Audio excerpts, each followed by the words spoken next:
എഴുതിയോ? Section 67 heading എഴുതിയോ? എന്താണ് section 67? Restrictions on purchase by company or giving of loans for purchase. ഇതിന്റെ subsection 1 ഞാൻ ആദ്യം പറഞ്ഞുതരാം. സബ്സെക്ഷൻ 1 എഴുതിക്കോ. No company limited by shares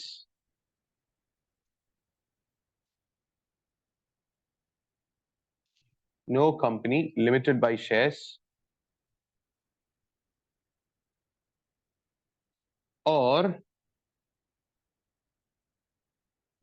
company limited by guarantee having share capital. Limited by guarantee having share capital.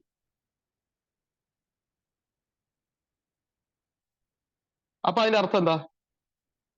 Share capital ഉള്ള company അല്ലെങ്കിൽ guarantee കമ്പനിയാണ്, പക്ഷെ അവിടെ എന്തുണ്ട്? ഷെയർ ക്യാപിറ്റലും ഉണ്ട്. അങ്ങനത്തെ കമ്പനി ആണെങ്കിൽ യെസ് ആണോ? will not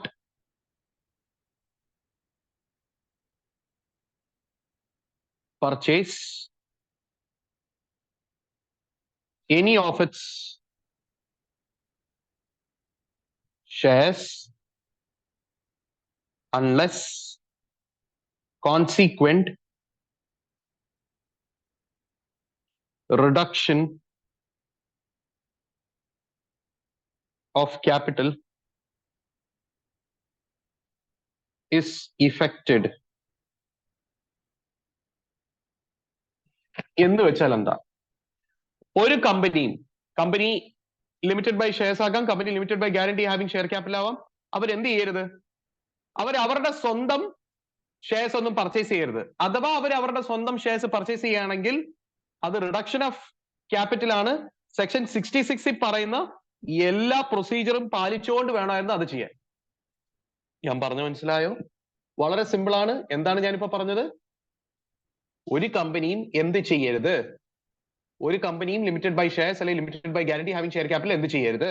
അവരുടെ തന്നെ സ്വന്തം ഷെയർ അവർ മേടിക്കരുത്. കമ്പനിയുടെ തന്നെ സ്വന്തം ഷെയർ മേടിക്കരുത്. യെസ്. അല്ലെങ്കിൽ എന്ത് ചെയ്യണമായിരുന്നു? റിഡക്ഷൻ ഓഫ് ക്യാപിറ്റലിന്റെ പ്രൊസീജിയർ എല്ലാം പാലിച്ചുകൊണ്ട് ചെയ്യുകയാണെങ്കിൽ കുഴപ്പമില്ല. കാര്യം അത് റിഡക്ഷന് തുല്യോ. ഞാൻ പറഞ്ഞ മനസ്സിലായോ? ഞാൻ പറഞ്ഞത് പിടികിട്ടിയോ? യെസ്. എല്ലാവർക്കും പറഞ്ഞു പിടികിട്ടിയോ? യെസ്. നമ്മൾ ബൈബാക്ക് ഒക്കെ എടുക്കും. അപ്പൊ ഈ ബൈബാക്ക് എന്താന്ന് വ്യക്തമായിട്ട് പറയുമ്പോൾ നിങ്ങൾക്ക് മനസ്സിലാവും ഇതും അതും എന്തോ ലിങ്ക് എന്ന്. ഓക്കെ, ഞാനിത് വായിച്ചു തരാം. സബ്സെക്ഷൻ 1 ആണേ. No company limited by shares or by guarantee and having share capital shall have the power to buy its own shares unless the consequent reduction of share capital is effected under the provisions of this act. വളരെ simple ആയിട്ട് പറഞ്ഞേ ഈ സെക്ഷനിൽ എന്താ ഉദ്ദേശിക്കുന്നതെന്ന്. ഒരു കമ്പനിയും അവരുടെ സ്വന്തം ഷെയർ എന്ത് ചെയ്യരുത്? പർച്ചേസ് ചെയ്യരുത്. അഥവാ ചെയ്യുകയാണെങ്കിൽ, അപ്പൊ നിങ്ങൾ ചോദിക്കും ബൈബാക്കോ? അത് അടുത്ത സെക്ഷൻ എത്തുമ്പോൾ ഞാൻ പറഞ്ഞുതരാം. ഒരു കമ്പനിയും അവരുടെ സ്വന്തം ഷെയർ പർച്ചേസ് ചെയ്യരുത്. അഥവാ പർച്ചേസ് ചെയ്യുകയാണെങ്കിൽ അത് റിഡക്ഷൻ ഓഫ് ക്യാപിറ്റലിന് സമമാണ്. അപ്പൊ റിഡക്ഷൻ ഓഫ് ഷെയർ ക്യാപിറ്റൽ ചെയ്യുമ്പോൾ എന്തൊക്കെ പ്രൊസീജിയർ പാലിക്കണം അതൊക്കെ ചെയ്തുകൊണ്ട് ചെയ്യുകയാണെങ്കിൽ കുഴപ്പമില്ല, ഇല്ലെങ്കിൽ ചെയ്യരുത്. മനസ്സിലായോ?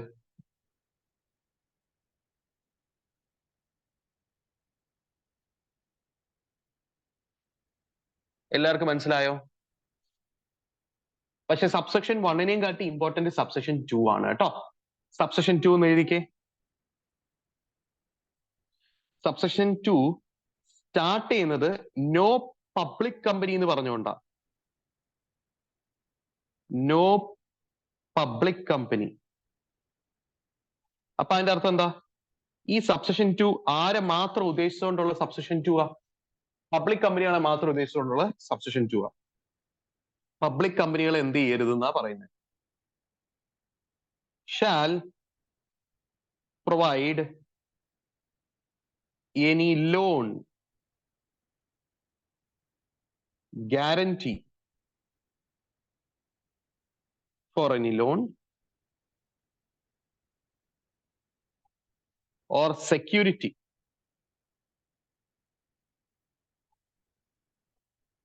or any other financial assistance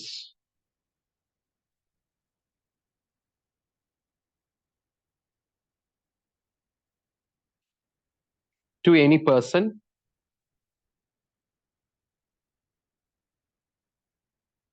for the purchase or subscription of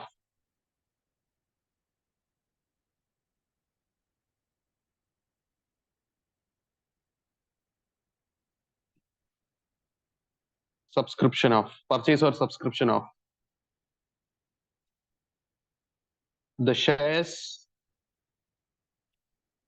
of the company or its holding company directly or indirectly.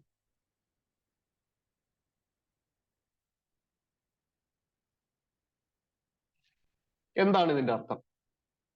ഒരു പബ്ലിക് കമ്പനിയും ആർക്കും ലോൺ ആയിട്ട് പൈസ കൊടുക്കരുത്, അവരെടുത്ത ലോണിന് സെക്യൂരിറ്റി ആയിട്ട് നിൽക്കരുത്, അവരെടുത്ത ലോണിന് ഗ്യാരണ്ടി ആയിട്ട് നിൽക്കരുത്.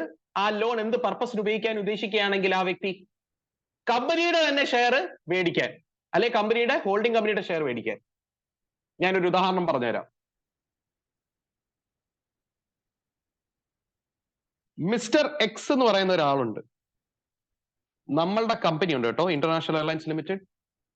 നമ്മളെ കമ്പനി എന്ത് ചെയ്ത് മിസ്റ്റർ എക്സിന് ഒരു 5 ലക്ഷം ലോൺ കൊടുത്തു. മിസ്റ്റർ എക്സിന് എന്ത് കൊടുത്തു ഗൈസ്? ഒരു 5 ലക്ഷം രൂപ ലോൺ കൊടുത്തു. എന്തിനാണ് ഈ 5 ലക്ഷം രൂപ ലോൺ കൊടുത്തതെന്ന് വെച്ചാലേ, മിസ്റ്റർ എക്സ് നമ്മളുടെ തന്നെ കമ്പനിയുടെ ഷെയർ പർച്ചേസ് ചെയ്യാൻ. പറഞ്ഞുപിടി കിട്ടിയോ? യെസ്. ഇങ്ങനെ ചെയ്യാൻ പറ്റുമോ? കമ്പനിക്ക് ഒരാൾക്ക് പൈസ കൊടുത്തിട്ട് അതേ പൈസ ലോൺ ആയിട്ടോ ഗ്യാരണ്ടി ആയിട്ടോ എന്ന് വെച്ചാൽ അയാൾ വേറെ സ്ഥലത്ത് നിന്നാണ് ലോൺ എടുത്തത്, പക്ഷെ ഗ്യാരണ്ടി നിൽക്കുന്ന കമ്പനിയാണ്. എന്നിട്ട് ആ ആള് ആ പൈസ വെച്ച് എന്ത് ചെയ്യും? ഇത് ഫിനാൻഷ്യൽ അസിസ്റ്റൻസാ. ഈ പൈസ വെച്ച് എന്ത് ചെയ്യും? ലോൺ തന്ന കമ്പനിയുടെ തന്നെ ഷെയർ മേടിക്കും, അല്ലെങ്കിൽ ആ കമ്പനിയുടെ ഹോൾഡിംഗ് കമ്പനിയുടെ ഷെയർ മേടിക്കും. ഇങ്ങനെ ചെയ്യാൻ പറ്റുമോ? ഇങ്ങനെ ചെയ്യാൻ പറ്റത്തില്ല. കാര്യം എന്താ? ഇങ്ങനെ ചെയ്യുകയാണെങ്കിൽ അത് എന്തിന് തുല്യമാവും? കമ്പനി സ്വന്തം പൈസ കൊണ്ട് കമ്പനിയുടെ തന്നെ ഷെയർ മേടിച്ചതിന് തുല്യമാവും. വേറെ ആൾ ത്രൂ ചെയ്യിപ്പിക്കുന്നതേ ഉള്ളൂ, പക്ഷെ ഇത് സ്വന്തം ഷെയർ മേടിച്ചതിന് തുല്യമാവും. ആണോ അല്ലയോ? ആണോ അല്ലയോ? അപ്പൊ ഇത് ഇൻഡയറക്റ്റ് ആയിട്ട് കമ്പനിയുടെ തന്നെ ഷെയർ മേടിച്ചതിന് തുല്യമാവത്തില്ലേ? ഞാൻ പറഞ്ഞു മനസ്സിലായോ? അതുകൊണ്ട് എന്ത് ചെയ്യാൻ പറ്റത്തില്ല? ഒരു പബ്ലിക് കമ്പനിക്ക്, ഇപ്പൊ നിങ്ങൾ ചോദിക്കും പ്രൈവറ്റ് കമ്പനിക്ക് ചെയ്യാൻ പറ്റുമോ? അതൊക്കെ ചെയ്യാൻ പറ്റുമോ? അത് എങ്ങനെയാണെന്ന് പിന്നെ പറഞ്ഞുതരാം. ഒരു പബ്ലിക് കമ്പനിക്ക് എന്ത് ചെയ്യാൻ പറ്റത്തില്ല? മൂന്നാമതൊരാൾക്ക് പൈസ കൊടുത്ത്, പൈസയോ എന്തെങ്കിലും രീതിയിലുള്ള ഫിനാൻഷ്യൽ അസിസ്റ്റൻസ് എന്ന് വെച്ചാൽ എന്താ, അയാൾ വേറൊരു സ്ഥലത്ത് നിന്നാ ലോൺ എടുത്തേ, പക്ഷെ ആ ലോണിന് ഗ്യാരണ്ടി നിൽക്കുന്നത് നമ്മളെ കമ്പനിയാണ്, അല്ലെങ്കിൽ സെക്യൂരിറ്റി കൊടുത്തത് നമ്മളെ കമ്പനിയാണ്. അങ്ങനെയാണെങ്കിൽ ആ ലോൺ എടുത്തത് നമ്മൾ പോലെ ആയിപ്പോവും, ലോൺ കൊടുത്തത് നമ്മൾ പോലെ ആയിപ്പോവും, എന്ന് വെച്ചാൽ നമ്മളെ കമ്പനി പോലെ ആയിപ്പോവും. അപ്പൊ ഒരു വ്യക്തിക്കും ഒരു പബ്ലിക് കമ്പനി പൈസയോ അല്ലെങ്കിൽ ഗ്യാരണ്ടി നിൽക്കുകയോ അല്ലെങ്കിൽ സെക്യൂരിറ്റി കൊടുക്കുകയോ ചെയ്യരുത് അവരെടുക്കുന്ന ലോണിന്. പക്ഷെ ചെയ്യാം വേറെ ഏതെങ്കിലും പർപ്പസിനാണെങ്കിൽ. ഏത് പർപ്പസിന് ചെയ്യരുത്? ആ പൈസ വെച്ച് കമ്പനിയുടെ അല്ലെങ്കിൽ കമ്പനിയുടെ ഹോൾഡിംഗ് കമ്പനിയുടെ ഷെയർ മേടിക്കാനാണ് ഉദ്ദേശം അയാൾക്കെങ്കിൽ അങ്ങനെ ചെയ്യരുത്. അങ്ങനെ അയാൾക്ക് ലോൺ കൊടുക്കരുത്, അല്ലെങ്കിൽ അയാൾക്ക് ഒരു രീതിയിലുള്ള ഫിനാൻഷ്യൽ അസിസ്റ്റൻസ് കൊടുക്കരുത്. എല്ലാവർക്കും പറഞ്ഞു കിട്ടിയോ? യെസ്. കാര്യം അത് എന്ത് ചെയ്യുന്നതിന് തുല്യമാവും? ഇൻഡയറക്ട്ലി കമ്പനി തന്നെ കമ്പനിയുടെ പൈസ ഉപയോഗിച്ച് കമ്പനിയുടെ തന്നെ ഷെയർ മേടിച്ചതിന് തുല്യമോ, അല്ലെങ്കിൽ കമ്പനിയുടെ ഹോൾഡിംഗ് കമ്പനിയുടെ ഷെയർ മേടിച്ചതിന് തുല്യമാവും. എല്ലാവർക്കും ഞാൻ പറഞ്ഞത് പിടികിട്ടിയ? എല്ലാവർക്കും ഞാൻ പറഞ്ഞു പിടികിട്ടിയ? പക്ഷെ എക്സെപ്ഷൻസ് ഉണ്ട് കേട്ടോ. അതായത് ചില കേസുകളിൽ ഒരു പബ്ലിക് കമ്പനിക്ക് എന്ത് ചെയ്യാൻ പറ്റും? പൈസ കൊടുക്കാൻ പറ്റും. എക്സെപ്ഷൻസ് ഉണ്ട്. ഏതൊക്കെയാണ് ആ എക്സെപ്ഷൻസ്? ചില കേസുകളിൽ പബ്ലിക് കമ്പനിക്ക് എന്ത് ചെയ്യാൻ പറ്റും? പൈസ കൊടുക്കാൻ പറ്റും, ലോൺ ആയിട്ടൊക്കെ. യെസ്. അതേ ലോൺ എമൗണ്ട് വെച്ചുകൊണ്ട് ആ വ്യക്തിക്ക് എന്ത് ചെയ്യാൻ പറ്റും? കമ്പനിയുടെയോ അല്ലെ കമ്പനിയുടെ ഹോൾഡിംഗ് കമ്പനിയുടെയോ ഷെയർ മേടിക്കാൻ പറ്റും. കുഴപ്പമില്ല. ഏതാണ് ആ എക്സെപ്ഷൻ? ആദ്യത്തെ exception, if the company gives such financial assistance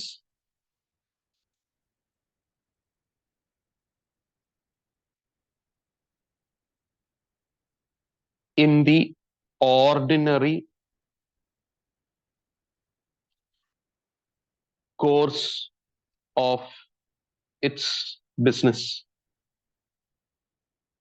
എന്താണ് ഇതിന്റെ അർത്ഥം? ഗൈസ്, ഫെഡറൽ ബാങ്ക് ലിമിറ്റഡ് എന്ന് പറയുന്ന ഒരു കമ്പനി ഉണ്ട് കേട്ടോ. ഇതൊരു ബാങ്കിങ് കമ്പനിയാണ്. ഈ കമ്പനിയുടെ കയ്യിൽ നിന്ന് കസ്റ്റമറായ ഞാൻ ഒരു 10 ലക്ഷം രൂപ പേഴ്സണൽ ലോൺ എടുത്തു. ഈ പേഴ്സണൽ ലോൺ എന്ന് പറഞ്ഞാൽ എന്താ? ഒരു പർട്ടിക്കുലർ പർപ്പസ് ഒന്നുമില്ല, ഇഷ്ടമുള്ള കാര്യം ചെയ്യാം, നമുക്ക് എന്ത് വേണമെങ്കിലും ചെയ്യാം. കാർ ലോൺ എന്ന് പറഞ്ഞാൽ കാർ മേടിക്കാൻ മാത്രം. ഹൗസിംഗ് ലോൺ എന്ന് പറഞ്ഞാൽ വീട് പണിക്കോ അല്ലെങ്കിൽ വീട് മേടിക്കാനോ മാത്രം. പേഴ്സണൽ ലോൺ എന്ന് പറഞ്ഞാൽ എന്ത് പർപ്പസിന് ഉപയോഗിക്കാം. ആണോ? അപ്പൊ 10 ലക്ഷം രൂപ എനിക്ക് ആര് തന്നു? ഫെഡറൽ ബാങ്ക് എന്ന് പറഞ്ഞ ബാങ്ക് തന്നു. ഞാൻ എന്നിട്ട് ഈ 10 ലക്ഷം രൂപയിൽ നിന്ന് ഒരു 6 ലക്ഷം രൂപ എന്തിനു ഉപയോഗിച്ചെന്നറിയോ? ഫെഡറൽ ബാങ്കിന്റെ തന്നെ ഷെയർ, ലിസ്റ്റഡ് ഷെയർസാ. അത് എവിടെ ട്രേഡ് ആകുന്നുണ്ട്? BSEയിലും NSEയിലും. അവിടുന്ന് ഞാൻ 6 ലക്ഷം രൂപ വില വരുന്ന ഷെയർ ഫെഡറൽ ബാങ്കിന്റെ അങ്ങ് മേടിച്ചു. ഇവിടെ കുഴപ്പം വരുത്തില്ലേ? അപ്പോ കാര്യം നമ്മൾ നേരത്തെ ഡിസ്കസ് ചെയ്ത പോലെ ആവത്തില്ലേ? നേരത്തെ എന്താ ഡിസ്കസ് ചെയ്ത്? ഒരു പബ്ലിക് കമ്പനി എന്ത് ചെയ്യരുത്? മൂന്നാമതൊരാൾക്ക് പൈസ കൊടുക്കരുത്. എന്ത് ചെയ്യാൻ? അയാൾ കമ്പനിയുടെ തന്നെ ഷെയർ മേടിക്കാൻ. ആണോ? അതുപോലെ ആയിപ്പോയില്ലേ? പക്ഷെ ഇവിടെ കുഴപ്പമില്ല. കാര്യം എന്താ?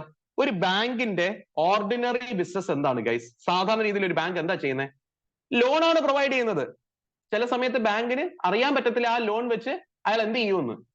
ചിലപ്പോൾ അയാൾ ആ ലോൺ വെച്ച് അതേ കമ്പനിയുടെ ഷെയറോ അല്ലെങ്കിൽ അതേ കമ്പനിയുടെ ഹോൾഡിംഗ് കമ്പനിയുടെ ഷെയറോ മേടിച്ചെന്നിരിക്കും. പക്ഷെ അത് ബാങ്കിനെ കുറ്റപ്പെടുത്താൻ പറ്റത്തില്ല. എല്ലാവർക്കും പറഞ്ഞിട്ട് കിട്ടിയോ?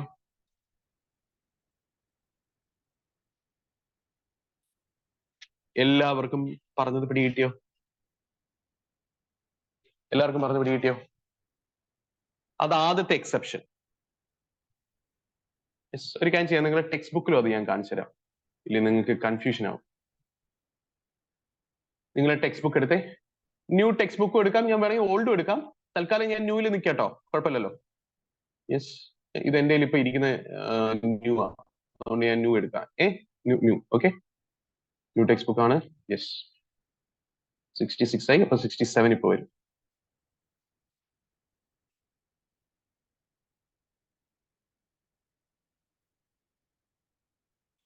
ദാ, restriction on purchase by company or giving of loans by it for purchase of its shares.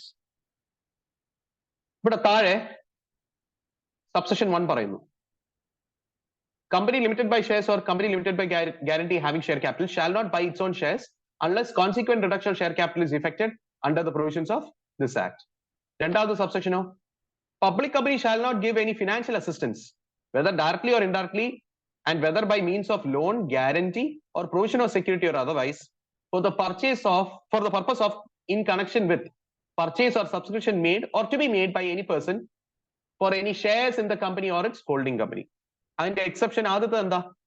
Company may provide the financial assistance in the following cases: lending of money by a banking company in the ordinary course of its business. ആ കമ്പനിയുടെ സാധാ business തന്നെ എന്താണ്? Loan കൊടുക്കില്ല. അപ്പൊ ആ loan വെച്ച് ആ കമ്പനി എന്ത് ചെയ്തു? കമ്പനിയുടെ തന്നെ ഷെയർ ആ ലോൺ എടുത്ത ആള് പേടിച്ചു. കുഴപ്പമില്ല. മനസ്സിലായോ? ഇവിടെ നോട്ട് ആയിട്ടൊരു 1, 2, 3 കൊടുത്തിട്ടുണ്ട്. ഈ രണ്ടാമത്തെ നോക്കിക്കേ.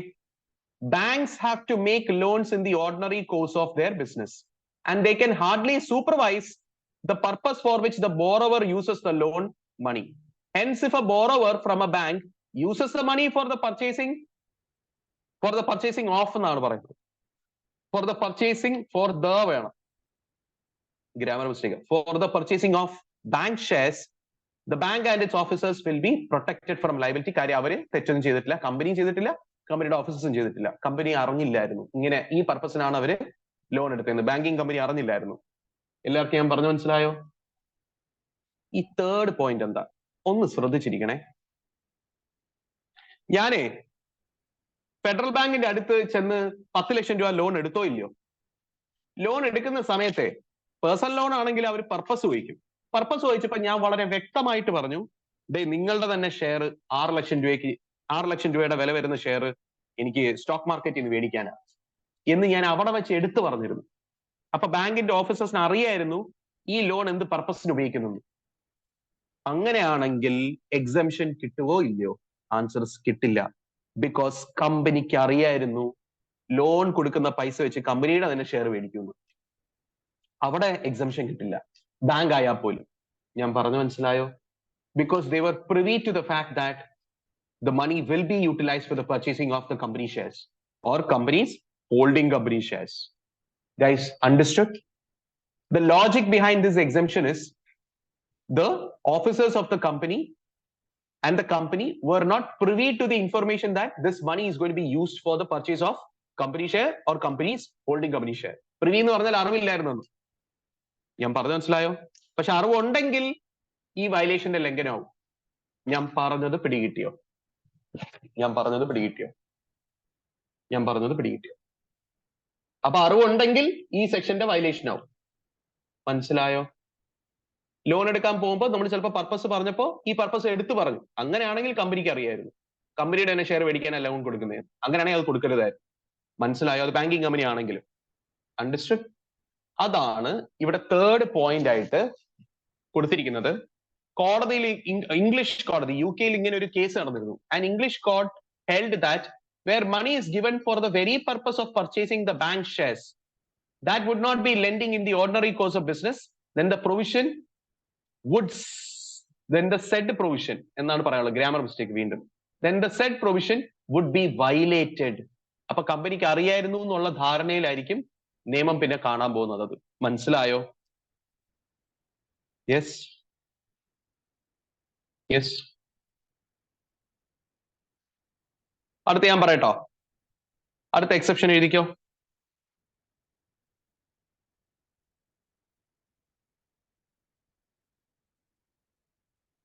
അടുത്ത രണ്ടാമത്തെ എക്സെപ്ഷൻ എഴുതിക്കോ.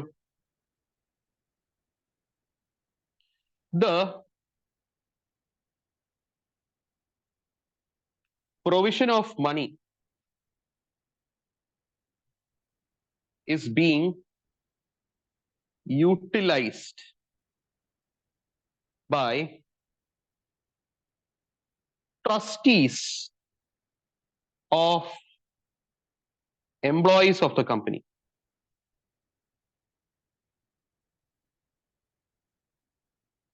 for the benefit of employees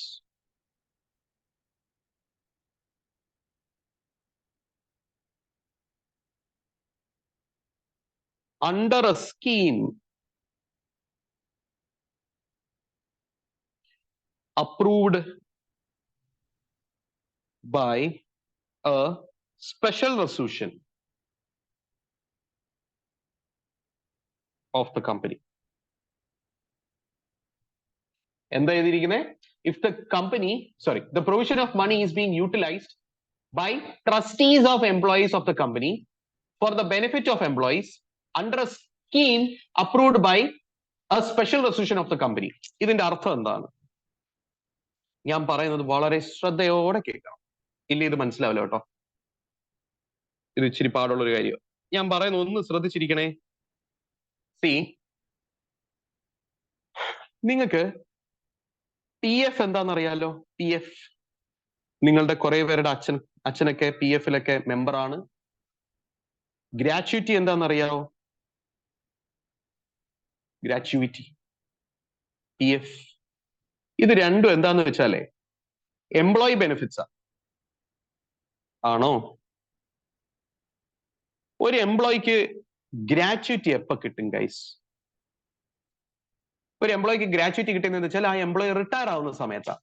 ഇത്രയും നാളും ഈ എംപ്ലോയി കമ്പനിയിൽ അല്ലെ സ്ഥാപനത്തിൽ ജോലി ചെയ്തു, അതിന് ഒരു പാരിതോഷികമായിട്ട് ഇത്രയും നാളും നിങ്ങൾ കഠിനാധ്വാനം ചെയ്തു, സിൻസിയർ ആയിട്ട് വർക്ക് ചെയ്തു, അതിനൊരു പാരിതോഷികമായിട്ട് കൊടുക്കുന്ന പൈസയാണ് ഈ ഗ്രാറ്റുവിറ്റി എന്ന് പറയുന്ന എമൗണ്ട്.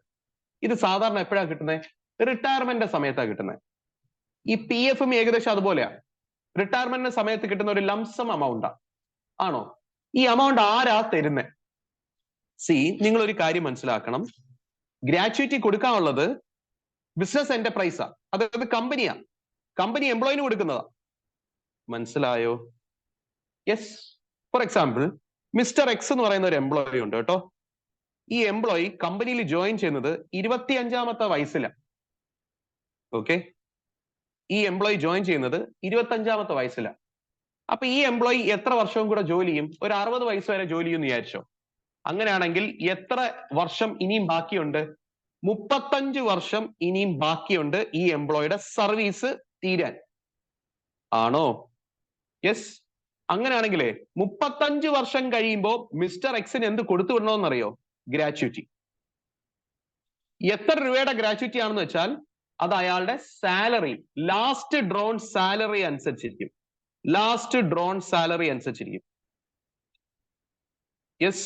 സേ ഫോർ എക്സാമ്പിൾ ഒരു 20 ലക്ഷം രൂപയുടെ ഗ്രാറ്റുവിറ്റി കൊടുക്കേണ്ടി വരുമായിരിക്കും കാൽക്കുലേഷൻ ഒക്കെ നടത്തിയപ്പോ എന്നാണ് കമ്പനിക്ക് മനസ്സിലാവുന്നത്. എപ്പോ തന്നെ? 35 വർഷങ്ങൾക്ക് മുമ്പ് തന്നെ. കാര്യം ഇയാൾ ജോയിൻ ചെയ്തപ്പോ തന്നെ കമ്പനി ഇയാൾക്ക് ഗ്രാറ്റുവിറ്റി കൊടുക്കാനുള്ള കാര്യത്തെ പറ്റി ചിന്തിച്ചു വെച്ചിട്ടുണ്ട്. കൊടുക്കണമെന്ന് നിയമമാണ്, ഗ്രാറ്റുവിറ്റി ആക്ട് ഉണ്ട് 1972. മനസ്സിലായോ? കൊടുക്കണമെന്ന് നിയമമാണ്. എല്ലാവർക്കും ഞാൻ പറഞ്ഞു പിടികിട്ടിയോ? അപ്പൊ ചോദ്യം ഇതാണ്, കമ്പനിക്ക് അറിയാവോ ഇല്ലയോ 35 വർഷം കഴിയുമ്പോൾ ഒരു 20 ലക്ഷം രൂപ ഈ എംപ്ലോയിന് ഗ്രാറ്റുവിറ്റി ആയിട്ട് കൊടുക്കണമെന്ന്? അറിയാം. എന്നാൽ ഈ എംപ്ലോയി മാത്രമല്ല, കമ്പനിയിൽ ഒരു 1000 എംപ്ലോയി ഉണ്ടെങ്കിൽ ആ 1000 എംപ്ലോയീസിനും എന്ത് കൊടുക്കേണ്ടി വരും? ചിലപ്പോ ഗ്രാറ്റുവിറ്റി കൊടുക്കേണ്ടി വരും. മനസ്സിലായോ? അവർ 5 വർഷം തുടർച്ചയായിട്ട് കമ്പനിയിൽ ജോലി ചെയ്താൽ മതി, അവർക്ക് ഗ്രാറ്റുവിറ്റി കിട്ടാനുള്ള അവകാശം എസ്റ്റാബ്ലിഷ് ആയി. 5 വർഷം ജോലി ചെയ്താൽ മതി. ഞാൻ പറഞ്ഞ മനസ്സിലായോ? അപ്പോ കമ്പനിക്ക് ഫണ്ടിന്റെ ആവശ്യം വരുമോ കുറെ വർഷങ്ങൾക്ക് കഴിയുമ്പോൾ? ഗ്രാറ്റുവിറ്റി കൊടുക്കാൻ ആവശ്യം വരും. ഫോർ എക്സാമ്പിൾ മിസ്റ്റർ എക്സിന്റെ കേസ് ആണെങ്കിൽ 35 വർഷം കഴിയുമ്പോഴത്തേക്ക് ഈ പൈസ വേണ്ടി വരും, 20 ലക്ഷം. അപ്പൊ കമ്പനി എന്ത് ചെയ്യുമെന്ന് അറിയോ? കമ്പനി എല്ലാ വർഷവും കുറച്ച് അമൗണ്ട്, എല്ലാ വർഷവും ഒരു 1 ലക്ഷം വെച്ച്, യെസ്, ഒരു ഫിക്സഡ് ഡെപ്പോസിറ്റ് ഇടുമെന്ന് വിചാരിച്ചോ. യെസ്. അങ്ങനെയാണെങ്കിൽ ഈ 1 ലക്ഷം ഒരു 20 വർഷമാകുമ്പോൾ 20 ലക്ഷം പ്രിൻസിപ്പൽ എമൗണ്ട് ആവും. പ്ലസ് ആ 20 വർഷത്തെ പ്രിൻസിപ്പലിന്റെ മേളിൽ ഇൻട്രസ്റ്റും കിട്ടും. എല്ലാം കൂടെ ചേർത്തിട്ട് ഒരു 25 ലക്ഷം എങ്കിലും എത്ര വർഷം കൊണ്ട് കമ്പനി ഇൻവെസ്റ്റ്മെന്റ് ചെയ്തുകൊണ്ട് വരും? 35 വർഷം കമ്പനി ഇൻവെസ്റ്റ്മെന്റ് 35 വർഷം അല്ലെങ്കിൽ 20 വർഷം കമ്പനി ഇൻവെസ്റ്റ്മെന്റ് ചെയ്തുകൊണ്ട് ആ ഫണ്ട് ഇങ്ങനെ ശേഖരിച്ച് ഗ്രാറ്റുവിറ്റി കൊടുക്കാനുള്ള സമയമാകുമ്പോൾ ആ ഫണ്ടിൽ നിന്ന് അങ്ങ് പൈസ എടുത്ത് കൊടുത്താൽ മതി. ഞാൻ പറഞ്ഞ മനസ്സിലായോ? യെസ്. അപ്പൊ ഗ്രാറ്റുവിറ്റി പർപ്പസിന് കമ്പനി എന്ത് ചെയ്യും? ഏതെങ്കിലും ഇൻവെസ്റ്റ്മെന്റ് നടത്തും. ഞാൻ പറഞ്ഞത് പിടികിട്ടിയ? എല്ലാവർക്കും ക്ലിയർ ആയിട്ട് മനസ്സിലായോ? കമ്പനിക്ക് അറിയാം ഒരു 25 വർഷം കഴിയുമ്പോൾ അല്ലെങ്കിൽ 35 വർഷം കഴിയുമ്പോൾ എംപ്ലോയീസിനൊക്കെ എന്ത് കൊടുക്കാറുണ്ട്? ഗ്രാറ്റുവിറ്റി കൊടുക്കാറുണ്ടെന്ന്. അപ്പം ആ 35ാമത്തെ വർഷം ആവുമ്പോഴല്ല ആ പൈസയെ പറ്റി ചിന്തിക്കുന്നത്, അയ്യോ ഞാൻ ഈ പൈസ എവിടെ നിന്ന് കൊണ്ടുവരും എന്ന് കമ്പനി അപ്പോഴല്ല ചിന്തിക്കുന്നത്. കമ്പനി നേരത്തെ തന്നെ എന്ത് ചെയ്ത് വെച്ചിരിക്കും? കമ്പനി നേരത്തെ തന്നെ കുറച്ച് പൈസയായിട്ട് ഓരോ വർഷം സേവ് ചെയ്ത് എവിടെയെങ്കിലും ഇൻവെസ്റ്റ് ചെയ്ത് ഇങ്ങനെ വെക്കും. എന്നിട്ട് ആ ഇൻവെസ്റ്റ്മെന്റ് ഇങ്ങനെ വലുതായി ഈ എംപ്ലോയി റിട്ടയർ ആവുന്ന സമയത്ത് ഈ വലുതായ ഇൻവെസ്റ്റ്മെന്റിൽ നിന്ന് പൈസ എടുത്തിട്ടായിരിക്കും ഈ എംപ്ലോയിക്ക് ഗ്രാറ്റുവിറ്റി കൊടുക്കുന്നത്. എല്ലാവർക്കും ക്ലിയർ ആയോ ഞാൻ പറഞ്ഞത്? യെസ്. ഗ്രാറ്റുവിറ്റിയുടെ കേസ് എല്ലാവർക്കും ക്ലിയർ ആയോ? ആർക്കെങ്കിലും എന്തെങ്കിലും ഡൗട്ട് ഉണ്ടെങ്കിൽ ഇപ്പൊ ചോദിക്കണം. കാര്യം ഞാൻ ഇനി എക്സ്ട്രാ കുറെ കാര്യങ്ങൾ കൂടെ പറയാൻ പോയാണ്. എല്ലാം കൂടെ അവസാനം അവിയൽ പരുവാവും. അതുകൊണ്ട് ഇപ്പൊ വേണമെങ്കിൽ ചോദിച്ചോ. ഈ പറഞ്ഞതിൽ ആർക്കെങ്കിലും എന്തെങ്കിലും കൺഫ്യൂഷനോ ഡൗട്ടോ ഉണ്ടോ? ചോദിച്ചോ. ഈ പറഞ്ഞ കേസുകളിൽ ആർക്കെങ്കിലും എന്തെങ്കിലും കൺഫ്യൂഷനോ ഡൗട്ടോ ഉണ്ടോ? ചോദിച്ചോ. ഡൗട്ടില്ല?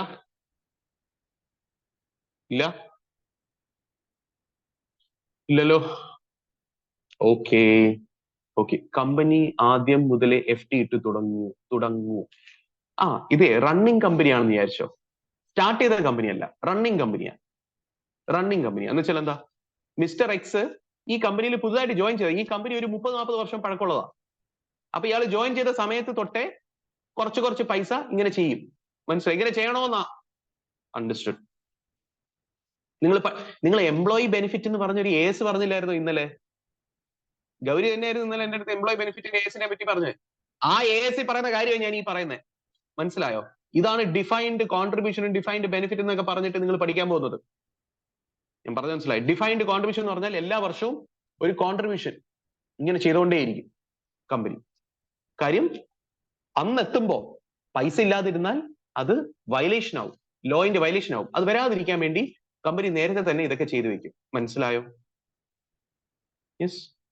എത്ര ഇയർ വർക്ക് ചെയ്താലാണ് കൊടുക്കുന്നത്? 5 വർഷം. Continuous service of 5 years.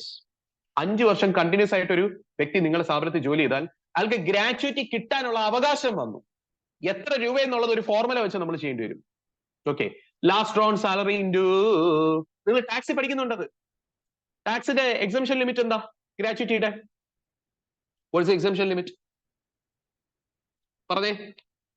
Lower of ഏതൊക്കെയാ? 20 lakhs ആക്ടിൽ പറയുന്നത് സീലിംഗ് ലിമിറ്റ്. അതല്ല, ഒരു എംപ്ലോയിയുടെ എങ്ങനെ കണ്ടുപിടിക്കും ഗ്രാറ്റുവിറ്റി? ലാസ്റ്റ് ഓൺ സാലറി ഇൻറ്റു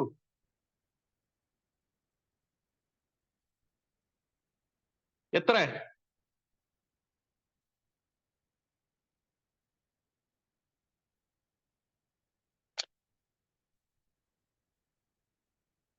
യെസ്, എത്ര?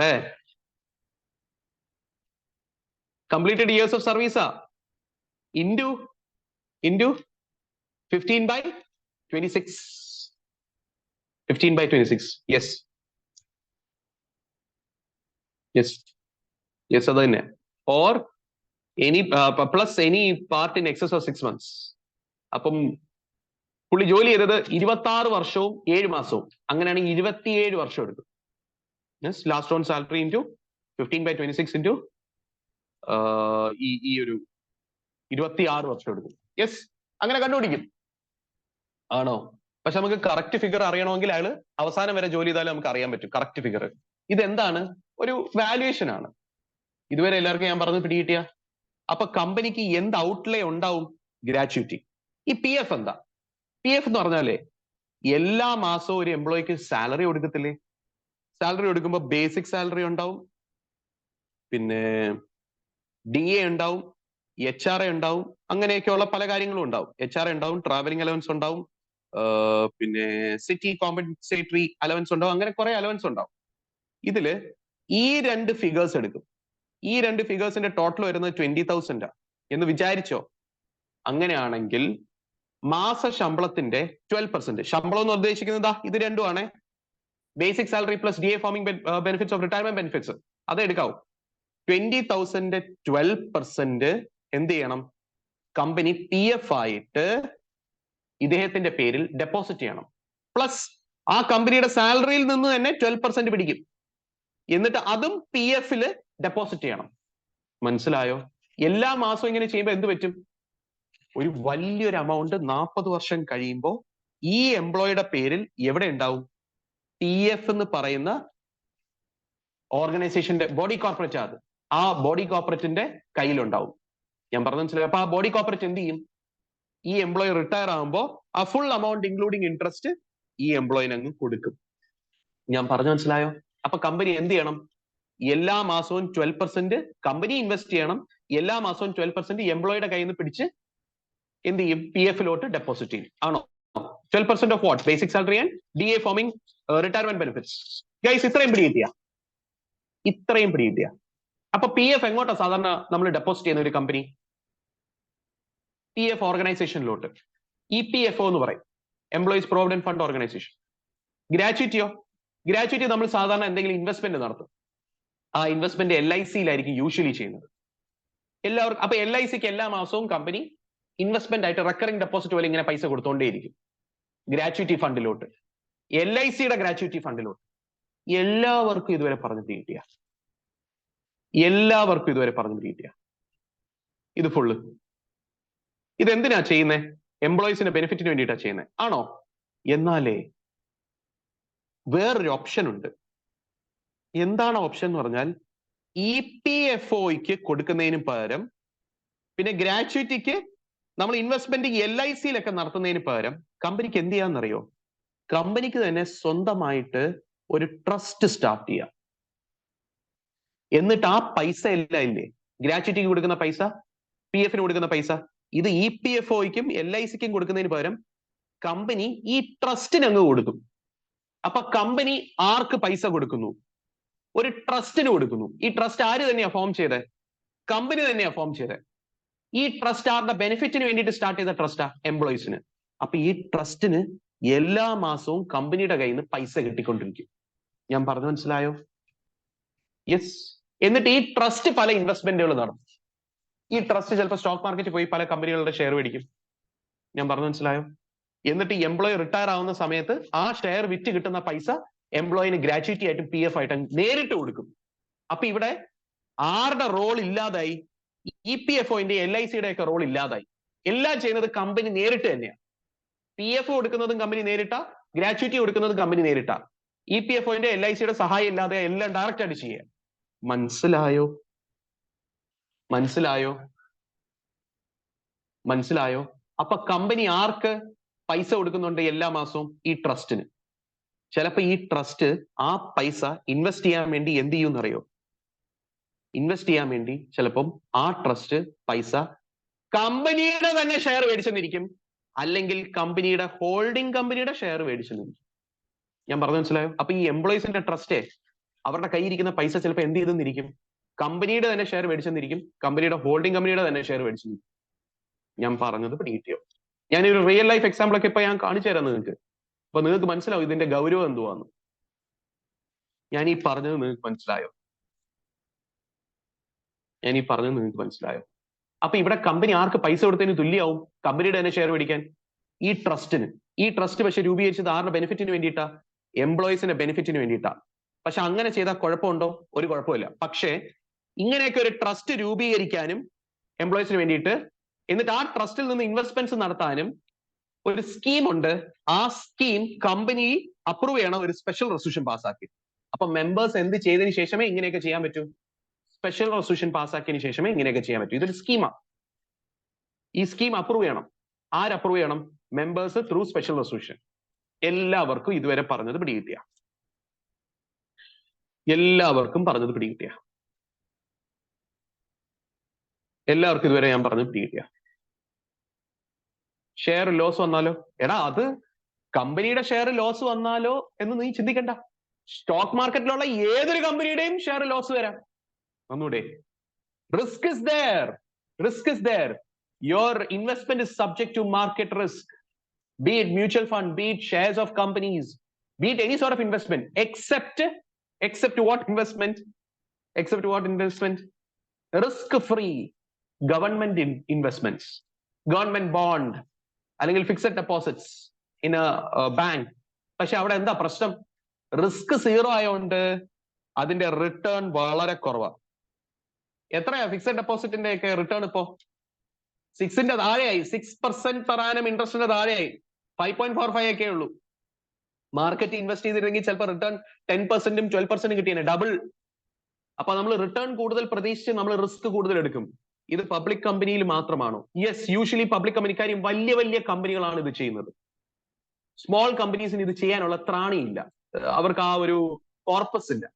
So they won't do, they won't invest such time in this activity. What they will do is they'll directly give it to EPFO or LIC. They won't invest, or they won't take the time to invest and all. They are small company, get it? Understood? Big companies. I'll give you an example right now. You understood? Till here, everybody understood? Guys, till here, everybody understood what this particular exemption is? Now listen to me very carefully. Which is the biggest manufacturing company in India? Manufacturing and engineering company in India. Yes. Which is the biggest?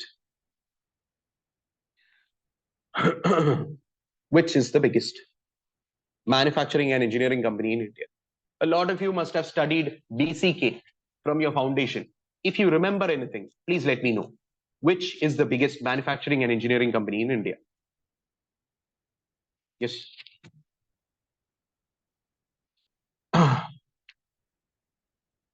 BHEL. Nahi.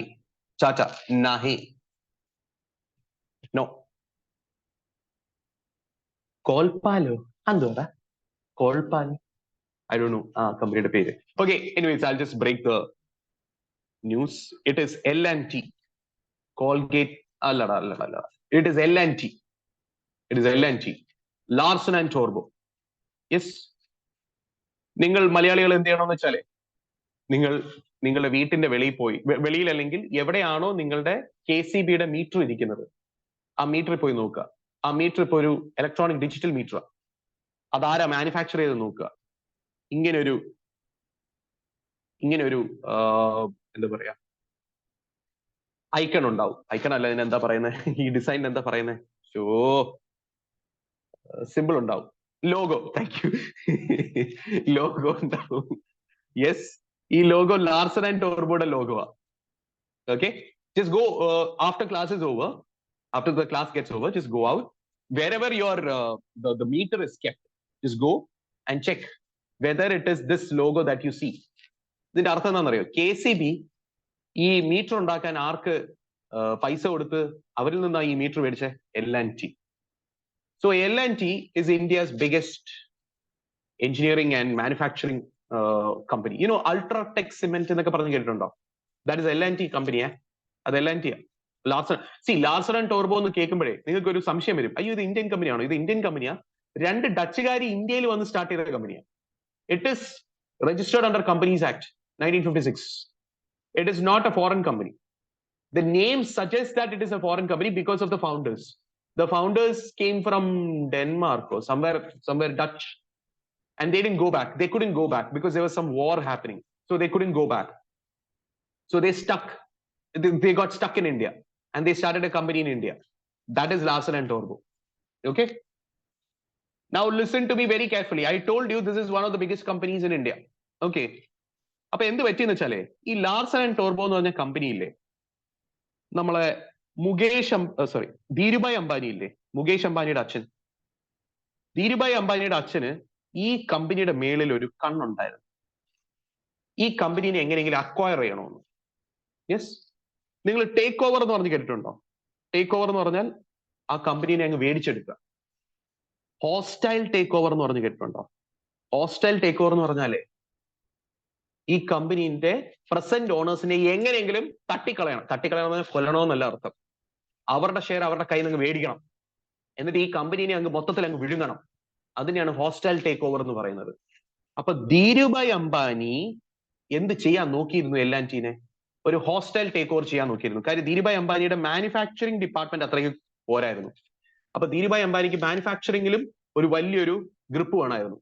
അപ്പൊ എങ്ങനെയെങ്കിലും L&Tനെ hostile ആയിട്ട് take over ചെയ്യാൻ നോക്കിയിരുന്നു. Hostile means there's that anger. Hostility means വൈരാഗ്യം എന്നൊക്കെയുള്ള ഒരു അർത്ഥമാണ്. Okay.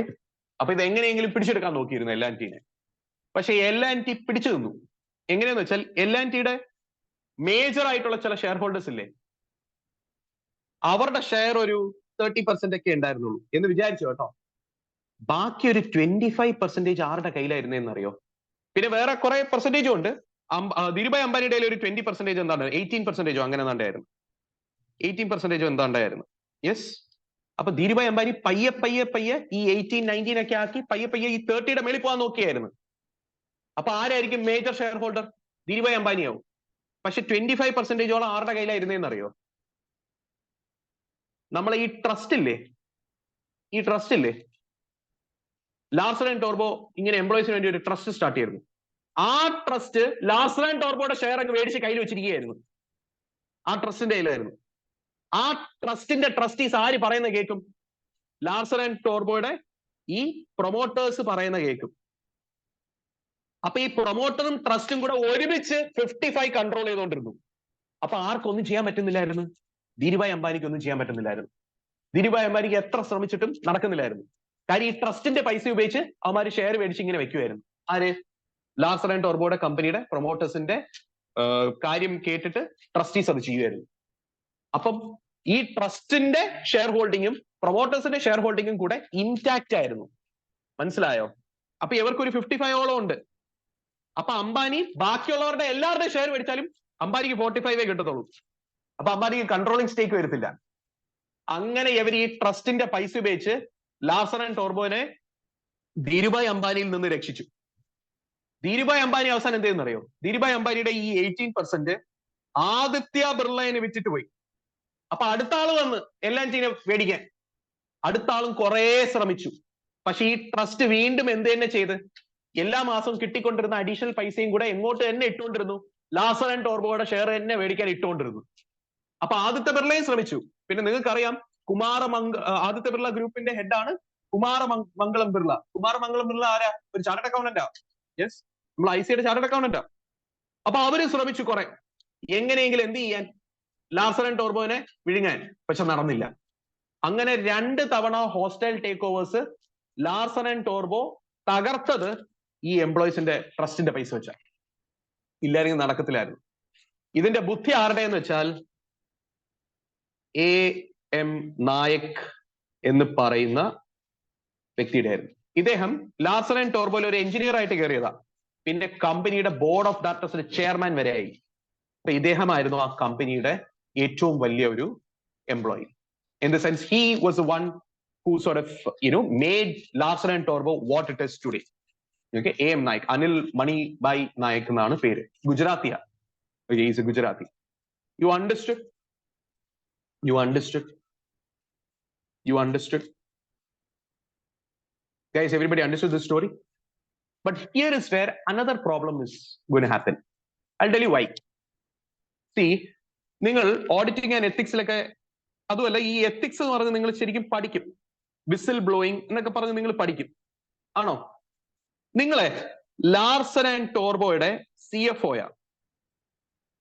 നിങ്ങൾക്കറിയാം CEO ഭയങ്കര വലിയ ഫ്രോഡ് കാണിക്കുന്നത് നിങ്ങൾക്കറിയാം. നിങ്ങൾക്കറിയാം CEO ഭയങ്കര വലിയ ഫ്രോഡ് കാണിക്കുന്നത്. അപ്പൊ നിങ്ങൾ ചിലപ്പോ എന്ത് ചെയ്യും? ലോകത്തിനെ അറിയിക്കും, ദോ നമ്മളുടെ CEO കാണിക്കുന്നതെല്ലാം ഫ്രോഡാണ്, കമ്പനിക്ക് പ്രോഫിറ്റ് ഒന്നും ഇല്ല. പക്ഷെ CEO എന്ത് ചെയ്യുക? പ്രോഫിറ്റ് കാണിക്കാൻ വേണ്ടി കള്ള സെയിൽസ് കാണിക്കുകയാണ് എന്നൊക്കെ പറഞ്ഞ് നിങ്ങൾ വിളിച്ചു പറയത്തില്ലേ? ആ ഒരു ചെറിയൊരു പ്രശ്നം നിങ്ങൾ വിളിച്ചു പറയാൻ ചിലപ്പോ ഒന്ന് ഹെസിറ്റേറ്റ് ചെയ്യും. എന്തുകൊണ്ടാണെന്നറിയോ? നിങ്ങൾ വിളിച്ചു പറഞ്ഞാലേ നാളെ LNTയുടെ ഷെയർ പ്രൈസ് കുത്തനെ അങ്ങ് താഴെ വീരും. LNTയുടെ ഷെയർ അങ്ങ് എടുത്ത് അങ്ങ് വിൽക്കും. കാര്യം എന്താ? കള്ളത്തരമാണ് ആ കമ്പനി. ആണോ? അപ്പൊ എന്ത് പറ്റും? എംപ്ലോയീസിന്റെ ട്രസ്റ്റ് ഇൻവെസ്റ്റ് ചെയ്ത ഷെയറിന്റെ പൈസ ഇല്ലേ, അതും താഴോട്ട് പോകും. അതിൽ നിന്ന് CFO ആയ നിങ്ങൾക്ക് എന്ത് കിട്ടാനുള്ളത്? CFO ആയ നിങ്ങൾക്ക് ഗ്രാറ്റുവിറ്റിയും PFും കിട്ടാനുള്ളത് ആ ട്രസ്റ്റിന്റെ പൈസ വെച്ചാ. ആ ട്രസ്റ്റിന് പൈസ ഇല്ലാതാവും. അതിന്റെ അർത്ഥം നിങ്ങളുടെ ജോലി പോകും. നിങ്ങളുടെ ജോലി എന്തുകൊണ്ടാ പോകുന്നത്? കാര്യം കമ്പനി തന്നെ ഇല്ലാതാവും ഈ കള്ളം പുറത്തു വരുമ്പോ. പ്ലസ് നിങ്ങളെ റിട്ടയർമെന്റ് ബെനിഫിറ്റ് എല്ലാം വായുവായി പോകും. ഞാൻ പറഞ്ഞു മനസ്സിലായോ? നിങ്ങളുടെ മാത്രമല്ല, ആ കമ്പനിയിലുള്ള എല്ലാ എംപ്ലോയീസിന്റെയും ആയി പോവോ ഇല്ലയോ? ഞാൻ പറഞ്ഞു മനസ്സിലായ? ഞാൻ പറഞ്ഞു മനസ്സിലായ? ഈ ഒരു പ്രശ്നം ഉണ്ടാവാം. ഈ ഒരു പ്രശ്നം ഉള്ളതുകൊണ്ട് സെബി ഒരു റെഗുലേഷൻ കൊണ്ടുവന്നു. കുറെ നാൾക്ക് ശേഷമാണ്. ട്രസ്റ്റിന് 15% മാത്രമേ ഹോൾഡ് ചെയ്യാൻ പറ്റൂ. ട്രസ്റ്റിന്റെ ഫണ്ട് വെച്ച് ഫണ്ടിന്റെ 15% മാത്രമേ കമ്പനിയിൽ ഹോൾഡ് ചെയ്യാൻ പറ്റൂ. വേറെ ഷെയറിൽ ഹോൾഡ് ചെയ്യണം. 100%ഉം കമ്പനിയുടെ തന്നെ ഷെയറിൽ ഹോൾഡ് ചെയ്യാൻ പറ്റില്ല. അല്ലെങ്കിൽ ഇങ്ങനത്തെ പ്രശ്നങ്ങൾ വരും. ഞാൻ പറഞ്ഞു മനസ്സിലായോ? അതുകൊണ്ട് CFO ആയ നിങ്ങൾ എന്ത് ചെയ്യത്തില്ല എന്നറിയോ?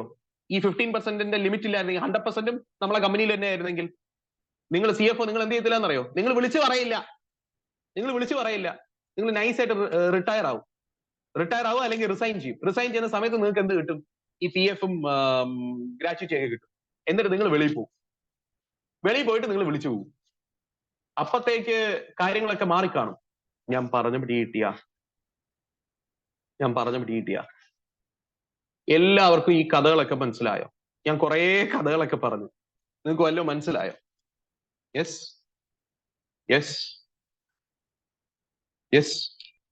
ഞാൻ വേണമെങ്കിൽ നിങ്ങൾക്ക് ആ ന്യൂസ് ആർട്ടിക്കിൾ ഒക്കെ കാണിച്ചു തരാം.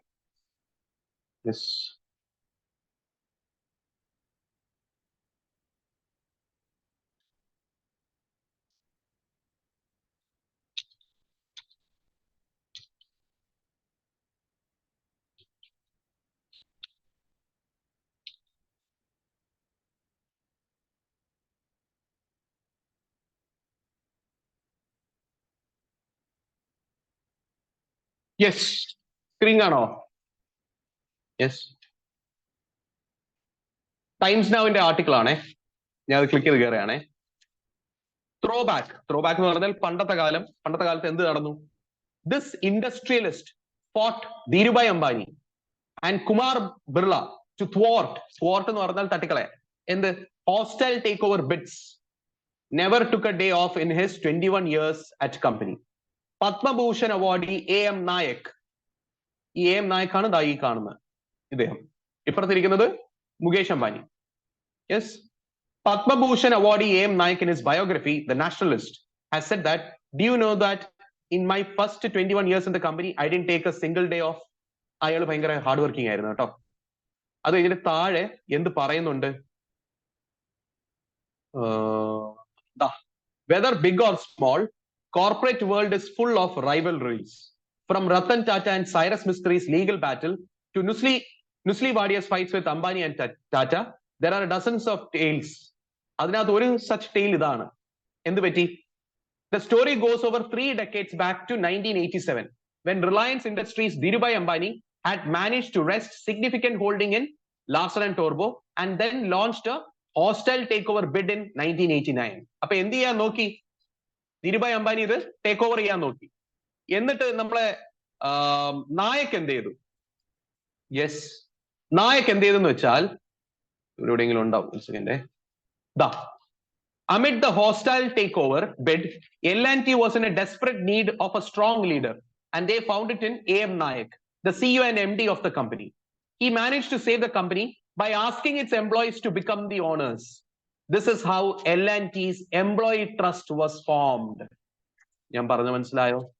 അപ്പൊ ആ ട്രസ്റ്റിന്റെ പൈസ ഉപയോഗിച്ചിട്ടാണ് ഇത് തട്ടിക്കളഞ്ഞത്, ഈ ടേക്ക് ഓവർ തട്ടിക്കളഞ്ഞത്. മനസ്സിലായോ? അത് കഴിഞ്ഞിട്ട് അംബാനി പോയി കഴിഞ്ഞ ശേഷം ബിർള വന്നു, ബിർള ഇത് തന്നെ ചെയ്യാൻ നോക്കി. മനസ്സിലായോ? Everybody understood? Everybody understood? Yes, everybody understood? Yes. പക്ഷെ നിങ്ങൾക്ക് ഞാൻ വേറൊരു കാര്യം കൂടെ പറഞ്ഞുതരാം. വർഷങ്ങൾക്ക് ശേഷം നമ്മളെ L&T എന്ത് ചെയ്തെന്നറിയോ? മൈൻഡ് ട്രീ എന്ന് പറയുന്ന ഒരു കമ്പനി ഉണ്ട് ബാംഗ്ലൂരിൽ, സോഫ്റ്റ്വെയർ കമ്പനിയാണ്. മൈൻഡ് ട്രീ എന്ന് പറഞ്ഞ കമ്പനിനെ ഹോസ്റ്റൈൽ ടേക്ക് ഓവർ ചെയ്തു. അപ്പൊ ഈ L&Tക്ക് സംഭവിച്ച ചെറിയൊരു ചരിത്രം, സംഭവിച്ചില്ല, സംഭവിക്കുന്നതിന് മുമ്പ് തന്നെ അത് തട്ടിക്കളഞ്ഞു. അത് L&T തന്നെ മൈൻഡ് ട്രീ എന്ന് പറയുന്ന ഒരു കമ്പനിനെ ടേക്ക് ഓവർ ചെയ്ത് നടത്തി, ഹോസ്റ്റൈൽ ടേക്ക് ഓവർ ആയിരുന്നു. മൈൻഡ് ട്രീന്റെ ഒരു മെജോറിറ്റി ഷെയർ ഹോൾഡർ ഉണ്ടായിരുന്നു. അത് ആരാന്ന് വെച്ചാൽ, ഞാൻ ഈ പേര് എഴുതാം, നിങ്ങൾക്ക് ആർക്കെങ്കിലും ഇത് ആരാന്ന് അറിയാം, ഗൂഗിൾ ഒന്നും ചെയ്യല്ലേ. സിദ്ധാർത്ഥ ഹെഗ്ഡെ. ഹെഗ്ഡെ എന്ന് പറഞ്ഞ ഒരു കർണാടകൻ പേരാണ് കേട്ടോ, കന്നഡിക്ക പേരാണ്. ഹെഗ്ഡെ, ഹെഡ്ജ് അല്ല, ഹെഗ്ഡെയാ. നിങ്ങൾക്ക് ആർക്കെങ്കിലും സിദ്ധാർത്ഥ ഹെഗ്ഡെ ആരാന്നറിയാം? മൈൻഡ് ട്രീന്റെ ഒരു മെജോറിറ്റി ഷെയർ ഹോൾഡർ ആരാന്നറിയോ? അദ്ദേഹം ഇപ്പൊ ജീവിച്ചിരിപ്പില്ല. ഓക്കെ. ഇദ്ദേഹത്തിന്റെ father in law SM Krishna. SM Krishna ആരാന്നറിയോ? അതൊന്നും നിങ്ങൾക്ക് അറിയത്തില്ല. SM കൃഷ്ണ കോൺഗ്രസിന്റെ ഒരു വലിയൊരു ലീഡർ ആയിരുന്നു. ഓക്കെ. എക്സ്റ്റേണൽ അഫയേഴ്സ് മിനിസ്റ്റർ ഒക്കെ ആയിരുന്നു കോൺഗ്രസിന്റെ.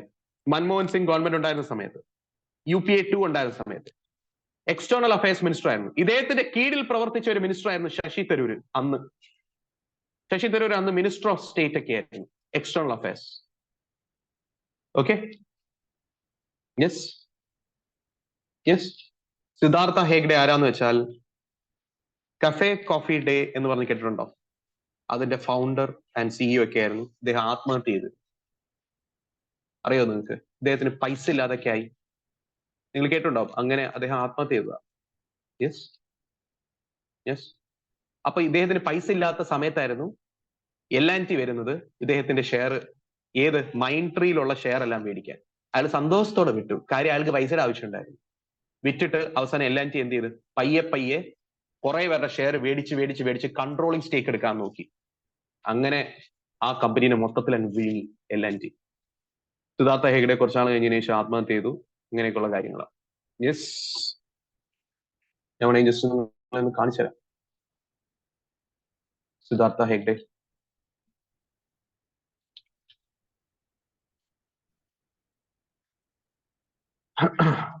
VG സിദ്ധാർത്ഥ ഹെഗ്ഡെ ഇതാണ്. Okay. Was an Indian businessman from Karnataka. He was the founder of the cafe chain Cafe Coffee Day. കവടിയാറിലൊക്കെ ഉണ്ടായിരുന്നു. കവടിയാറിൽ കറക്റ്റ് ആ കവടിയാറിന്റെ നടുക്ക് തന്നെ യെസ് ഉണ്ടായിരുന്നു, ആ പെട്രോൾ പമ്പിന്റെ ഇപ്പുറത്ത്. ഇപ്പൊ അത് കഫേ കോഫി ഡേ അല്ല, സംതിങ് എൽസ്. എനിക്ക് ഈ കഫേ കോഫി ഡേന്റെ ഓർമ്മ വന്നെന്ന് വെച്ചാൽ, recent I went to Jaipur പോയപ്പോ ഈ ശീഷ് മഹൽ ഉണ്ട് ആംബർ ഫോർട്ടില. അപ്പൊ ആ ശീഷ് മഹലിന്റെ ഏറ്റവും മേളിൽ ഒരു CCDയുടെ ഒരു ചെറിയൊരു ഔട്ട്ലെറ്റ് ഉണ്ടായിരുന്നു. പക്ഷെ അതിനകത്ത് ആരും കയറുന്നില്ലായിരുന്നു. ഓക്കെ. എനിവേസ്, ഞാൻ കുറെ നാൾക്ക് ശേഷം CCD കാണുന്നത് തന്നെ. and served as its chairman and managing director. Cafe Coffee Day. He also served on the board of directors of Mindtree. Kanda, ഞാൻ നേരത്തെ പറഞ്ഞ കമ്പനി Mindtree. Yes.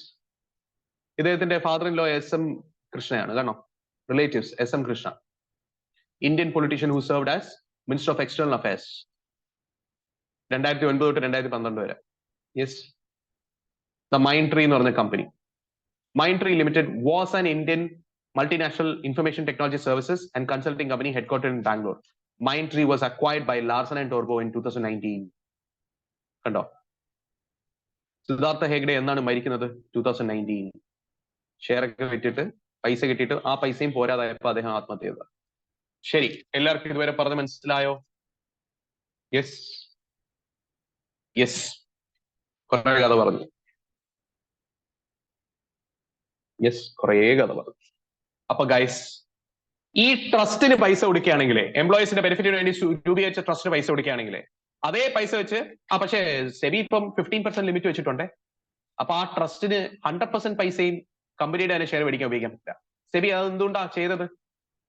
കാര്യം പിന്നെ എംപ്ലോയീസ് കമ്പനിയിൽ നടക്കുന്ന കള്ളത്തരമൊന്നും വിളിച്ചു പറയത്തില്ല. കാര്യം അവരുടെ റിട്ടയർമെന്റ് മണി എല്ലാം പോവും. അതുകൊണ്ട് അണ്ടർസ്റ്റാൻഡ്?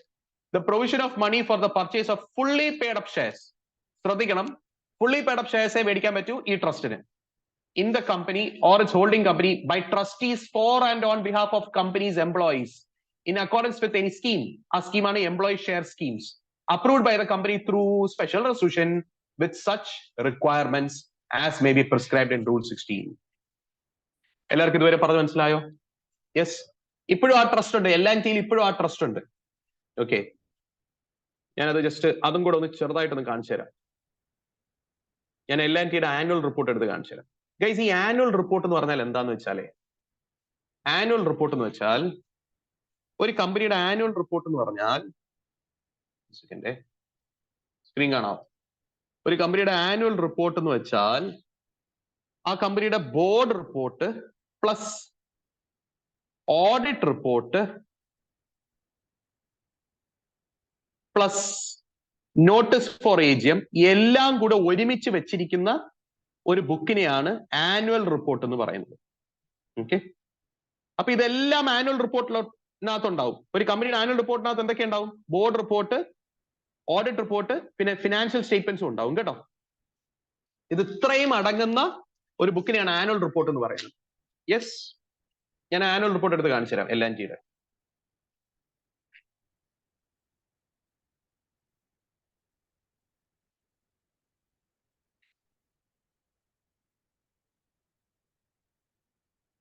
ഞാൻ LNTയുടെ ആനുവൽ റിപ്പോർട്ട് എടുത്തേ.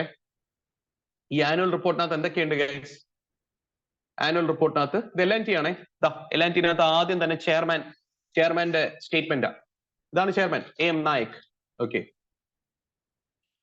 അതിന്റെ കണ്ടന്റ്സ് എടുത്താൽ നിങ്ങൾക്ക് മനസ്സിലാവും കുറെ സാധനങ്ങളുണ്ട്. ഇപ്പത്തെ CEO MD വേറൊരാളാ, SN സുബ്രഹ്മണ്യൻ. ഇതാണ് ഇപ്പത്തെ CEO MD. ഓക്കെ, ഞാൻ Ctrl F അടിച്ചിട്ട് ട്രസ്റ്റ് അടിക്കുകയാണേ. ട്രസ്റ്റ് അടിക്കുമ്പോൾ കുറെ ട്രസ്റ്റുകളുടെ പറ്റിയിട്ട് പറയുന്നുണ്ട് ഈ റിപ്പോർട്ടിൽ. ഏതൊക്കെ ട്രസ്റ്റ് ഉണ്ടെന്ന് നോക്കാം. എംപ്ലോയീസിന്റെ ട്രസ്റ്റ് ഉണ്ടോ എന്ന് നോക്കാം. അല്ല, ട്രസ്റ്റീന്ന് അടിക്കാം. ട്രസ്റ്റീന്ന് അടിക്കുമ്പോഴായിരിക്കും ഇച്ചിരി കൂടെ വൃത്തി വരുന്നത്. യെസ്, ട്രസ്റ്റീന്ന് അടിക്കാം. ട്രസ്റ്റീന്ന് അടിക്കുമ്പോൾ എന്തൊക്കെ വരും? ഡിബെഞ്ചർ ട്രസ്റ്റി വന്നു. ഡിബെഞ്ചർ ട്രസ്റ്റി എന്താ ഞാൻ കുറച്ചു നേരം കഴിയുമ്പോൾ പറഞ്ഞുതരാം. ഇത് നോക്ക്, എംപ്ലോയി ബെനിഫിറ്റ്സ് എന്ന് പറഞ്ഞ് കിടക്കുന്നുണ്ടോ? Employee benefits. യെസ്. എന്നിട്ട് പോസ്റ്റ് എംപ്ലോയ്മെന്റ് ബെനിഫിറ്റ്സ് എന്ന് പറഞ്ഞ് കിടക്കുന്നുണ്ടോ? അതിലെന്താ കിടക്കുന്നത്?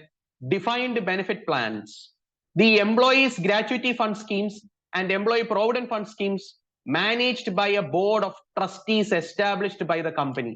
കണ്ടോ? മനസ്സിലായോ? ആ ട്രസ്റ്റിനെ പറ്റിയിട്ടാ പറയുന്നത്. ട്രസ്റ്റിനകത്ത് എത്ര രൂപയൊക്കെ ഉണ്ടെന്നൊക്കെ ഇതിനകത്ത് കാണാൻ പറ്റും. ഈ ഓഡിറ്റ് റിപ്പോർട്ടിനകത്ത്, ബോർഡ് റിപ്പോർട്ടിനകത്ത് അത് പറയും. ആനുവൽ റിപ്പോർട്ടിനകത്തുള്ള ബോർഡ് റിപ്പോർട്ടിനകത്ത് ഇതൊക്കെ പറയും. എല്ലാവരും കണ്ട മനസ്സിലായ? ഇതാണ് LNTയുടെ കഥ. ഓക്കെ, തിരിച്ചു വരാം. അങ്ങനെയാണെങ്കിൽ ആർക്ക് പൈസ കൊടുക്കുന്നതിനും എക്സംഷൻ ഉണ്ട്? പറയൂ, ആർക്ക് പൈസ കൊടുക്കുന്നതിനും എക്സംഷൻ ഉണ്ട്? അല്ലെ എക്സെപ്ഷൻ ഉണ്ട്. ഇങ്ങനെ എംപ്ലോയീസിന്റെ ബെനിഫിറ്റിന് വേണ്ടി രൂപീകരിച്ച ട്രസ്റ്റിന് അത് കുഴപ്പമില്ല, അത് കുഴപ്പമില്ല. ആ പൈസ വെച്ച് കമ്പനിയുടെ ഷെയർ മേടിച്ചാൽ കുഴപ്പമില്ല. ആ പൈസ വെച്ച് കമ്പനിയുടെ ഹോൾഡിംഗ് കമ്പനിയുടെ ഷെയർ മേടിച്ചാൽ കുഴപ്പമില്ല. എല്ലാവർക്കും പറഞ്ഞു മനസ്സിലായോ? യെസ്, എല്ലാവർക്കും പറഞ്ഞു മനസ്സിലായോ? മൂന്നാമത്തെ പോയിന്റ് എഴുതിക്കോ.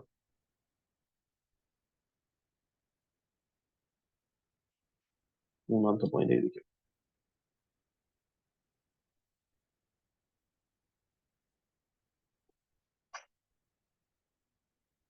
In giving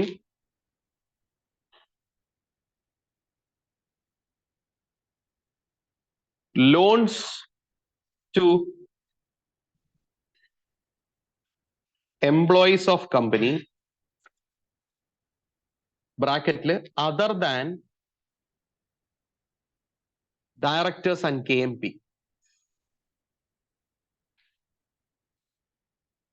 bracket close, not exceeding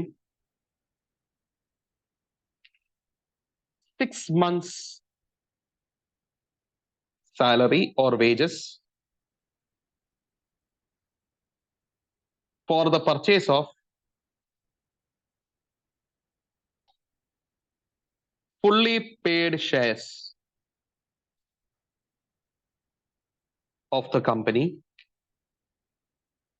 or holding company to be held by way of beneficial ownership. എന്നുവെച്ചാൽ വേറൊരാളുടെ ബെനിഫിറ്റിന് വേണ്ടിയിട്ട് എംപ്ലോയിന് പൈസ കൊടുക്കാം. അത് എങ്ങനെയാണ് ഞാൻ പറഞ്ഞുതരാം. ഗൈസ് ഇത്ര എഴുതിയാ എന്താ എഴുതിയത്? മൂന്നാമത്തെ point, in giving loans to employees of company other than ആരാണാവോ? Other than directors and KMP. For example, നമ്മളെ കമ്പനിയിലെ ബോർഡ് ഓഫ് ഡയറക്ടേഴ്സ് ഉണ്ട്, CEO ഉണ്ട്, CFO ഉണ്ട്, സെയിൽസ് ഡിപ്പാർട്ട്മെന്റ് ഹെഡായ സെയിൽസ് മാനേജർ ഉണ്ട്, പർച്ചേസ് ഡിപ്പാർട്ട്മെന്റ് ഹെഡ് ഒരാളുണ്ട്. യെസ്, ഇവർ ഇത്രയും പേരും KMP മാരും പിന്നെ ബോർഡ് ഓഫ് ഡയറക്ടേഴ്സും. ഇവരല്ലാത്ത വേറെ ഏതെങ്കിലും എംപ്ലോയിന് കൊടുക്കണം. മനസ്സിലായോ? ഇവരല്ലാത്ത വേറെ ഏതെങ്കിലും എംപ്ലോയിന് കൊടുക്കണം. For example, HR department manager. Okay, HR manager അയാൾ എന്തല്ല, KMP അല്ല എന്നാ പറയുന്നത്. കാര്യം KMP ആവണമെങ്കിൽ CEO ആയിരിക്കണം, CFO ആയിരിക്കണം, CS ആയിരിക്കണം, ഹോൾ ടൈം ഡയറക്ടർ ആയിരിക്കണം എന്നൊക്കെയുള്ള കാര്യമുണ്ട്. 1 rank below board of directors ആയിരിക്കണം. അപ്പൊ actually sales manager 1 rank below അല്ല, ബോർഡ് ഓഫ് ഡയറക്ടേഴ്സ് കഴിഞ്ഞാൽ CEO ആണ് 1 റാങ്ക് ബിലോ. അദ്ദേഹം കഴിഞ്ഞിട്ടാണ് സെയിൽസ് മാനേജർ വരുന്നത്. അപ്പൊ സെയിൽസ് മാനേജറിനും കൊടുക്കാം. തൽക്കാലം ഞാൻ HR മാനേജർ എടുക്കുകയാണ്. HR മാനേജറിന്റെ മന്ത്ലി സാലറി എന്ന് പറയുന്നത് 1 lakh rupees ആണ് മന്ത്ലി സാലറി. അങ്ങനെയാണെങ്കിലേ അയാൾക്ക് എത്ര രൂപ വരെ കൊടുക്കാമെന്നറിയോ? 6 ലക്ഷം വരെ കമ്പനിക്ക് അയാൾക്ക് ലോൺ ആയിട്ട് കൊടുക്കാം. ഈ ലോണിന്റെ പൈസ ഉപയോഗിച്ച് ഈ HR മാനേജർ എന്ത് ചെയ്യും? കമ്പനിയുടെ തന്നെ ഷെയർ പർച്ചേസ് ചെയ്യും, ഫുള്ളി പെയ്ഡ് അപ്പ് ഷെയർസ്. കമ്പനീനെ തന്നെ fully paid up shares purchase ചെയ്യും. പക്ഷെ ഇയാള് ഈ ഷെയർ പർച്ചേസ് ചെയ്ത് ഇയാളുടെ കൈ വെക്കുന്നതേ ഇയാളുടെ ആവശ്യത്തിന് വേണ്ടിയിട്ടല്ല. ഇയാൾ ഒരു ബെനിഫിഷ്യൽ ഓണറിനെ പോലെയാണ്, വേറൊരാളുടെ ബെനിഫിറ്റിന് വേണ്ടിയിട്ടാണ് ഇയാൾ ഹോൾഡ് ചെയ്യുന്നത്. അണ്ടർസ്റ്റുഡ്? വേറൊരാൾ ആരാന്നൊക്കെ പിന്നീട് പറഞ്ഞുതരാം. തൽക്കാലം ഇത്രയും മനസ്സിലായോ? അപ്പൊ കമ്പനിക്ക് വേണമെങ്കിൽ എന്ത് ചെയ്യാം? കമ്പനിയുടെ എംപ്ലോയീസ് ആകുന്ന ആൾക്കാർക്ക് 6 months സാലറി വരെ മാക്സിമം ലിമിറ്റ് വരുന്ന രീതിയിൽ ലോൺ കൊടുക്കാം. എന്നിട്ട് ആ എംപ്ലോയിന് എന്ത് ചെയ്യാം? ഷെയർ മേടിക്കാം. പക്ഷെ ഇതിന് സ്പെഷ്യൽ റെസൊല്യൂഷൻ ഒന്നും വേണ്ട കേട്ടോ. മറ്റേ ട്രസ്റ്റിന്റെ സ്കീമിനാണ് സ്പെഷ്യൽ റെസൊല്യൂഷൻ വേണ്ടത്. ഇവിടെ സ്പെഷ്യൽ റെസൊല്യൂഷൻ ഒന്നും വേണ്ട. അണ്ടർസ്റ്റുഡ്? പക്ഷെ ഈ എംപ്ലോയി ഷെയർ ഹോൾഡ് ചെയ്യുന്ന അയാളുടെ ബെനിഫിറ്റിന് വേണ്ടിയിട്ടല്ല, വേറൊരാളുടെ ബെനിഫിറ്റിന് വേണ്ടി. ആ വേറൊരാൾ ആരാന്ന് പിന്നെ പറഞ്ഞുതരാം. ഇത്രയും മനസ്സിലായോ? യെസ്, ഇത്രയും മനസ്സിലായോ? ആ ഷെയർ ക്യാപിറ്റൽ ആൻഡ് ബിസിനസ് എന്ന് പറഞ്ഞ ചാപ്റ്ററിൽ അടുത്ത് ഞാൻ പറഞ്ഞുതരാം. Lending money by a company to its employees other than its directors or KMP not exceeding 6 months salary of the employees to enable them to buy or subscribe fully paid up shares in the company or its holding company and to hold them by way of beneficial ownership. Okay, എല്ലാവർക്കും പറഞ്ഞു പിടികിട്ടിയ? Yes, ഇതുമാണെങ്കിലും കുഴപ്പമില്ല. Yes, ഈ മേളിൽ കൊടുത്തിരിക്കുന്ന box എന്താണെന്നറിയോ? ഇത് മറ്റേ സ്കീമിന്റെ ബോക്സാ. ആ സ്കീമില്ലേ, മറ്റേ എംപ്ലോയീസിന്റെ ട്രസ്റ്റഡ് സ്കീം, അതിന്റെ ബോക്സ് ഇതല്ല. അതിനകത്തുള്ള ഓരോ പോയിന്റുകളാണ്. അതൊക്കെ എന്താ നമുക്ക് പിന്നീട് നോക്കാം, അതിപ്പോ നോക്കിയില്ലെങ്കിലും കുഴപ്പമില്ല. ഓക്കെ, അതിനകത്ത് ആകെ കൂടെ ഈ പോയിന്റ് ആണ് ഇമ്പോർട്ടന്റ്, ഈ നാലാമത്തെ പോയിന്റ്. നാലാമത്തെ പോയിന്റ് എന്താണെന്ന് ഞാൻ പിന്നീടൊക്കെ പറഞ്ഞുതരാം, തൽക്കാലം അത് നോക്കണ്ട. ഗൈസ്, എല്ലാവർക്കും സെക്ഷൻ 67ന്റെ സബ്സെഷൻ 2 മനസ്സിലായോ? സബ്സെഷൻ 2 ആരെ പറ്റി സ്പെസിഫിക്കലി പറയാ? ഒരു പബ്ലിക് കമ്പനിയെ പറ്റി സ്പെസിഫിക്കലി പറയാ. പബ്ലിക് കമ്പനി എന്ത് ചെയ്യരുത്? പൈസ കൊടുക്കരുത് ആർക്കും. ആ പൈസ വെച്ച് തന്നെ അവര് എന്ത് ചെയ്യരുത്? കമ്പനിയുടെ ഷെയർ അല്ലെങ്കിൽ കമ്പനിയുടെ ഹോൾഡിംഗ് കമ്പനിയുടെ ഷെയർ ഒന്നും മേടിക്കരുത്. അത് ഡയറക്ട്ലി ഒരു ഇൻഡയറക്ട്ലി കൊടുത്ത ലോൺ ആയിരിക്കാം. മനസ്സിലായോ? പക്ഷേ എക്സെപ്ഷൻ ഉണ്ട്. എങ്ങനത്തെ പബ്ലിക് കമ്പനി ആണെങ്കിൽ കുഴപ്പമില്ല, ബാങ്ക് ആകുന്ന പബ്ലിക് കമ്പനി ആണെങ്കിൽ കുഴപ്പമില്ല, പിന്നെ ഈ ട്രസ്റ്റ് രൂപീകരിച്ചിട്ടുള്ള കേസ് ആണെങ്കിൽ കുഴപ്പമില്ല, പിന്നെ KMPO ഡയറക്ടേഴ്സോ അല്ലാത്ത എംപ്ലോയീസിന് 6 months സാലറി എക്സീഡ് ചെയ്യാത്ത രീതിയിൽ കൊടുക്കുന്ന പൈസ അവർ ആ പൈസ വെച്ച് ഫുള്ളി പെയ്ഡ് ഷെയർ മേടിച്ചാൽ കമ്പനിയുടെയോ ഹോൾഡിംഗ് കമ്പനിയുടെ മേടിച്ചാൽ കുഴപ്പമില്ല. എല്ലാവർക്കും പറഞ്ഞു മനസ്സിലായോ? ഇതാണ് യഥാർത്ഥത്തിൽ section 67. Section 67. Yes, everybody understood? നിങ്ങൾ ഡീറ്റെയിൽ ആയിട്ട് ഈ ഹോസ്റ്റൽ ടേക്ക് ഓവർ ഒക്കെ അല്ലേ, യഥാർത്ഥത്തിൽ ഈ ഹോസ്റ്റൽ ടേക്ക് ഓവറും കാര്യങ്ങളൊക്കെ CS-ലാണ് പഠിക്കുന്നത്. ഓക്കെ, CS-ല് സെബി റെഗുലേഷൻസ് പഠിക്കാനുണ്ട്. സെബി റെഗുലേഷൻസ് പറഞ്ഞാൽ ഈ ടേക്ക് ഓവറിന്റെ റെഗുലേഷൻസ്. യെസ്, ഇത് ഞാൻ ചുമ്മാ വായിച്ച് ACCA-ലും ഞാൻ കുറച്ച് പഠിപ്പിച്ച കാര്യമായിരുന്നു. നല്ല രസകരമായിട്ടുള്ള ഒരു ഏരിയ ഈ ഹോസ്റ്റൽ ടേക്ക് ഓവർ എന്നൊക്കെ പറയുന്നത്. ഇങ്ങനെ ടേക്ക് ഓവറിന് വരുമ്പോൾ നമ്മൾ എങ്ങനെ അതിനെ നേരിടും? ആ നേരിടുന്നതിന് പല മെത്തേഡുകളുണ്ട്. നിങ്ങൾ ചിലത് കേട്ടിട്ടുണ്ടോ? സെല്ലിംഗ് ഓഫ് ക്രൗൺ ജുവൽസ് എന്നൊക്കെ പറഞ്ഞ് കേട്ടിട്ടുണ്ടോ? സെല്ലിംഗ് ഓഫ് ക്രൗൺ ജുവൽസ് എന്ന് പറഞ്ഞ് കേട്ടിട്ടുണ്ടോ? സെല്ലിംഗ് ഓഫ് ക്രൗൺ ജുവൽസ് ഇതൊരു ഡിഫൻസാ. സെല്ലിംഗ് ഓഫ് ക്രൗൺ ജുവൽസ് കേട്ടിട്ടുണ്ടോ? യെസ്. പാക്മാൻ ഡിഫൻസ് കേട്ടിട്ടുണ്ടോ? Pac-Man defence. പാക്മാൻ എന്ന് പറഞ്ഞ ഗെയിം ചിലപ്പോൾ നിങ്ങൾ കളിച്ചിട്ടുണ്ടാവും. പാക്മാൻ കളിച്ചിട്ടുണ്ടോ? ഒരു മഞ്ഞ കളറിലെ ഇങ്ങനെ കഴിക്കാൻ പോകുന്ന ഒരു സാധനം, പാക്മാൻ. ഓക്കെ, ഇത് രണ്ടും എന്താന്ന് ഞാൻ പെട്ടെന്ന് ഒന്ന് പറഞ്ഞുതരാം. സെല്ലിംഗ് ഓഫ് ക്രൗൺ ജുവൽസ് എന്ന് വെച്ചാലേ, for example, what makes a company attractive is its crown jewels. That is, ഒരു ഉദാഹരണം ഞാൻ പറഞ്ഞുതരാം. For example,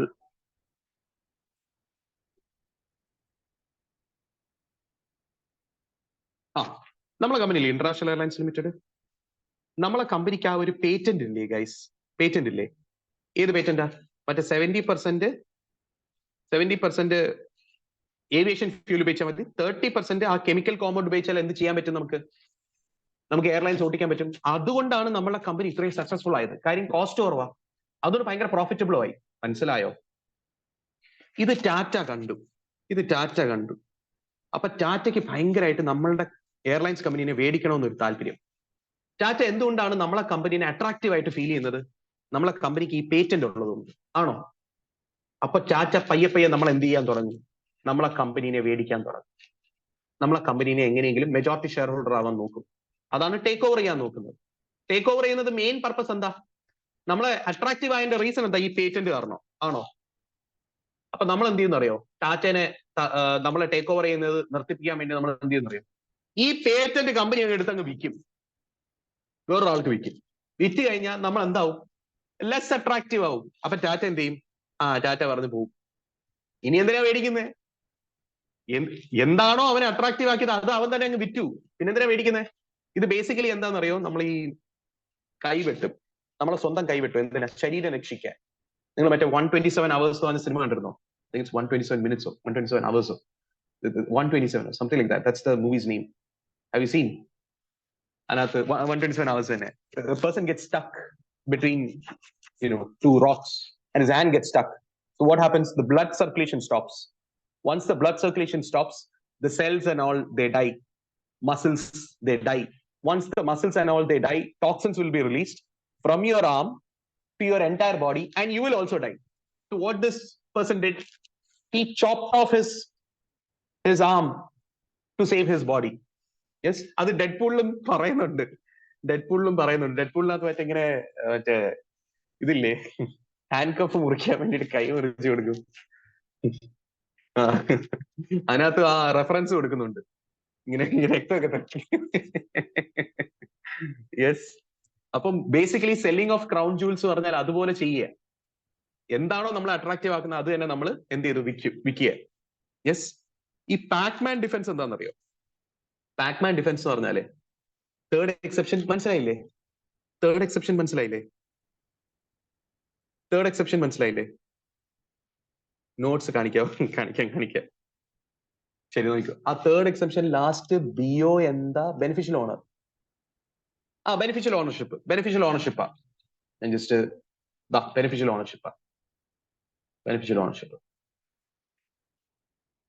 ownership. Yes, third point അതാ. യെസ്. ഈ പാക്മാൻ ഡിഫൻസ് എന്താണെന്നറിയോ? പാക്മാൻ ഡിഫൻസിൽ നമ്മളെ കമ്പനിയുടെ ഷെയർ ആര് മേടിക്കാൻ നോക്കുന്നു? ടാറ്റ മേടിക്കാൻ നോക്കുന്നു. കുറച്ച് ഷെയർ ഒക്കെ മേടിച്ച് തുടങ്ങി. നമ്മളത് മനസ്സിലാക്കി. ടാറ്റ നമ്മളെ എന്ത് ചെയ്യാൻ നോക്കിയാ? നമ്മളെ വിഴുങ്ങാൻ നോക്കിയാണ്. നമ്മൾ എന്ത് ചെയ്യുന്ന അറിയോ? നമ്മൾ തിരിച്ച് ടാറ്റയുടെ ഷെയർ മേടിക്കാൻ തുടങ്ങും. അതാണ് പാക്മാൻ ഡിഫൻസ്. നമ്മളെ കടിക്കാൻ വരുന്നവരെ നമ്മൾ തിരിച്ചു മേടിക്കും. അതാണ് പാക്മാൻ ഡിഫൻസ്. അപ്പൊ പയ്യെ ടാറ്റ എന്ത് ചെയ്യും? ഓക്കെ, ഞാൻ നിർത്താം, നിങ്ങൾ നിർത്തിക്കോ. അതാണ് പാക്മാൻ ഡിഫൻസ്. യെസ്. പിന്നെ വേറെ ചിലതുണ്ട്. പോയിസൺ പില്ലുണ്ട്. പോയിസൺ പിൽ എന്ന് പറയും. പോയിസൺ പിൽ എന്താണെന്ന് ഞാൻ പിന്നീട് പറഞ്ഞുതരാം. അതൊന്നും നിങ്ങൾ പറയണ്ട. ഇതൊരു റൈറ്റ് ഇഷ്യൂന് തുല്യ. പോയിസൺ പില്ല് റൈറ്റ് ഇഷ്യൂന് തുല്യ. അപ്പൊ എക്സിസ്റ്റിംഗ് ഷെയർ ഹോൾഡേഴ്സിന് വീണ്ടും ഷെയർ ഇഷ്യൂ ചെയ്ത് കൊടുക്കും. അപ്പൊ അവരുടെ എന്ത് കൂട്ടാൻ? അവരുടെ പെർസെന്റേജ് ഒക്കെ കൂട്ടാൻ. അത് പ്രൊമോട്ടർ ഗ്രൂപ്പിനാണ് കൊടുക്കുന്നത്. എല്ലാവർക്കും കൊടുക്കത്തില്ല, പ്രൊമോട്ടർ ഗ്രൂപ്പിനാണ് കൊടുക്കുന്നത്. അപ്പൊ പ്രൊമോട്ടേഴ്സിന്റെ എന്ത് കൂടും? അവരുടെ ഷെയറിന്റെ ഇത് കൂടും, പെർസെന്റേജ് കൂടും. Okay, poison pill. പിന്നെ വൈറ്റ് നൈറ്റ് ഉണ്ട്, ഗ്രേ നൈറ്റ് ഉണ്ട്. അങ്ങനെ വൈറ്റ് നൈറ്റ് എന്ന് പറഞ്ഞാൽ ഒരാൾ നമ്മളെ സഹായിക്കാൻ വരും. അയാൾക്ക് നമ്മൾ ഷെയർ ഇഷ്യൂ ചെയ്ത് കൊടുക്കും. അയാൾ നമ്മളെ കമ്പനിയുടെ ഷെയർ കൊടുക്കും. പക്ഷെ അയാൾ ടാറ്റേനെ സഹായിക്കത്തില്ല. അയാൾ നമ്മളുടെ കൂടെ നിൽക്കും. അതാണ് വൈറ്റ് നൈറ്റ്, നമ്മളെ സഹായിക്കാൻ വന്ന സുഹൃത്ത്. Okay, yes. അപ്പൊ അങ്ങനെയൊക്കെയുള്ള ഡിഫൻസുകളാണ് ഹോസ്പിറ്റൽ ടേക്ക് ഓവറിന് നമ്മൾ ഉപയോഗിക്കുന്നത്. ഓക്കെ, ജസ്റ്റ് ചുമ്മാ നിങ്ങൾക്ക് ഒരു ഇൻഫർമേഷന് വേണ്ടിയിട്ട് ഞാൻ പറഞ്ഞു. യെസ്, എല്ലാവർക്കും ഇതുവരെ പറഞ്ഞു മനസ്സിലായോ? ഇത്രയേ ഉള്ളൂ സെക്ഷൻ 67. സെക്ഷൻ 67 വേറെ പ്രൈവറ്റ് കമ്പനിയുടെ എക്സംഷൻ ഒക്കെ പറയുന്നു. അത് സത്യം പറഞ്ഞാൽ ഇറലവന്റ് നോക്കണ്ട. സെക്ഷൻ 67 എല്ലാവർക്കും മനസ്സിലായോ? സെക്ഷൻ 67 എല്ലാവർക്കും മനസ്സിലായോ? അങ്ങനെയാണെങ്കിൽ നമുക്ക് ഏതിലോട്ട് പോവാം? സെക്ഷൻ 68 പോവാം. എഴുതിക്കോ. സെക്ഷൻ 68 വളരെ ഇമ്പോർട്ടന്റ് ആണ്. ബൈബാക്കിന്റെ സെക്ഷൻ ആണ്. എഴുതിക്കോ. Power of company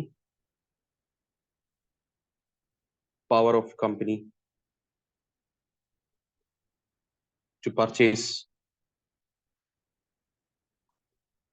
its own shares and other securities.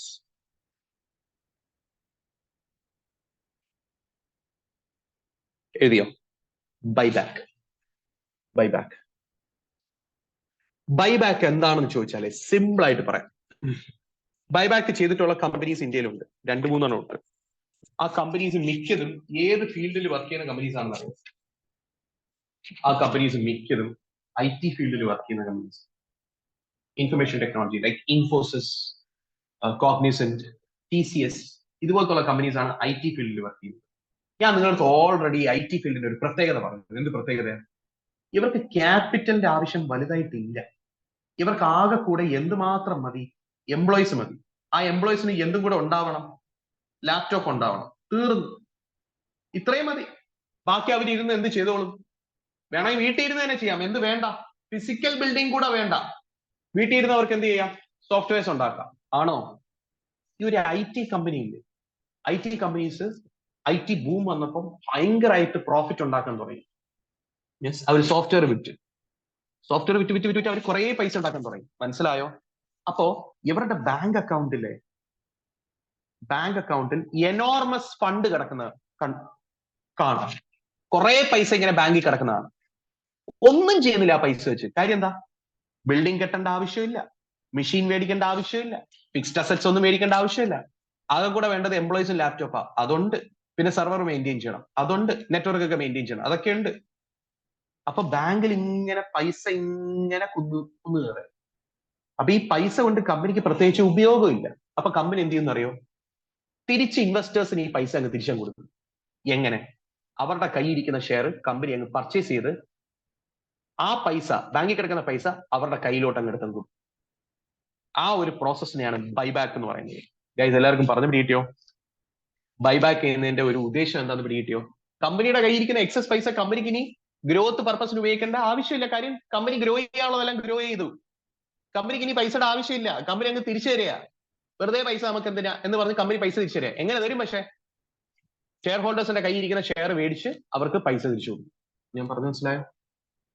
ഈ ഒരു സംഭവത്തിനെയാണ് ബൈബാക്ക് എന്ന് പറയുന്നത്. അണ്ടർസ്റ്റുഡ്? എന്നാൽ ഒരു കമ്പനിക്ക് ബൈബാക്ക് ചെയ്യണമെങ്കിൽ എങ്ങനെ ചെയ്യാം, എന്തൊക്കെ പ്രൊസീജിയർ പാലിച്ച് ചെയ്യാം എന്നാണ് ചോദ്യം. അണ്ടർസ്റ്റുഡ്? ഇന്ത്യയിൽ ബൈബാക്ക് ചെയ്തിട്ടുള്ളത് ഈ IT കമ്പനീസ് ആണ് കൂടുതലും. എനിക്ക് തോന്നുന്നു TCS ആയിരുന്നു അവസാനം ബൈബാക്ക് ചെയ്തത്. ഓക്കെ, TCS ആണെന്ന് തോന്നുന്നു അവസാനം ബൈബാക്ക് ചെയ്തത്. ഒരു സെക്കൻഡ്, ഞാൻ വേണമെങ്കിൽ ജസ്റ്റ് ഒന്ന് നോക്കട്ടെ.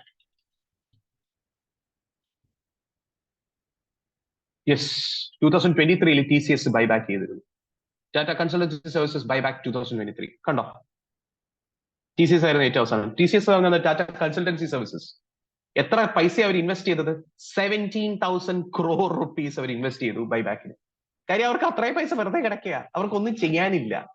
അപ്പൊ കമ്പനിയുടെ പ്രൊമോട്ടേഴ്സിന് മാത്രമല്ല ഷെയർ ഹോൾഡേഴ്സിന് ഈ പൈസ കൊടുക്കും. ചിലപ്പോൾ പ്രൊമോട്ടേഴ്സിന് കൊടുക്കത്തില്ല. പ്രൊമോട്ടേഴ്സ് മനഃപൂർവ്വം ബൈബാക്ക് വേണ്ടെന്ന് പറയും, അവരുടെ ഷെയർ ഇൻടാക്ട് ആയിട്ടിരിക്കാൻ. അതെന്താന്ന് ഞാൻ പറഞ്ഞുതരാം, വെയിറ്റ് ചെയ്യും. അപ്പൊ എല്ലാവർക്കും ബൈബാക്ക് എന്താന്ന് ഏകദേശം പിടികിട്ടിയ, എന്തുകൊണ്ടാ ചെയ്യുന്നതെന്ന് പിടികിട്ടിയ? ഈവൻ ഹോസ്റ്റൽ ടേക്ക് ഓവർ തകർക്കാൻ വേണ്ടിയിട്ടും ബൈബാക്ക് ചെയ്യും. പബ്ലിക്കിന്റെ കയ്യിൽ ഇരിക്കുന്ന ഷെയർ എല്ലാം ബൈബാക്ക് ചെയ്തിട്ട് പ്രൊമോട്ടറിന്റെ ഗ്രൂപ്പിന്റെ മാത്രം ബൈബാക്ക് ചെയ്തില്ല. അപ്പൊ പ്രൊമോട്ടറിന്റെ ഗ്രൂപ്പ് എന്താവും? വീണ്ടും അവരുടെ ഷെയർ കൂടും, പെർസെന്റേജ് കൂടും. അപ്പൊ ബൈബാക്ക് ചെയ്യുന്നതിന്റെ വേറൊരു ഉദ്ദേശം ഈ ഹോസ്റ്റൽ ടേക്ക് ഓവർ ഒക്കെ തകർക്കാൻ വേണ്ടിയിട്ടാണ്. ഓക്കെ, ബൈബാക്കിന് പല അഡ്വാൻറ്റേജസ് ഉണ്ട്, പല ഉദ്ദേശമുണ്ട്. ഒരു ഉദ്ദേശം ഇതാ, പൈസ വെറുതെ കിടക്കുക, തിരിച്ചു കൊടുക്കും. ഒരെണ്ണം ഹോസ്റ്റൽ ടേക്ക് ഓവർ ഒക്കെ തകർക്കാൻ, ഒരെണ്ണം കമ്പനിയുടെ ഷെയർ പ്രൈസ് കൂട്ടാൻ. അങ്ങനെ പല റീസൺസ് ഉണ്ട് ബൈബാക്ക് ചെയ്യുന്നതിന്. ബൈബാക്ക് നിങ്ങൾക്ക് എവിടെ പഠിക്കാനുണ്ട് ഗൈസ്? ബൈബാക്ക് നിങ്ങൾക്ക് അക്കൗണ്ട്സിലും പഠിക്കാനുണ്ട്.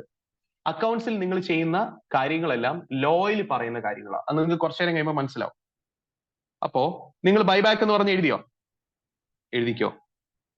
സോഴ്സസ് ഓഫ് ബൈബാക്ക് ഒരു ഹെഡിങ് എഴുതിക്കോ അതിന്റെ താഴെ. Sources of buyback. അതിന്റെ അർത്ഥം എന്താ? എവിടെയൊക്കെ കിടക്കുന്ന പൈസ ഉപയോഗിച്ച് ബൈബാക്ക് ചെയ്യാം. Sources of buyback. യെസ്, ആദ്യത്തിന്റെ താഴെ എഴുതിക്കോ ഫ്രീ റിസർവ്സ്. രണ്ടാമത്തിന്റെ താഴെ എഴുതിക്കോ സെക്യൂരിറ്റീസ് പ്രീമിയം അക്കൗണ്ട്. അത് ഓൾറെഡി നമ്മൾ ഏത് സെക്ഷൻ പഠിപ്പിച്ചപ്പോ നമ്മൾ നോക്കിയിരുന്നു? Section 52. Third, issue proceeds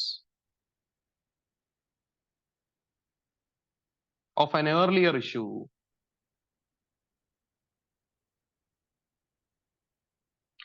bracket ചെയ്തിക്കോ, other than the class of shares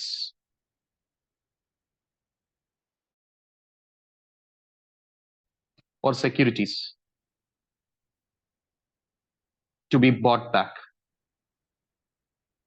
എന്താണ് ഇപ്പൊ ഈ എഴുതിയതിന്റെ അർത്ഥം? ആദ്യം സിമ്പിൾ ആയിട്ട് പറയാം. ഫ്രീ റിസർവ്സ് ഈ കിടക്കുന്ന പൈസ ഉപയോഗിക്കാന്ന്. ഫ്രീ റിസർവ്സ് പറഞ്ഞാൽ എന്താ? സർപ്ലസ് ഇൻ P&L, അത് credit balance. General reserve, revenue reserve.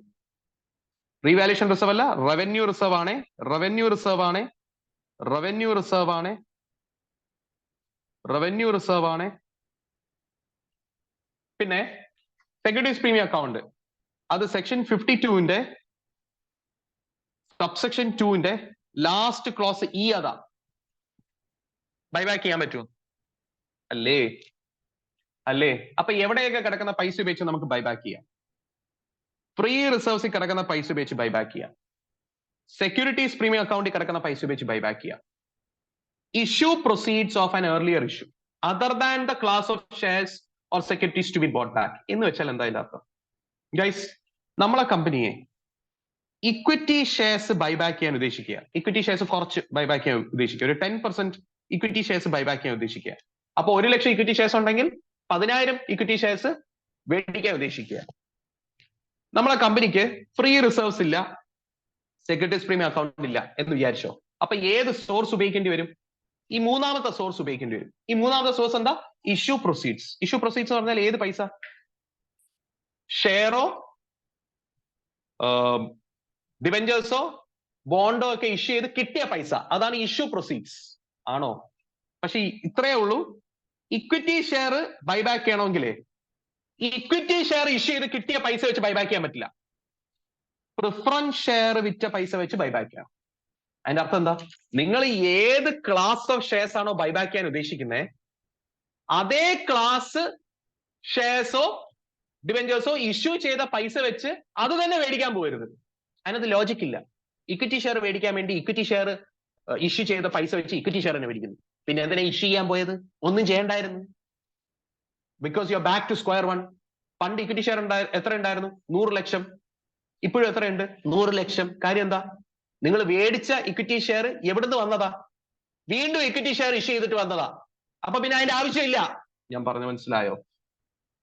അപ്പൊ നിങ്ങൾ ഇക്വിറ്റി ഷെയർ പർച്ചേസ് ചെയ്യാൻ പോവുകയാണെങ്കിലേ നിങ്ങൾക്ക് വേണമെങ്കിൽ പ്രിഫറൻസ് ഷെയർ ഇഷ്യൂ ചെയ്ത പൈസ വെച്ച് ഇക്വിറ്റി ഷെയർ പർച്ചേസ് ചെയ്യാം. ഇനി നിങ്ങൾ പ്രിഫറൻസ് ഷെയർസ് പർച്ചേസ് ചെയ്യാൻ പോവുകയാണെങ്കിലേ ഇക്വിറ്റി ഷെയർസിന്റെ പൈസ ഉപയോഗിച്ച് നിങ്ങൾക്ക് പ്രിഫറൻസ് ഷെയർസ് ബൈബാക്ക് ചെയ്യാം. മനസ്സിലായോ? പക്ഷേ ഇക്വിറ്റി ഷെയർ പർച്ചേസ് ചെയ്യാൻ പോകുമ്പോൾ ഇക്വിറ്റി ഷെയറിന്റെ ഇഷ്യൂ പൈസ വെച്ച് പർച്ചേസ് ചെയ്യാൻ പോകരുത്, മണ്ടത്തരം. അണ്ടർസ്റ്റുഡ്? അപ്പൊ ഡിഫറെന്റ് ക്ലാസ് ആയിരിക്കണം ഇഷ്യൂ പ്രൊസീഡ്സ്. എല്ലാവർക്കും പറഞ്ഞത് പിടികിട്ടിയ? എല്ലാവർക്കും പറഞ്ഞു പിടികിട്ടിയ? എല്ലാവർക്കും പറഞ്ഞു പിടികിട്ടിയ? യെസ്. ചോദ്യം ഇതാണ്, what are the sources of buyback? Buyback നടത്തുമ്പോൾ എവിടെ നിന്നൊക്കെയുള്ള പൈസ ഉപയോഗിച്ച് നമുക്ക് ബൈബാക്ക് ചെയ്യാം? പറ. ഒന്ന് ഫ്രീ റിസർവ്സിലുള്ള പൈസ ഉപയോഗിച്ച് ബൈബാക്ക് ചെയ്യാം. പിന്നെ സെക്യൂരിറ്റീസ് പ്രീമിയം അക്കൗണ്ടിൽ കിടക്കുന്ന പൈസ ഉപയോഗിച്ച് ബൈബാക്ക് ചെയ്യാം. പിന്നെ ഇഷ്യൂ പ്രൊസീഡ്സ് ഉപയോഗിച്ച് ബൈബാക്ക് ചെയ്യാം. പക്ഷേ ഇഷ്യൂ പ്രൊസീഡ്സ് ഉപയോഗിക്കുമ്പോൾ എന്ത് ചെയ്യണം? Earlier issue of issue proceeds other than the class of shares or securities to be bought back. അത് ശ്രദ്ധിക്കണം. മനസ്സിലായോ? മനസ്സിലായോ? ഇതാണ് സോഴ്സസ് ഓഫ് ബൈബാക്ക്. ഓക്കെ, ഇത് സബ്സെക്ഷൻ 1 പറയുന്നത്, സെക്ഷൻ 68-ന്റെ. Notwithstanding anything contained in this act, but subject to the provisions of subsection 2, a company may buy back its own securities from the following sources. എന്നാണ് പറയുന്നത്. ഞാൻ വേണമെങ്കിൽ കാണിച്ചു തരാം, നിങ്ങളുടെ ടെക്സ്റ്റ് ബുക്കിൽ കാണിച്ചു തരാം. Yes. Power of company to purchase its own securities. Buyback. Power of company to purchase its own securities. Buyback is the reacquisition by a company of its own securities. It is a way of returning money to its investors. Section 68 contains provisions which describe the power of a company to purchase its own securities subject to the applicable conditions. Subsection 1 എന്താ? Notwithstanding എന്ന് അവർ text ബുക്കിനകത്ത് എഴുതിയിട്ടില്ല, പക്ഷെ ആക്ടിനകത്ത് അങ്ങനെയാണ്. ഞാൻ വേണമെങ്കിൽ just act എന്ന് കാണിച്ചു തരാം. Section 68.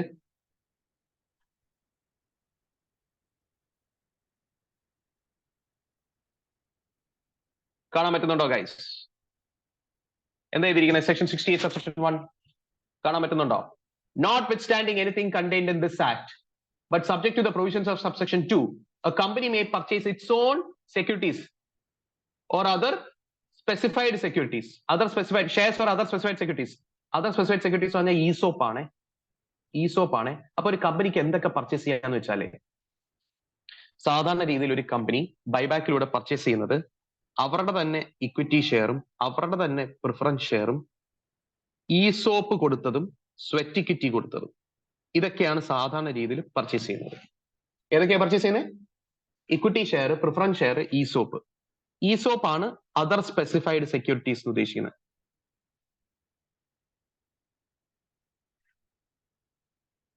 Other specified securities.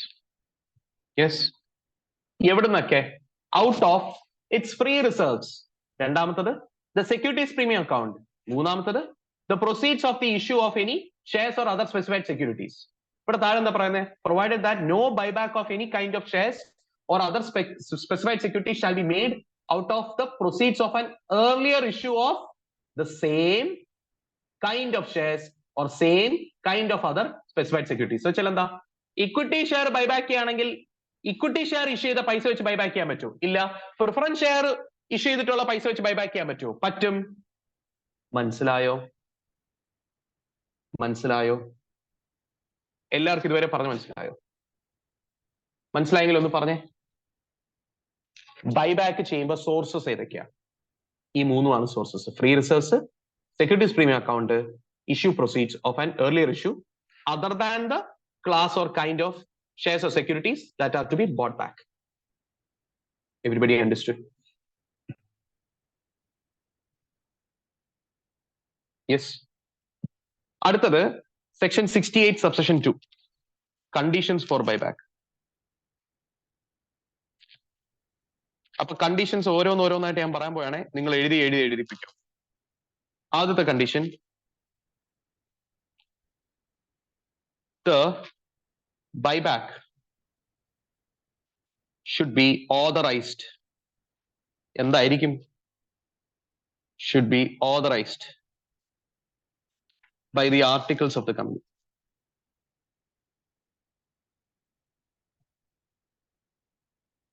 By the articles of the company. Understood? അപ്പൊ ബൈബാക്കിന്റെ ഫസ്റ്റ് കണ്ടീഷൻ എന്താ? ആർട്ടിക്കിൾസിൽ ഓതറൈസേഷൻ വേണം. മനസ്സിലായോ? രണ്ടാമത്തെ കണ്ടീഷൻ നടുക്ക് എഴുതിക്കോ, റെസൊല്യൂഷൻ. കാര്യം രണ്ട് ടൈപ്പ് റെസൊല്യൂഷൻ ഉണ്ട്. ഒന്നെങ്കിൽ ബോർഡ് റെസൊല്യൂഷൻ മാത്രം മതി. രണ്ടാമത്തെ കേസിൽ ബോർഡ് റെസൊല്യൂഷനും വേണം, മെമ്പേഴ്സിന്റെ സ്പെഷ്യൽ റെസൊല്യൂഷനും വേണം. ഓക്കെ, ബോർഡ് റെസൊല്യൂഷനും വേണം, മെമ്പേഴ്സിന്റെ സ്പെഷ്യൽ റെസൊല്യൂഷനും വേണം രണ്ടാമത്തെ കേസിൽ. എഴുതിയോ?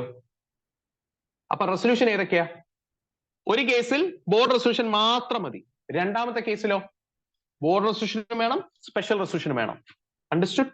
ഈ ബോർഡ് റെസൊല്യൂഷൻ മാത്രം വേണ്ടി വന്ന കേസ് ഏതാന്ന് ഞാൻ പിന്നീട് പറഞ്ഞുതരാം. ഓക്കെ, അതിനുവേണ്ടി കുറച്ച് സ്ഥലം വിട്ടുതരാം. ഒരു രണ്ട് പേജ് അല്ല, 2 ലൈൻ വിട്ടുതരാം. മനസ്സിലായോ? തൽക്കാലം നിങ്ങൾ എന്ത് മനസ്സിലാക്കണം? Board resolution, board of directors ഒരു റെസൊല്യൂഷൻ പാസ് ചെയ്യണം. ബോർഡ് ഓഫ് ഡയറക്ടേഴ്സ് എന്തായാലും റെസൊല്യൂഷൻ പാസ് ചെയ്തേ പറ്റൂ. കാര്യം അങ്ങനെയാ, എല്ലാ തീരുമാനം എടുക്കുന്ന ബോർഡാണ്. യെസ്, ബോർഡ് തീരുമാനം എടുക്കുന്ന റെസൊല്യൂഷൻ പാസ് ചെയ്തിട്ടാ. പ്ലസ് മെമ്പേഴ്സിന്റെ എന്തും വേണം, സ്പെഷ്യൽ റെസൊല്യൂഷൻ വേണം. മനസ്സിലായോ? മനസ്സിലായോ? യെസ്. എന്നിട്ട് ഒരു കാര്യം എഴുതാൻ 2 ലൈൻ വിട്ടിട്ട് മൂന്നാമത്തെ പോയിന്റ് എഴുതും. മൂന്നാമത്തെ പോയിന്റ് പഠിപ്പിക്കുന്നതിന് മുമ്പ് എനിക്കൊരു ബാലൻസ് ഷീറ്റ് ഒക്കെ കാണിച്ച് നിങ്ങൾക്ക് ചില ഫിഗേഴ്സ് ഒക്കെ കാണിച്ചാലേ നിങ്ങൾക്ക് അത് മനസ്സിലാവും. ഓക്കെ, ഒരു കമ്പനിയുടെ ബാലൻസ് ഷീറ്റിന്റെ എക്സ്ട്രാക്ട് ആണ്. എക്സ്ട്രാക്ട് എന്ന് പറഞ്ഞാൽ എന്താ? എല്ലാ ഇൻഫർമേഷൻ ഒന്നും ഇല്ല, ഞാൻ ജസ്റ്റ് ചില കാര്യങ്ങൾ മാത്രമേ പറയുന്നുള്ളൂ. ഓക്കെ, ഈ കമ്പനിക്ക് ഇക്വിറ്റി ഷെയർ ക്യാപിറ്റൽ ഉണ്ട്. എത്രയെന്ന് വെച്ചാൽ 10 ലക്ഷം ഷെയർസ് ഓഫ് റുപ്പീസ് 10 each. അപ്പൊ എത്ര വരും? 100 ലക്ഷം വരും. ഈ കമ്പനിക്ക് 10% പ്രിഫറൻസ് ഷെയർസും ഉണ്ട്. എത്രയെന്ന് വെച്ചാൽ 5 lakh preference shares of rupees 10 each.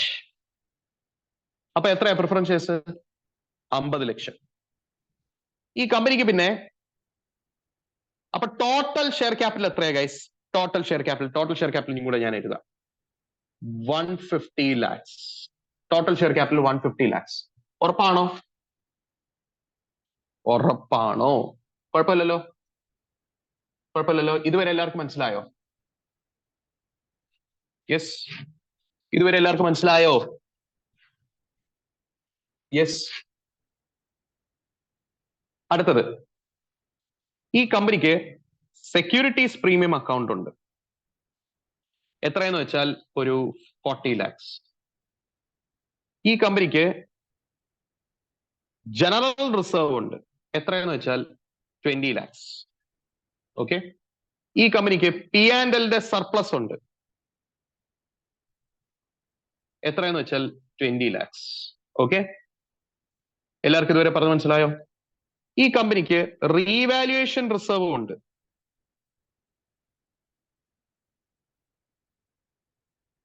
എത്രയെന്ന് വെച്ചാൽ 10 lakhs. മനസ്സിലായോ?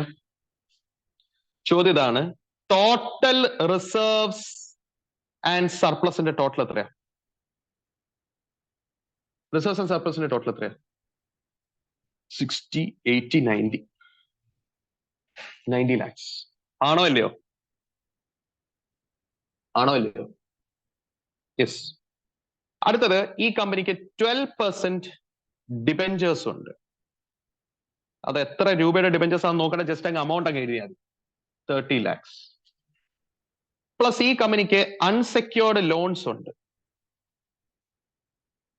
ഒരു 20 lakhs ഉണ്ട്. ഓക്കെ, ഈ കമ്പനിയുടെ ബാങ്ക് ബാലൻസ് എത്രയാന്ന് വെച്ചാലേ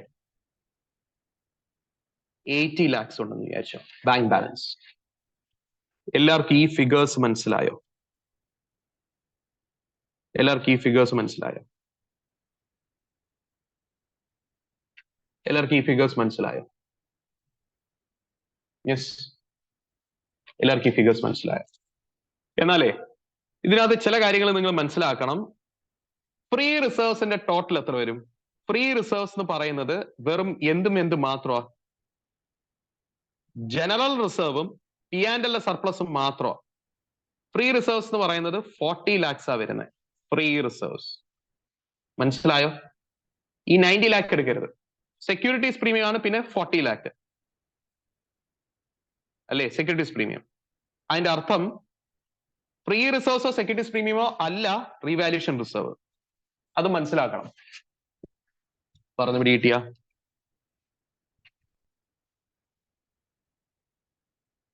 എന്നാലേ നമ്മളെ കമ്പനിയുടെ പ്രപ്പോസൽ എന്താന്ന് വെച്ചാലേ, നമ്മളെ company proposes to buy 2 lakh equity shares of ₹10 each at buyback price of 20 per share. Yes. ഈ കമ്പനിയുടെ ഇക്വിറ്റി ഷെയറിന്റെ മാർക്കറ്റ് പ്രൈസ് 15 rupees ആണ് പെർ ഷെയർ. അപ്പൊ അതിന്റെ അർത്ഥം എന്താ? 10 രൂപ ഫേസ് വാല്യൂ ഉള്ള കമ്പനിയുടെ ഇക്വിറ്റി ഷെയർ മാർക്കറ്റിൽ 15 രൂപയ്ക്കാണ് അത് മേടിക്കാൻ കിട്ടുന്നത്. പക്ഷെ കമ്പനി ബൈബാക്ക് ചെയ്യാൻ ഉദ്ദേശിക്കുന്നത് എത്ര രൂപയ്ക്കാ? 20 രൂപയ്ക്കാ. അതിന്റെ അർത്ഥം കമ്പനി ബൈബാക്ക് പ്രീമിയം എത്ര കൊടുക്കുന്നു എന്ന് വെച്ചാൽ, ബൈബാക്ക് ചെയ്യുമ്പോൾ എക്സ്ട്രാ എത്ര കൊടുക്കുന്നു? ഒരു 5 രൂപ എക്സ്ട്രാ കൊടുക്കുന്നു. മാർക്കറ്റിൽ പോയി ഒരു ഷെയർ ഹോൾഡർ ഷെയർ വിൽക്കുകയാണെങ്കിൽ 15 രൂപയെ കിട്ടത്തുള്ളൂ. പക്ഷെ കമ്പനിക്ക് നേരിട്ട് വിൽക്കുകയാണെങ്കിലോ 20 രൂപ കിട്ടും, 5 രൂപ എക്സ്ട്രാ കിട്ടും. മനസ്സിലായോ?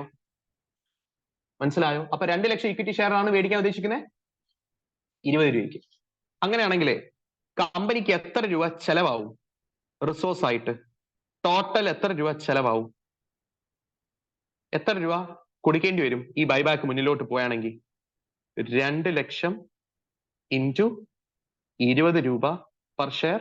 അപ്പൊ എത്ര വരും? എത്ര വരും?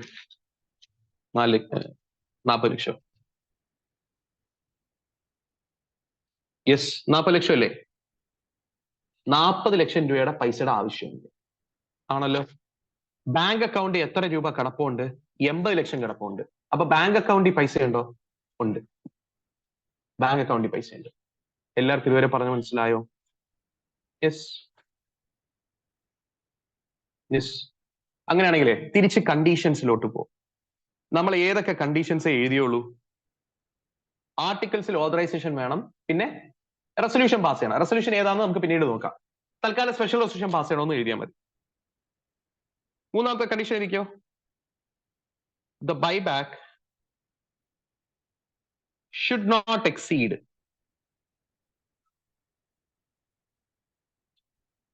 25% of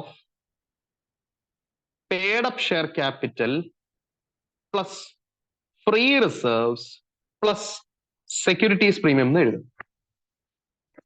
The buyback should not exceed 25% of paid up share capital plus free reserves plus securities premium എന്ന് എഴുതും. ഞാൻ പറയുന്ന പോലെ എഴുതും. എഴുതിയോ? അപ്പൊ ബൈബാക്ക് ചെയ്യുമ്പോൾ എത്ര amount ഇൻവെസ്റ്റ് ചെയ്യാൻ പറ്റൂ? Maximum 25% of paid up share capital plus free reserves plus securities premium. യഥാർത്ഥത്തിൽ സെക്യൂരിറ്റീസ് പ്രീമിയം എന്ന് പറയുന്നില്ല, paid up share capital plus free reserves എന്നേ പറയുന്നുള്ളൂ. ഞാൻ സെക്യൂരിറ്റീസ് പ്രീമിയം എഴുതാൻ പറഞ്ഞത് എന്തുകൊണ്ടാണെന്നറിയോ? സെക്ഷൻ 68 ഇല്ലേ, ഇതിനകത്ത് എടുത്ത് പറയുന്നു, for the purposes of section 68 free reserves includes securities premium. അപ്പൊ സെക്ഷൻ 68ന്റെ പർപ്പസിന് ഫ്രീ റിസർവ്സ് എവിടെയൊക്കെ എടുക്കുന്നോ അതിന്റെ കൂടെ തന്നെ സെക്യൂരിറ്റീസ് പ്രീമിയം എടുക്കേണ്ടി വരും. മനസ്സിലായോ? കാര്യം എടുത്ത് പറയുന്നുണ്ട് for the purposes of section 68 free reserves includes securities premium എന്ന്. എല്ലാവർക്കും ഞാൻ പറഞ്ഞു മനസ്സിലായോ? എല്ലാവർക്കും ഞാൻ പറഞ്ഞു മനസ്സിലായോ? എല്ലാവർക്കും ഞാൻ പറഞ്ഞു മനസ്സിലായോ? അപ്പൊ ചോദ്യതാണ് എത്ര അമൗണ്ട് ഇൻവെസ്റ്റ് ചെയ്യാം? ചോദ്യതാണ് എത്ര അമൗണ്ട് ഇൻവെസ്റ്റ് ചെയ്യാം ബൈബാക്കിന്? 25% of paid up share capital plus free resource plus securities premium. ആ ബാലൻസ് ഷീറ്റ് എടുത്തേ. ആ ബാലൻസ് ഷീറ്റിനകത്തെ നമ്മൾ ഇനി എന്താ ചെയ്യാൻ പോകുന്നത്? 25% of paid up share capital. Paid up share capital എത്രയാ? ഉപയോഗിച്ച വാക്ക് എന്താ? പെയ്ഡ് അപ്പ് ഷെയർ ക്യാപിറ്റൽ എന്നാ. എന്ത് വാക്കല്ല? പെയ്ഡ് അപ്പ് ഇക്വിറ്റി ക്യാപിറ്റൽ എന്നല്ല. ഞാൻ ഉപയോഗിച്ച വാക്ക് ഏതാ? പെയ്ഡ് അപ്പ് ഷെയർ ക്യാപിറ്റൽ എന്നാ. അപ്പൊ 150 lakhs എടുക്കണം. മനസ്സിലായോ? Paid up share capital 150 lakhs. Yes. അപ്പൊ 25% of 150 lakhs plus free reserves എടുക്കണം, പ്ലസ് സെക്യൂരിറ്റീസ് പ്രീമിയം എടുക്കണം. ഫ്രീ റിസർവ്സ് എത്രയുണ്ട്? 40 lakhs ഉണ്ട്. സെക്യൂരിറ്റീസ് പ്രീമിയം എത്രയുണ്ട്? 40 lakhs ഉണ്ട്. അപ്പൊ എന്ത് ചെയ്യണം?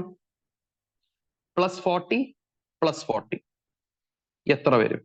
25% ഓഫ് 150 പ്ലസ് 40 പ്ലസ് 40 57.5 lakhs. ആണോ? ആണോ? ചോദ്യതാണ് നമുക്ക് എത്ര പൈസ വേണം? നമുക്ക് 40 ലക്ഷം മതി അല്ലേ? 57ന്റെ മേളിൽ പോരുന്നാ പറയുന്നത്. 57.5ന്റെ മേളിൽ പോവരുതെന്നാ പറയുന്നത്. പോകുന്നില്ല, 40ൽ ഇടിച്ചു നിൽക്കുക. ആണോ? അതാണ് ഈ ഒരു കണ്ടീഷൻ. എന്ത് condition? The buyback should not exceed 25% of paid up share capital plus free reserves plus securities premium. എല്ലാവർക്കും മനസ്സിലായോ? ആ കണ്ടീഷൻ നിങ്ങളുടെ ടെക്സ്റ്റ് ബുക്കിൽ ഞാൻ കാണിച്ചു തരാം. ദാ conditions for buyback. A company may purchase its own shares or other specified securities if it meet ആണ്. എല്ലാം തെറ്റായി. If it meets ആണ്. If it meets with. meets with ഒന്നും പറയത്തില്ല. if met with എന്ന് പറഞ്ഞാൽ എന്തുവാ? ഗ്രാമർ തെറ്റായി. If it meets the following conditions എന്ന് പറഞ്ഞാൽ മതി. Namely, the buyback is authorized by articles of the company. A special resolution authorizing the buyback is passed in general meeting. പക്ഷെ വേണമെങ്കിൽ board resolution മാത്രം മതി. അതെപ്പോഴാന്ന് പിന്നെ പറഞ്ഞുതരാം. അടുത്ത കണ്ടീഷൻ നോക്കിക്കേ. The amount involved in buyback should not be more than 25% of the aggregate paid up capital and free reserves of the company. അപ്പൊ free റിസർവ്സിനെ പറ്റി മാത്രമേ പറയുന്നുള്ളൂ അല്ലേ? പക്ഷെ ഞാൻ നിങ്ങളുടെ അടുത്ത് എന്ത് പറഞ്ഞു? ഞാൻ എന്ത് പറഞ്ഞു? ഫ്രീ റിസർവ്സിന്റെ കൂടെ എന്ത് എഴുതണം? സെക്യൂരിറ്റീസ് പ്രീമിയം അക്കൗണ്ട് എഴുതണം. അത് എന്തുകൊണ്ടാന്ന് വെച്ചാലേ താഴെ എവിടെയെങ്കിലും ഉണ്ടാവും. ഒരു സെക്കൻഡ് ഞാൻ കാണിച്ചു തരാം. ആക്ട് കാണിച്ചു തരാം. ആക്ട് കാണിക്കുമ്പോൾ പിന്നെ നിങ്ങൾക്ക് വേറെ സംശയം വേണ്ടല്ലോ, ആക്ടിലുള്ളതാ.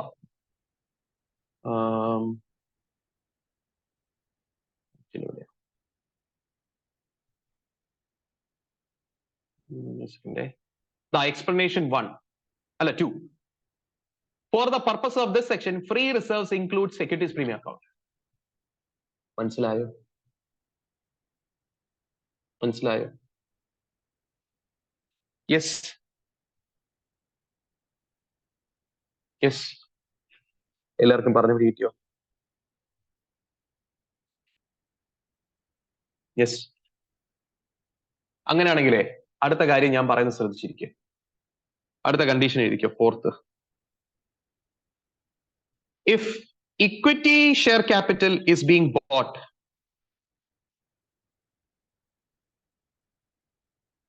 it should be restricted to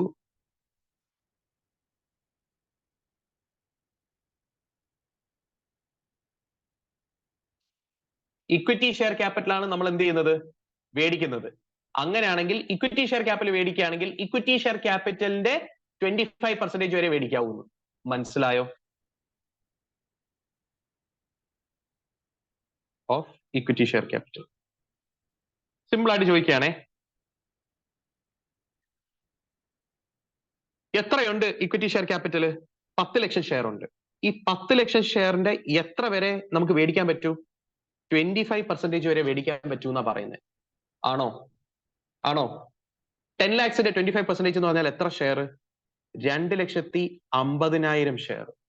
ആണോ? നമ്മൾ എത്ര ഷെയറെ മേടിക്കാൻ ഉദ്ദേശിക്കുന്നുള്ളൂ?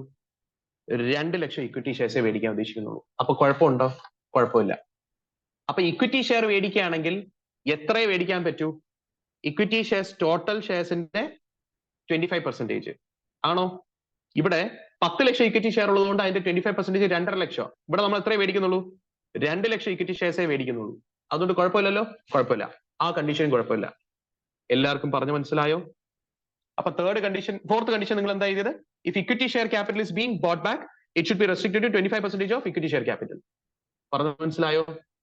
അതാ നമ്പർ ഓഫ് ഷെയർസ് അങ്ങ് എടുത്താൽ മതി. നമ്പർ ഓഫ് ഷെയർസിന്റെ 25% അങ്ങ് എടുത്താൽ മതി ഇക്വിറ്റിന്റെ. മനസ്സിലായോ? അഞ്ചാമത്തെ കണ്ടീഷൻ ഇരിക്കോ? Post buyback debt equity ratio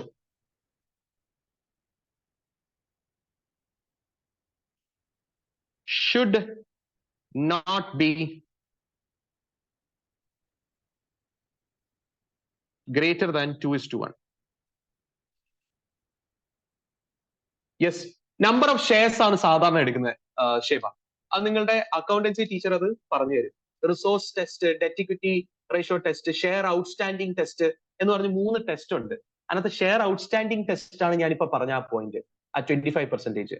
മനസ്സിലായോ? അതാണ് എടുക്കുന്നത്. അക്കൗണ്ട്സിൽ അങ്ങനെ എടുക്കുന്നത്. അപ്പൊ നിങ്ങൾക്ക് കൺഫ്യൂഷൻ വരാതിരിക്കാനാണ് ഞാൻ അങ്ങനെ അങ്ങ് പറഞ്ഞു പോയത്. അക്കൗണ്ട്സിലെ ഷെയർ ഔട്ട്സ്റ്റാൻഡിംഗ് ടെസ്റ്റ് എന്ന് പറഞ്ഞൊരു ടെസ്റ്റ് ഉണ്ട്. നിങ്ങളത് അക്കൗണ്ട്സിൽ നിങ്ങളത് പഠിക്കുമ്പോൾ നിങ്ങൾക്ക് അത് മനസ്സിലാവും ഞാൻ ഈ പറഞ്ഞത് തന്നെയാണ്. ഓക്കെ, അഥവാ എന്തെങ്കിലും കൺഫ്യൂഷൻ വരികയാണെങ്കിൽ എന്റെ അടുത്ത് വന്നാൽ മതി.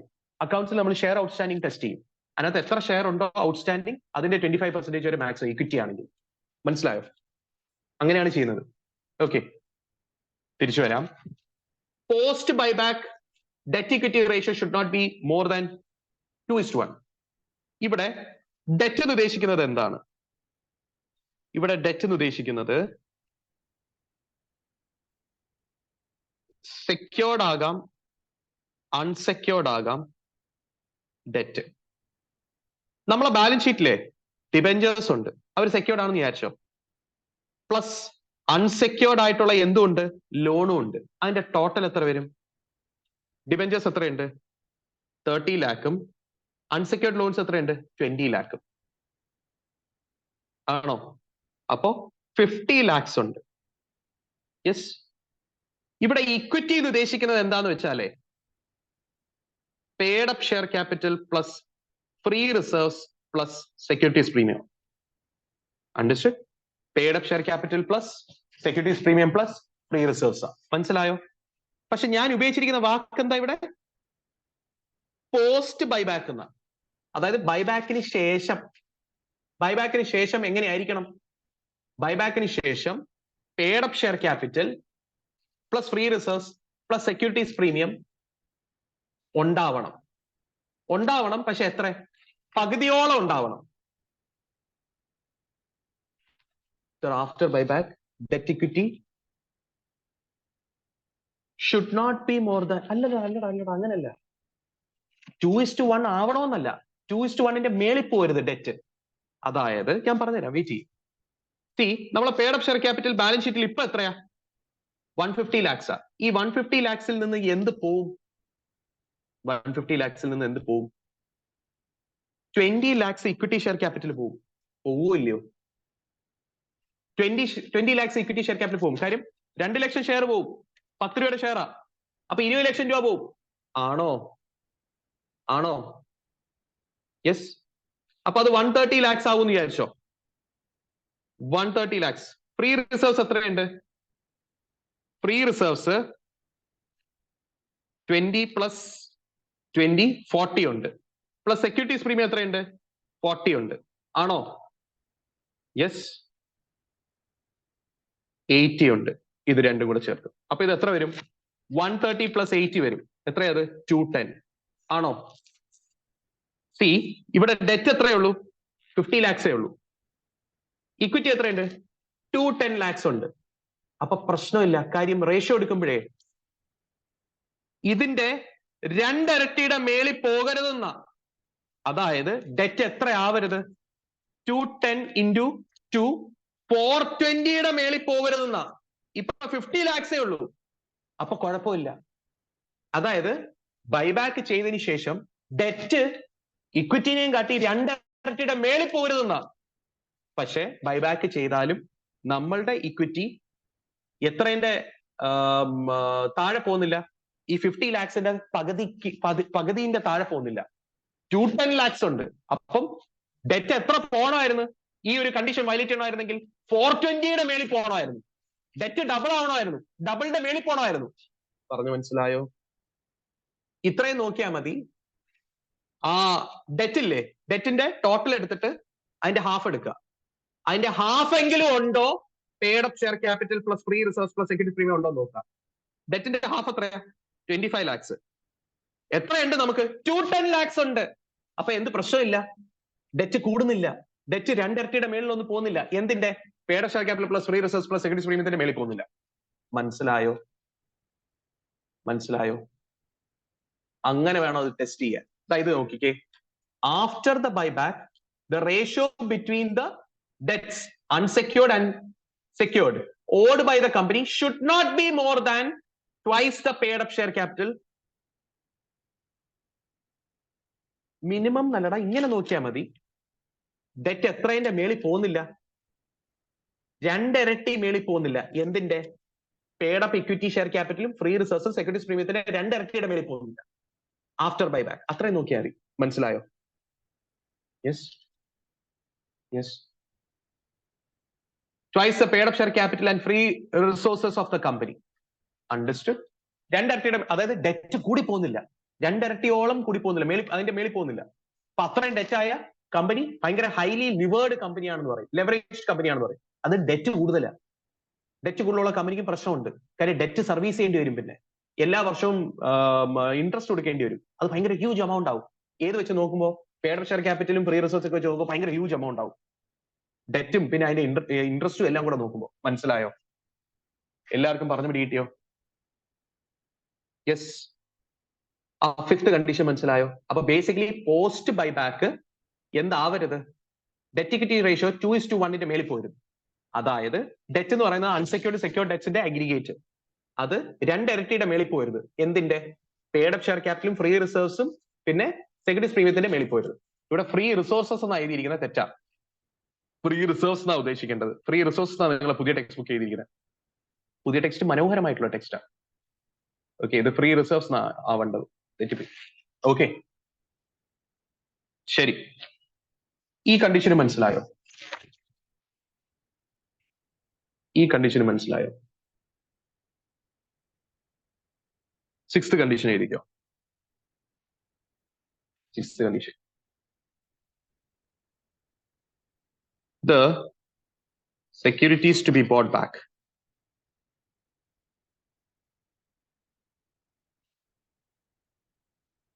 is to be fully paid up.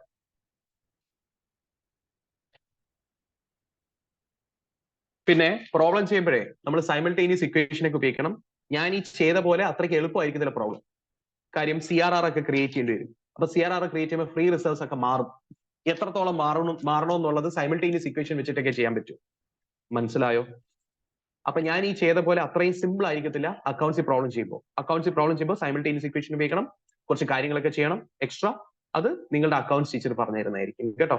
അത് അക്കൗണ്ട്സിന്റെ പ്രോബ്ലം ചെറുതായിട്ടൊരു വ്യത്യാസമുണ്ട് ഈ സൈമൾട്ടേനിയസ് ഇക്വേഷൻ ഒക്കെ വരുന്നതുകൊണ്ട്. കാര്യം സൈമൾട്ടേനിയസ് ഇക്വേഷനെ പറ്റിയിട്ട് എവിടെ പറയുന്നില്ല, ലോയിൽ പറയുന്നില്ല. പക്ഷെ അതാണ് മാത്സിന്റെ ലോജിക്ക്. ഓക്കെ, അത് നിങ്ങൾ അവിടെ വെച്ച് ചെയ്യുമ്പോൾ നിങ്ങൾ നോക്കിയാൽ മതി. അണ്ടർസ്റ്റുഡ്? നിങ്ങൾ എന്താ എഴുതിയതിപ്പോ? The securities to be bought back is to be fully paid up. ഇതിന്റെ അർത്ഥം എന്താ? ഫുള്ളി പേഡ് അപ്പ് ആയിട്ടുള്ള പ്രിഫറൻസ് ഷെയറിനെയും ഇക്വിറ്റി ഷെയറിനെയും ഒക്കെ എന്ത് ചെയ്യാൻ പറ്റൂ? ESOPനെയൊക്കെ എന്ത് ചെയ്യാൻ പറ്റൂ? ബൈബാക്ക് ചെയ്യാൻ പറ്റും. ഇതൊരു ഇമ്പോർട്ടന്റ് ആയിട്ടുള്ള പോയിന്റ്. മനസ്സിലായോ? ഫുള്ളി പേഡ് അപ്പ് ആയിരിക്കണം, അല്ലെങ്കിൽ ചെയ്യാൻ പറ്റില്ല. മനസ്സിലായോ? അപ്പൊ ഫുള്ളി പേഡ് അപ്പ് അല്ലെങ്കിൽ നിങ്ങൾ ആദ്യം എന്ത് ചെയ്യണം? കോൾസ് മേക്ക് ചെയ്ത് അതിന് എന്ത് ചെയ്യണം? ഫുള്ളി പേഡ് അപ്പ് ആക്കണം. ഫുള്ളി പേഡ് അപ്പ് ആക്കിയതിന് ശേഷം എന്ത് ചെയ്യാം? ബൈബാക്കിലോട്ട് പോവാം.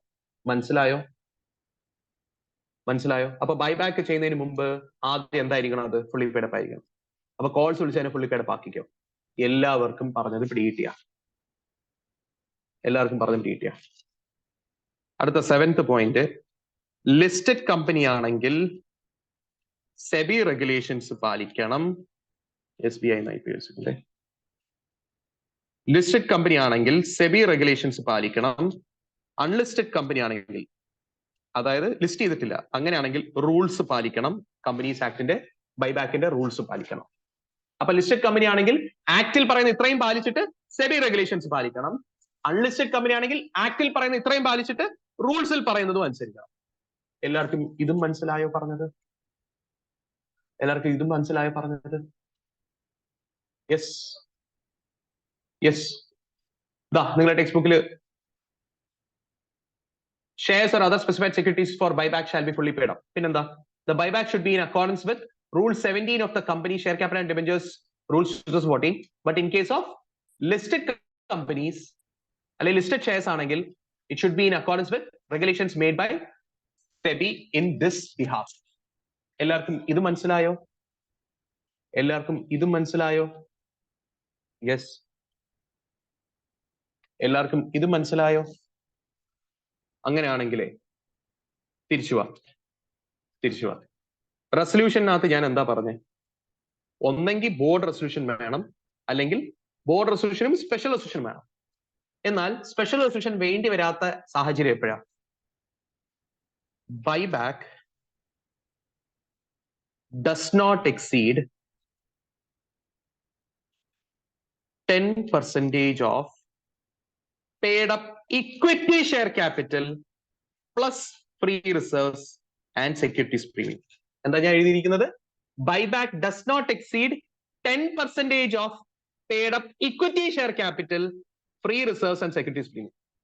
See, board resolution മതി. എങ്ങനെയാണെങ്കിൽ ചെറിയ ബൈബാക്ക് ആണെങ്കിൽ, കുട്ടി ബൈബാക്ക് ആണെങ്കിൽ, ഈ കുട്ടി ബൈബാക്ക് എന്ന് പറഞ്ഞാൽ എത്ര രൂപയുടെ മേളിൽ പോയത്? 10% of paid up equity share capital. 10% of paid up equity share capital plus free reserves plus securities premium. എത്ര വരും? നമ്മളെ ബാലൻസ് ഷീറ്റ് നോക്കുമ്പോൾ ഇക്വിറ്റി ഷെയർ ക്യാപിറ്റൽ എത്രയാ? 100 lakhs. സെക്യൂരിറ്റീസ് പ്രീമിയം എത്രയാ? 40 lakhs. ഫ്രീ റിസർവ്സ് എത്രയാ? 40 lakhs. അപ്പൊ 180 lakhsന്റെ 10%. 10% of 180 lakhs എത്ര വരും ഗൈസ്? എത്ര വരും ഇത്? 18 lakhs വരും. ആണോ? പക്ഷെ നമ്മളെ ബൈബാക്ക് എത്രയുണ്ട്? 40 lakhsന്റെ ബൈബാക്കാ. ചെറിയ ബൈബാക്ക് ആണോ? അല്ല, വലിയ ബൈബാക്കാ. അപ്പൊ എന്ത് ചെയ്യാൻ പറ്റത്തില്ല? ബോർഡ് റെസൊല്യൂഷൻ മാത്രം പറ്റില്ല. എന്ത് വേണ്ടി വരും? സ്പെഷ്യൽ റെസൊല്യൂഷൻ കൂടെ വേണ്ടി വരും. മനസ്സിലായോ? അപ്പോ ബൈബാക്കിന് ബോർഡ് റെസൊല്യൂഷൻ മാത്രം വേണ്ടി വരും. എങ്ങനെയാണെങ്കിൽ നിങ്ങൾ ഇക്വിറ്റി ആണ് ബൈബാക്ക് ചെയ്യുന്നത്, അതും എത്രയുടെ മേളിൽ പോകുന്നില്ല amount? 10% of paid up equity share capital plus free reserves plus secondary premium. കുട്ടി ബൈബാക്ക് 18 ലക്ഷം ഇൻവെസ്റ്റ് ചെയ്യുന്നുള്ളൂ. അങ്ങനെയാണെങ്കിൽ എന്ത് ചെയ്യേണ്ട ആവശ്യമില്ല? സ്പെഷ്യൽ റെസൊല്യൂഷൻ ഒന്നും വേണ്ട. അല്ലെങ്കിൽ ഏത് റെസൊല്യൂഷൻ വേണം? സ്പെഷ്യൽ റെസൊല്യൂഷൻ വേണ്ടി വരും. എല്ലാവർക്കും അത് മനസ്സിലായോ? യെസ്. അടുത്ത കണ്ടീഷൻ ഇരിക്കും. 8th condition. The buyback should be completed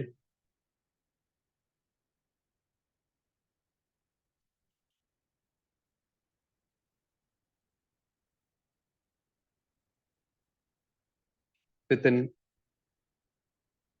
1 year from the date of passing of resolution. From the dating in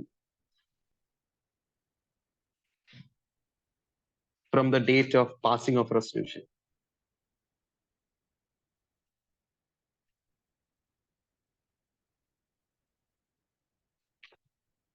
The buyback should be completed within 1 year from the date of passing of resolution. മനസ്സിലായോ? എന്ന് വെച്ചാൽ എന്താ? Special resolution pass ചെയ്തിട്ട് 1 വർഷത്തിനുള്ളിൽ buyback complete ചെയ്യാം.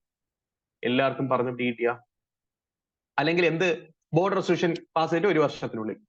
Understood? Understood? ഇവിടെ condition ആയിട്ട് അവരെവിടെ പറയുന്നത്? കണ്ടീഷൻ ആയിട്ട് ഇവിടെ എന്താ പറയേണ്ടതാ? നോക്കി കാണുന്നില്ല, ഒരു second.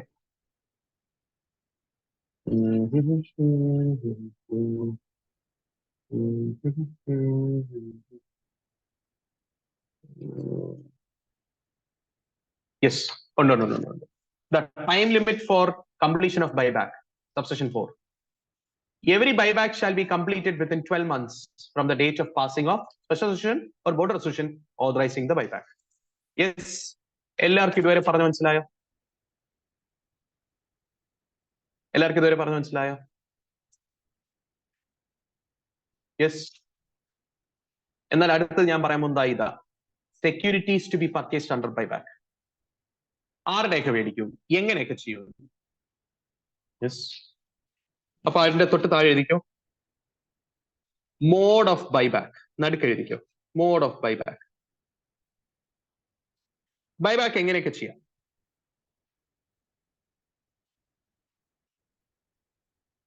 On proportionate basis.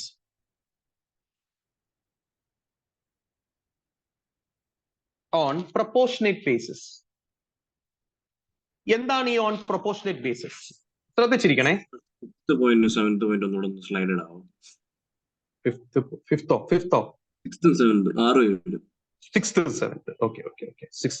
കാണാടാ. The securities to be bought back is to be fully paid up. പിന്നെ ലിസ്റ്റഡ് കമ്പനി ആണെങ്കിൽ സെബി റെഗുലേഷൻസ് കേൾക്കണം, ആക്ടിൽ പറയുന്നത് കൂടാതെ, കമ്പനീസ് ആക്ടിൽ പറയുന്നത് കൂടാതെ. അൺലിസ്റ്റഡ് കമ്പനി ആണെങ്കിൽ ആക്ടിൽ പറയുന്നത് കൂടാതെ റൂൾസിൽ പറയുന്നത് കേൾക്കണം. അപ്പൊ റൂൾസ് കേൾക്കേണ്ട ആവശ്യമില്ല ലിസ്റ്റഡ് കമ്പനി ആണെങ്കിൽ, സെബി റെഗുലേഷൻസ് കേട്ടാൽ മതി. പക്ഷെ അതേ സമയത്ത് അൺലിസ്റ്റഡ് കമ്പനി ആണെങ്കിൽ കമ്പനീസ് ആക്ട് പറയുന്നത് കൂടാതെ റൂൾസിൽ പറയുന്നതും കേൾക്കണം. Okay okay. അടുത്തത് മോഡ് ഓഫ് ബൈബാക്ക് എങ്ങനെയൊക്കെ ആകാം? പ്രൊപ്പോർഷനേറ്റ് ബേസിസ് ആകാം. എന്താണ് ഈ പ്രൊപ്പോർഷനേറ്റ് ബേസിസ്? ഗൈസ്, നമ്മളെ കമ്പനിയിൽ എത്ര ഇക്വിറ്റി ഷെയർസ് ഉണ്ട്? ഇക്വിറ്റി ഷെയർസ് ബൈബാക്ക് ഉദ്ദേശിക്കുന്നത്. എത്ര ഇക്വിറ്റി ഷെയർസ് ഉണ്ട്? 10 ലക്ഷം ഇക്വിറ്റി ഷെയർസ് ഉണ്ട്. ഇതിന്റെ 2 ലക്ഷമാണ് പർച്ചേസ് ചെയ്യാൻ ഉദ്ദേശിക്കുന്നത്, ആണോ? അപ്പൊ 2 lakh ഡിവൈഡഡ് ബൈ 10 lakhs എത്ര വരും ഗൈസ്? 20% വരും. അതിന്റെ അർത്ഥം 20% ആണ് പോകുന്നത്, ബൈബാക്ക് ചെയ്ത് പോകുന്നത്. അപ്പോ എല്ലാവരുടെയും 20% കുറയണം. അതാണ് പ്രൊപ്പോർഷനേറ്റ് ബേസിസ്. അതിന്റെ അർത്ഥം ഈ 10 ലക്ഷത്തിലെ എനിക്ക് 6 ലക്ഷം ഷെയർ ഉണ്ട്, എന്നാൽ എന്റെ എത്ര ബൈബാക്ക് ചെയ്യപ്പെടണം? അതിന്റെ 20% ബൈബാക്ക് ചെയ്യപ്പെടണം. അതായത് 1,20,000 എങ്കിലും ബൈബാക്ക് ചെയ്യപ്പെടണം. ഈ 10 ലക്ഷത്തിൽ 1 ലക്ഷം സനയുടെ, 1 ലക്ഷം ഗൗതമിന്റെ, 50,000 ശംഭുവിന്റെ, 50,000 ഗൗരിയുടെ. അങ്ങനെയൊക്കെ ആണെങ്കിലോ എവരുടെയും 10% കുറയണം. ഗൗതമിന്റെയും 10% കുറയണം, ശംഭുവിന്റെയും കുറയണം, ഗൗരിയുടെയും കുറയണം. നമ്മളെല്ലാവരുടെയും 10% വെച്ച് കുറയണം. സോറി, 10% അല്ല, 20%. 10 അല്ല, 20. പ്രൊപ്പോർഷനേറ്റ് ആകുമ്പോൾ 20 വെച്ച് കുറയണം.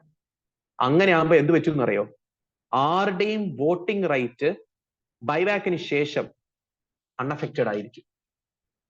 എന്റെ പഴയ വോട്ടിംഗ് പെർസെന്റേജ് 60 അത് എന്നെ കണ്ടിന്യൂ ചെയ്യും. അതെങ്ങനെ? 6 ലക്ഷം എനിക്കുണ്ടായിരുന്നു, 1,20,000 പോയി. അപ്പൊ ബാക്കി എത്ര വരും? 4,80,000. 4,80,000 ഡിവൈഡ് ബൈ 8 ലക്ഷം എത്ര വരും? ഈശ്വര, 60% തന്നെയാണോ ഇത്? 4,80,000 ഡിവൈഡഡ് ബൈ 8 lakhs, 60% കണ്ടിന്യൂ ചെയ്യും. മനസ്സിലായോ? അപ്പൊ ഈ പ്രൊപ്പോർഷനേറ്റ് ബേസിസ് എന്ന് പറഞ്ഞാൽ എന്താന്ന് പിടികിട്ടിയ? പ്രൊപ്പോർഷനേറ്റ് ബേസിസ് എല്ലാവരുടെയും സെയിം പെർസെന്റേജ് ബൈ. അങ്ങനെ ചെയ്താൽ എന്താ ഗുണം? വോട്ടിംഗ് പെർസെന്റേജ് മാറില്ല. പക്ഷെ ഈ മെത്തേഡ് അല്ല കൂടുതലും ചെയ്യുന്നത്, അടുത്ത മെത്തേഡാ ചെയ്യുന്നത്. From open market.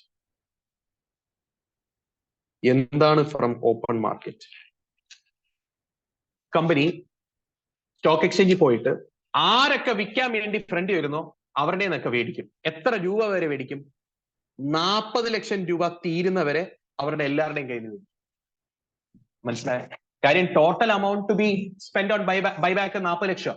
അപ്പൊ ആ 40 ലക്ഷം എക്സോസ്റ്റ് ആവുന്നവരെ ഓരോ ഷെയറും 20 രൂപ വെച്ച് വരുന്ന ആൾ ആരൊക്കെയാണോ അവരുടെ നിന്ന്.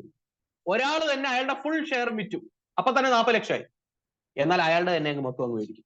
അയാളാണ് ആദ്യം വന്നത്. അതാണ് ഫ്രം ഓപ്പൺ മാർക്കറ്റ്. എല്ലാവർക്കും പറഞ്ഞു പിടികിട്ടിയോ?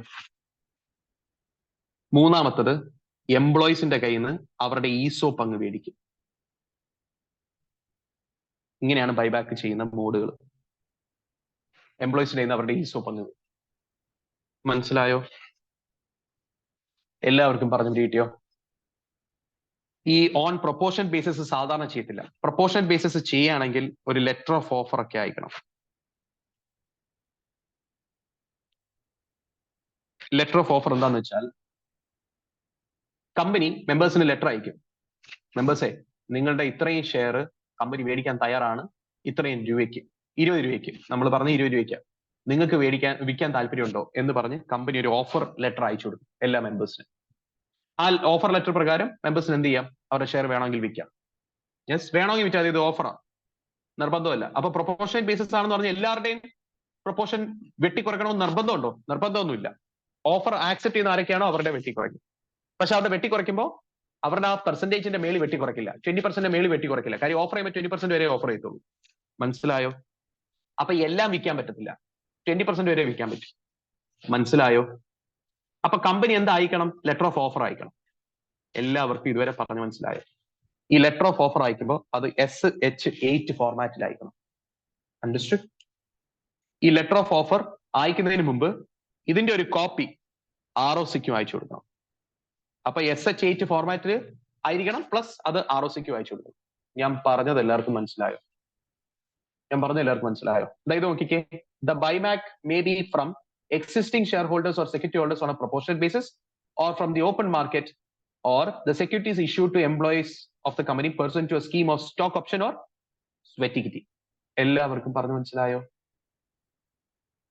എല്ലാവർക്കും പറഞ്ഞത് പിടികിട്ടിയ?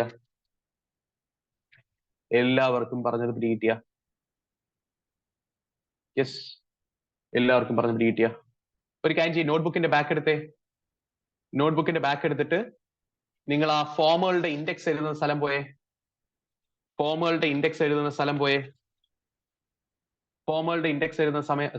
പോയേ. പോയോ? പോയെങ്കിൽ SH8 എന്താ കൊടുത്തിരിക്കുന്നത് കണ്ട? Letter of offer. കണ്ടോ? Form number SH8, letter of offer. Form number SH8, letter of offer. ഇത് ROCക്ക് അയച്ചു കൊടുക്കണം. ROCക്ക് ഈ ഫോം ഡൗൺലോഡ് ചെയ്ത് ലെറ്റർ ഓഫ് ഓഫർ അറ്റാച്ച് ചെയ്ത് അയച്ചു കൊടുക്കണം. ഓക്കെ, എങ്ങനെയൊക്കെയാ പർച്ചേസ് ചെയ്യുന്നതെന്ന്. മോഡ് ഓഫ് ബൈബാക്ക് ROCക്ക് അയച്ചു കൊടുക്കുന്ന ഇൻഫർമേഷൻ അത് കൊടുക്കണം. Existing security holders on proportion basis ആണോ? ഓപ്പൺ മാർക്കറ്റ് ആണോ? ഈ ഓഡ് ലോട്ട്സ് ഒക്കെ വിട്ടേരെ.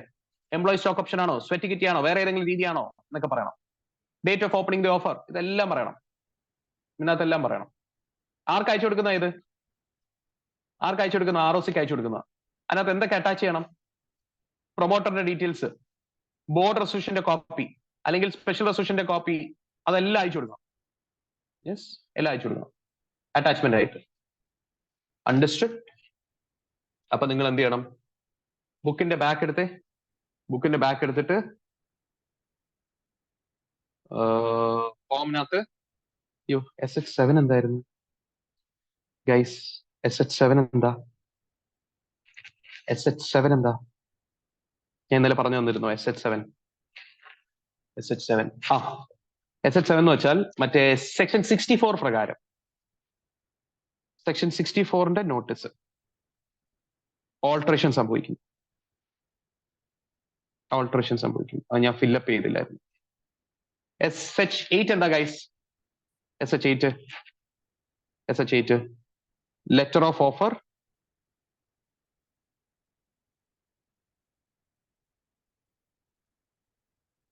to be filed with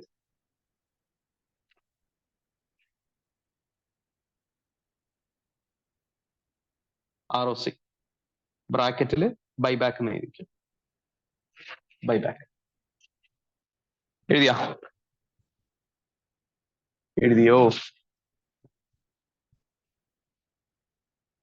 എല്ലാവരും എഴുതിയോ?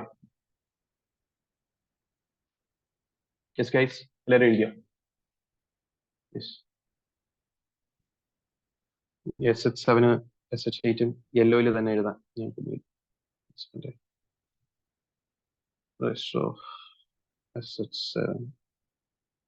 SH8 section 64 notice alteration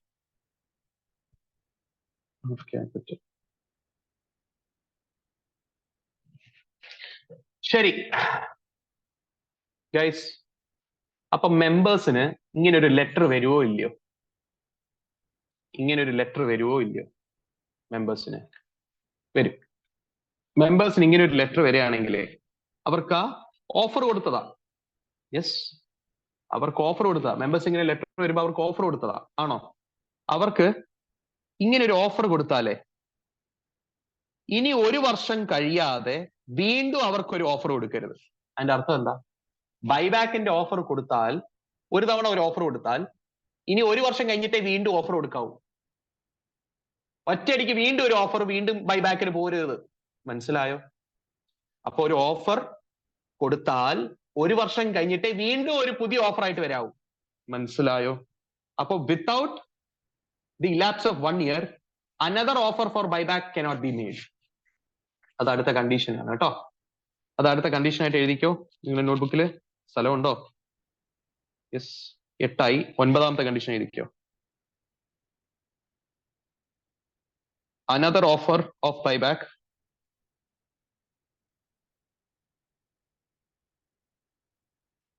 cannot be made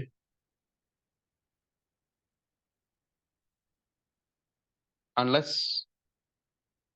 1 year has elapsed from previous offer.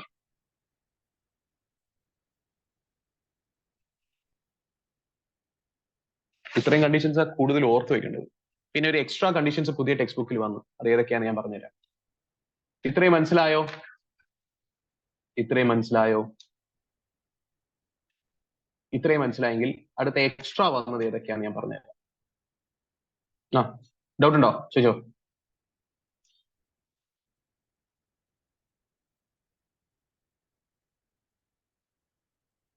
No offer of buyback. 9ാമത്തെ point ഒന്നുകൂടെ കാണിക്കൂ. 9ാമത്തെയോ? Another offer of buyback cannot be made unless 1 year has elapsed from previous offer. The close of offer ഒക്കെയാ, കുഴപ്പമില്ല. ഇങ്ങനെ എഴുതിയാലും close of offer ഇങ്ങനെ എഴുതിയാൽ. Yes. Another offer of buyback cannot be made unless 1 year has elapsed from previous offer. അതുകൊണ്ട് text ബുക്കിലുണ്ട് കേട്ടോ. No offer of buyback shall be made within 1 year reckoned from the date of the closure of the preceding offer of buyback. Yes, ഈ closure ഒന്നും എഴുതിയില്ലേലും കുഴപ്പമൊന്നുമില്ല. Yes, എല്ലാവർക്കും ഇതുവരെ പറഞ്ഞു മനസ്സിലായോ? Yes. ഇതെന്താണ് സബ്സെക്ഷൻ 3? ഗൈസ്, ഏത് റെസൊല്യൂഷൻ വേണം? ബോർഡ് റെസൊല്യൂഷൻ വേണ്ട, തൽക്കാലം സ്പെഷ്യൽ റെസൊല്യൂഷൻ വേണമെന്ന് ചോദിച്ചോ. സ്പെഷ്യൽ റെസൊല്യൂഷൻ വേണം ആണോ? സ്പെഷ്യൽ റെസൊല്യൂഷൻ വേണമെങ്കിൽ എന്ത് വിളിച്ചു കൂട്ടണം? ജനറൽ മീറ്റിംഗ് വിളിച്ചു കൂട്ടണം. അതെന്താകാം? AGM ആകാം, EGM ആകാം. യെസ്. ബൈബാക്ക് നടത്തണോ വേണ്ടയോ എന്നുള്ള ചോദ്യം ഇല്ലേ? അതൊരു സ്പെഷ്യൽ ബിസിനസ് ആണോ ഓർഡിനറി ബിസിനസ് ആണോ? സ്പെഷ്യൽ ബിസിനസ് ആ. ഓർഡിനറി ബിസിനസ് എന്ന് പറഞ്ഞാൽ ആ 4 തീരുമാനങ്ങൾ മാത്രം. ഏതൊക്കെ? Appointment or reappointment of auditor, appointment or reappointment of director, dividend declaration, adoption of financial statements and other reports. ഈ 4 തീരുമാനങ്ങൾ മാത്രമാണ് ഓർഡിനറി ബിസിനസ്സസ്. ഓർഡിനറി റെസൊല്യൂഷൻ എന്നാണ് എഴുതിയിരിക്കുന്നത്, ഓർഡിനറി ബിസിനസ്സസ് എന്നാണ് ഉദ്ദേശിക്കുന്നത്. സ്പെഷ്യൽ ബിസിനസ് എന്ന് പറഞ്ഞാൽ എന്താ? ഈ 4 അല്ലാത്ത വേറെ ഏത് തീരുമാനം ചർച്ച ചെയ്ത് റെസൊല്യൂഷൻ പാസ് ചെയ്യണമെങ്കിൽ അതിനെ സ്പെഷ്യൽ ബിസിനസ് പറയും. സ്പെഷ്യൽ ബിസിനസ് ഉള്ള ഒരു ജനറൽ മീറ്റിംഗ് ആണെങ്കിലേ നോട്ടീസിന്റെ കൂടെ എന്തായിരിക്കണം? എക്സ്പ്ലനേറ്ററി സ്റ്റേറ്റ്മെന്റ് അയക്കണം. ഓർക്കുന്നുണ്ടോ? ഇനി ഞാൻ വേറൊരു സ്ഥലത്തും പറഞ്ഞിരുന്നു എക്സ്പ്ലനേറ്ററി സ്റ്റേറ്റ്മെന്റിന്റെ കാര്യം. അത് ഡീറ്റെയിൽ ആയിട്ട് സെക്ഷൻ 102 ഒക്കെ എത്തുമ്പോൾ പറഞ്ഞുതരാം. ആ എക്സ്പ്ലനേറ്ററി സ്റ്റേറ്റ്മെന്റിനകത്ത് എന്തൊക്കെ കാര്യങ്ങൾ ബൈബാക്കിനെ പറ്റി പറയണം, അതാണ് ഇതാ ഇവിടെ പറയുന്നത് subsection 3. The notice of the meeting at which special resolution is proposed to be passed shall be accompanied by an explanatory statement stating a full and complete disclosure of all material facts, the necessity for the buyback, the class of shares or securities intended to be purchased, the amount invested under the buyback 40 lakh, time limit ചിലപ്പം 3 മാസം കൊണ്ട് ഇത് complete ചെയ്യും, necessity four buyback എന്തിനാ ചെയ്യുന്നത്? പൈസ വെറുതെ കിടക്കുകയാണ്, അതുകൊണ്ടാണ്. Class of shares, equity shares, ഇങ്ങനെയൊക്കെയുള്ള ഡീറ്റെയിൽസ് ഏതിനകത്ത് പറയണം? എക്സ്പ്ലനേറ്ററി സ്റ്റേറ്റ്മെന്റിനകത്ത് പറയണം, നോട്ടീസിന് കൂടെ ഉള്ളത്. മനസ്സിലായോ? മനസ്സിലായോ? ഇത്രയും കണ്ടീഷൻസ് എല്ലാവർക്കും മനസ്സിലായോ? ഇത്രയും കണ്ടീഷൻസ് ഇത്രയും കണ്ടീഷൻസ് എല്ലാവർക്കും മനസ്സിലായോ? യെസ്. എന്നാലേ ഞാൻ നിങ്ങളുടെ എന്താ പറഞ്ഞേ, SH8 എന്ന് പറഞ്ഞ ഫോം അയച്ചു കൊടുക്കണോ വേണ്ടയോ? ലെറ്റർ ഓഫ് ഓഫർ അയച്ചു കൊടുക്കണോ വേണ്ടയോ? ആർക്ക്? മെമ്പേഴ്സിന് അയക്കണം. പക്ഷെ അതിന് മുമ്പ് ആർക്ക് അയക്കണം? ROCക്ക് അയക്കണം. ROCക്ക് അയച്ചതിന് ശേഷമേ മെമ്പേഴ്സിന് അയക്കാവൂ. ആണോ അല്ലയോ?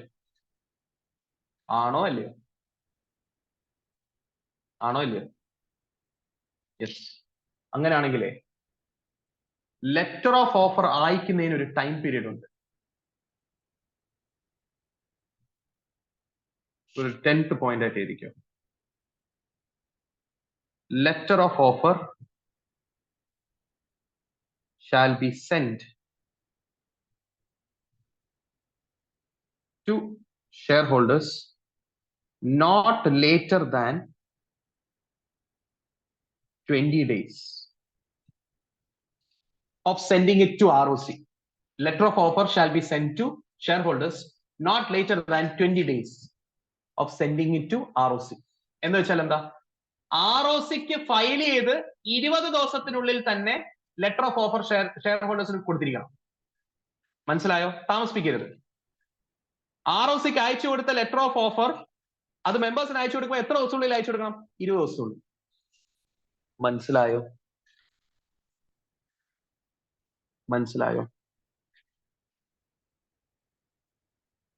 The company, before the buyback of shares, file with the registrar letter of offer in form SH8 along with fee. ഇത് എക്സ്ട്രാ ഉണ്ട്, പഴയ ടെക്സ്റ്റ് ബുക്കിൽ ഇതില്ല. The letter of offer shall be dispatched to the shareholders or security holders immediately after filing the same with registrar of companies, but not later than 20 days. എല്ലാവർക്കും പറഞ്ഞു പിടികിട്ടിയ case? എല്ലാവർക്കും പറഞ്ഞു മനസ്സിലായ? യെസ്. അങ്ങനെയാണെങ്കിലേ ഷെയർ ഹോൾഡറിന് എന്ത് കിട്ടി? Letter of offer കിട്ടി. Letter of offer കിട്ടി അന്ന് തന്നെ തീരുമാനം എടുക്കണോ? ഇല്ല. കാര്യം മിനിമം 15 ദിവസം, not exceeding 30 days, right issue പോലെ സമയം കൊടുക്കണം. ഈ സമയം വെട്ടിക്കുറയ്ക്കാൻ പറ്റും. എല്ലാ ഷെയർ ഹോൾഡേഴ്സും യുനാനിമസ്ലി നേരത്തെ തന്നെ അഗ്രി ചെയ്തിട്ടുണ്ടെങ്കിൽ എന്ത് ചെയ്യാൻ പറ്റും? ഈ സമയം വെട്ടിക്കുറച്ച് 10 ദിവസമോ 8 ദിവസമോ ഒക്കെ ആക്കാൻ പറ്റും. പക്ഷെ യുനാനിമസ്ലി സമ്മതിക്കണം, എല്ലാവരും സമ്മതിക്കണം. മനസ്സിലായോ? അപ്പൊ എത്ര ദിവസം ഓപ്പൺ ആയി കിടക്കണം? The offer for buyback shall remain open for a period of not less than 15 days, not exceeding 30 days from the date of dispatch of the letter of offer. But where all members, എല്ലാവരും സമ്മതിച്ചു, agree, the offer for buyback may remain open for a period less than 15 days. എല്ലാവർക്കും ഇതുവരെ പറഞ്ഞു മനസ്സിലായോ?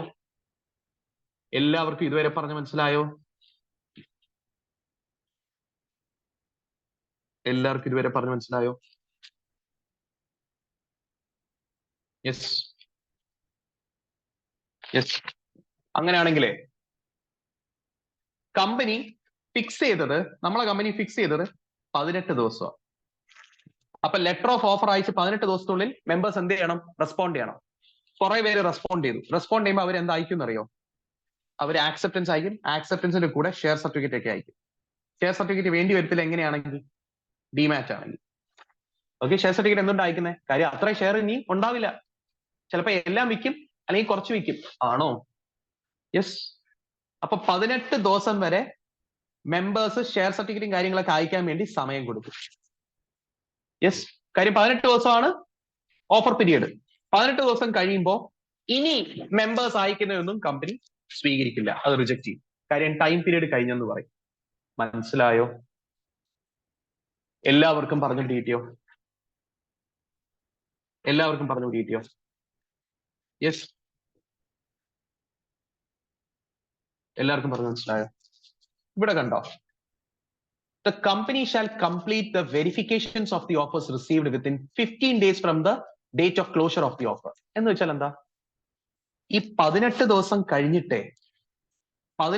കഴിഞ്ഞിട്ട് ഒരു 15 ദിവസം വരെ കമ്പനിക്ക് സമയമുണ്ട് ഈ കിട്ടിയ ഷെയർ സർട്ടിഫിക്കറ്റും ഡീറ്റെയിൽസും എല്ലാം കൂടെ വെരിഫൈ ചെയ്യാൻ, തന്നതെല്ലാം കറക്റ്റ് ആയിട്ടാണോ എന്നൊക്കെ നോക്കാൻ. മനസ്സിലായോ? അപ്പൊ 15 ദിവസത്തിനുള്ളിൽ എന്ത് ചെയ്യണം? ആ ഓഫറിന്റെ ടൈം പീരീഡ് കഴിഞ്ഞിട്ട് 15 ദിവസത്തിനുള്ളിൽ വെരിഫിക്കേഷൻ സ്റ്റാർട്ട് ചെയ്ത് കംപ്ലീറ്റ് ചെയ്യണം. വെരിഫിക്കേഷൻ ഒക്കെ നോക്കിയതിന് ശേഷം മെമ്പേഴ്സിന് കമ്മ്യൂണിക്കേഷൻ അയച്ചു കൊടുക്കും. എന്ത് പറഞ്ഞുകൊണ്ട്? അണ്ണാ നിങ്ങളെ ഷെയർ ഇത്രയൊക്കെ മേടിക്കാന്നൊക്കെ പറഞ്ഞുകൊണ്ട്. മനസ്സിലായോ? യെസ്. അത് കഴിഞ്ഞിട്ട് the company shall make payment within 7 days of verification process and make payment in cash. എന്ന് വെച്ചാൽ എന്താ? വെരിഫിക്കേഷൻ പ്രോസസ് എത്ര ദിവസത്തിനുള്ളിൽ കംപ്ലീറ്റ് ചെയ്യണം? 15 ദിവസത്തിനുള്ളിൽ. വെരിഫിക്കേഷൻ പ്രോസസ് കംപ്ലീറ്റ് ചെയ്താൽ അടുത്ത 7 ദിവസത്തിനുള്ളിൽ പൈസ കൊടുക്കണം.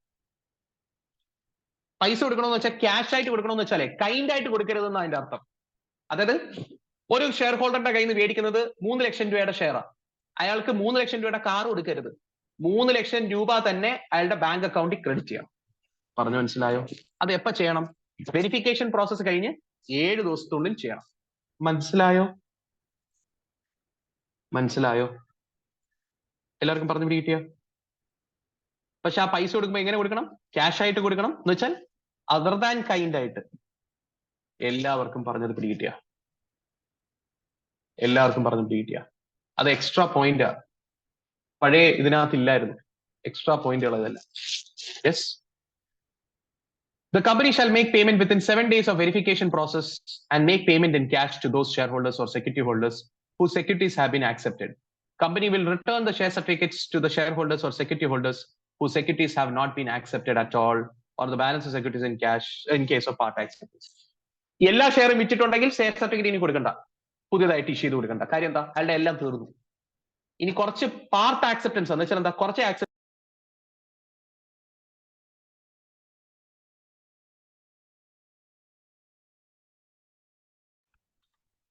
ശ്രദ്ധിച്ചിരിക്കും. ശ്രദ്ധിച്ചിരിക്കും. യെസ്. അങ്ങനെയാണെങ്കിൽ ബാക്കിയുള്ള ഷെയർസ് ഇല്ലേ, അതിന്റെ ഷെയർ സർട്ടിഫിക്കറ്റ് പുതുതായിട്ട് ഇഷ്യൂ ചെയ്ത് കൊടുക്കണം എന്നാണ് ഈ പറയുന്നത്. കുറെ പോയിന്റുകൾ പറഞ്ഞ് കൺഫ്യൂഷൻ ആയോ?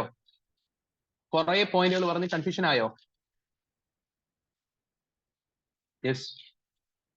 കുറെ പോയിന്റുകൾ പറഞ്ഞ് കൺഫ്യൂഷൻ ആയോ? ഞാൻ ഒന്നും കൂടെ വരച്ച് കാണിച്ചു തരാം. ഓഫർ പീരീഡ് എത്രയെങ്കിലും മിനിമം ഉണ്ടാവണം ഗൈസ്? 15 to 30 ആണോ? യെസ്. അപ്പം 20 ദിവസം ഫിക്സ് ചെയ്താൽ കുഴപ്പമുണ്ടോ? 20 ദിവസം ഫിക്സ് ചെയ്താൽ കുഴപ്പമില്ല. യെസ്. വെരിഫിക്കേഷൻ പ്രോസസ് എപ്പോ തൊട്ട് ചെയ്യണം? ക്ലോഷർ ഓഫ് ഓഫർ തൊട്ട് എത്ര സമയമുണ്ട്? വിത്തിൻ എത്ര ദിവസം ഗൈസ്? 15 ദിവസത്തിനുള്ളിൽ എന്ത് ചെയ്യണം? വെരിഫിക്കേഷൻ ചെയ്യണം. വെരിഫിക്കേഷൻ കംപ്ലീറ്റ് ആയാൽ അടുത്ത എത്ര ദിവസത്തിനുള്ളിൽ പേയ്മെന്റ് നടത്തണം?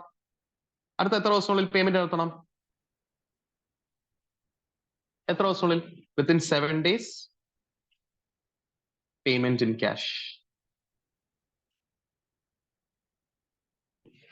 മനസ്സിലായോ?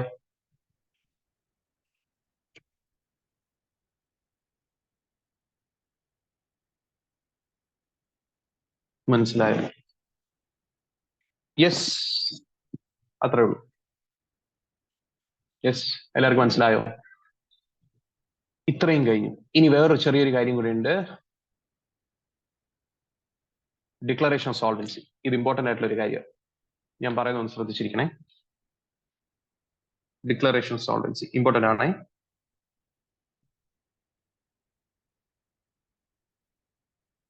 ഗൈസ്, ഒന്നെങ്കിൽ ബോർഡ് റെസൊല്യൂഷൻ അല്ലെങ്കിൽ ബോർഡ് റെസൊല്യൂഷനും സ്പെഷ്യൽ റെസൊല്യൂഷനും പാസ് ചെയ്തതിന് ശേഷം ബൈബാക്ക് സ്റ്റാർട്ട് ചെയ്യുന്നതിന് മുമ്പായിട്ട് കമ്പനിയുടെ ബോർഡ് ഓഫ് ഡയറക്ടേഴ്സ് എന്ത് ചെയ്യണമെന്നറിയോ?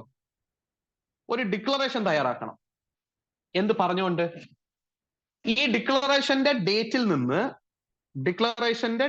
നിന്ന് അടുത്ത ഒരു വർഷം വരെ കമ്പനി ഇൻസോൾവെന്റ് ആവില്ല. അതായത് കമ്പനിക്ക് കമ്പനിയുടെ എല്ലാ ഡെറ്റുകളും കൊടുത്തു തീർക്കാൻ പറ്റും. കമ്പനിയുടെ അഫയേഴ്സ് ബോർഡ് ഓഫ് ഡയറക്ടേഴ്സ് മൊത്തത്തിൽ നോക്കിയിട്ട് മനസ്സിലായതാണ് കമ്പനിക്ക് അത്രത്തോളം അസറ്റ്സും ശേഷിയുള്ള ഉണ്ട്. അതുകൊണ്ട് ബൈബാക്ക് ചെയ്ത് പൈസയൊക്കെ പോയാലും കമ്പനിയുടെ എന്തുണ്ട്? സഫീഷ്യന്റ് ആയിട്ടുള്ള അസറ്റ്സ് ഉണ്ട്. എന്ത് ചെയ്യാൻ? കമ്പനിയുടെ അടുത്ത വർഷത്തിലുള്ള എല്ലാ ലയബിലിറ്റിയും സെറ്റിൽ ചെയ്യും എന്ന് പറഞ്ഞുകൊണ്ട് കമ്പനിയുടെ ബോർഡ് ഓഫ് ഡയറക്ടേഴ്സ് ഒരു ഡിക്ലറേഷൻ ഉണ്ടാക്കണം. ഒരു അഫിഡവിറ്റിലൊക്കെ ഡിക്ലറേഷൻ ഉണ്ടാക്കണം. ഈ ഡിക്ലറേഷനും അഫിഡവിറ്റും ആര് സൈൻ ചെയ്യണം? 2 ഡയറക്ടേഴ്സ് എങ്കിലും ബോർഡിന് വേണ്ടി സൈൻ ചെയ്യണം. അതിൽ ഒരാള് ആര് തന്നെ ആയിരിക്കണം? Managing director.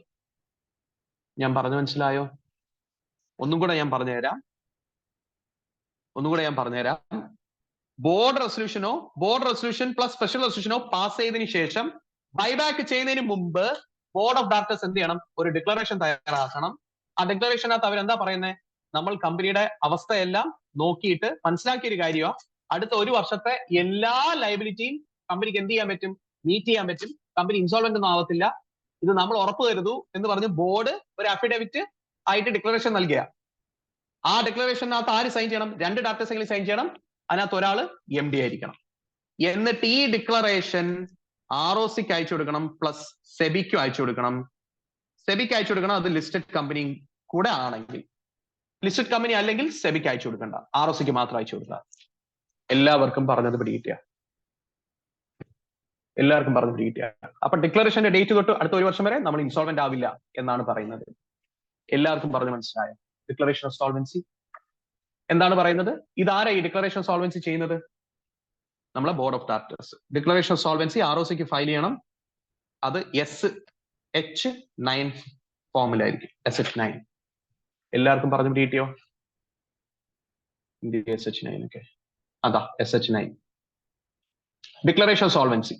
A declaration of solvency has to be filed before the resolution for buyback is implemented. എന്ന് വെച്ചാൽ എന്താ?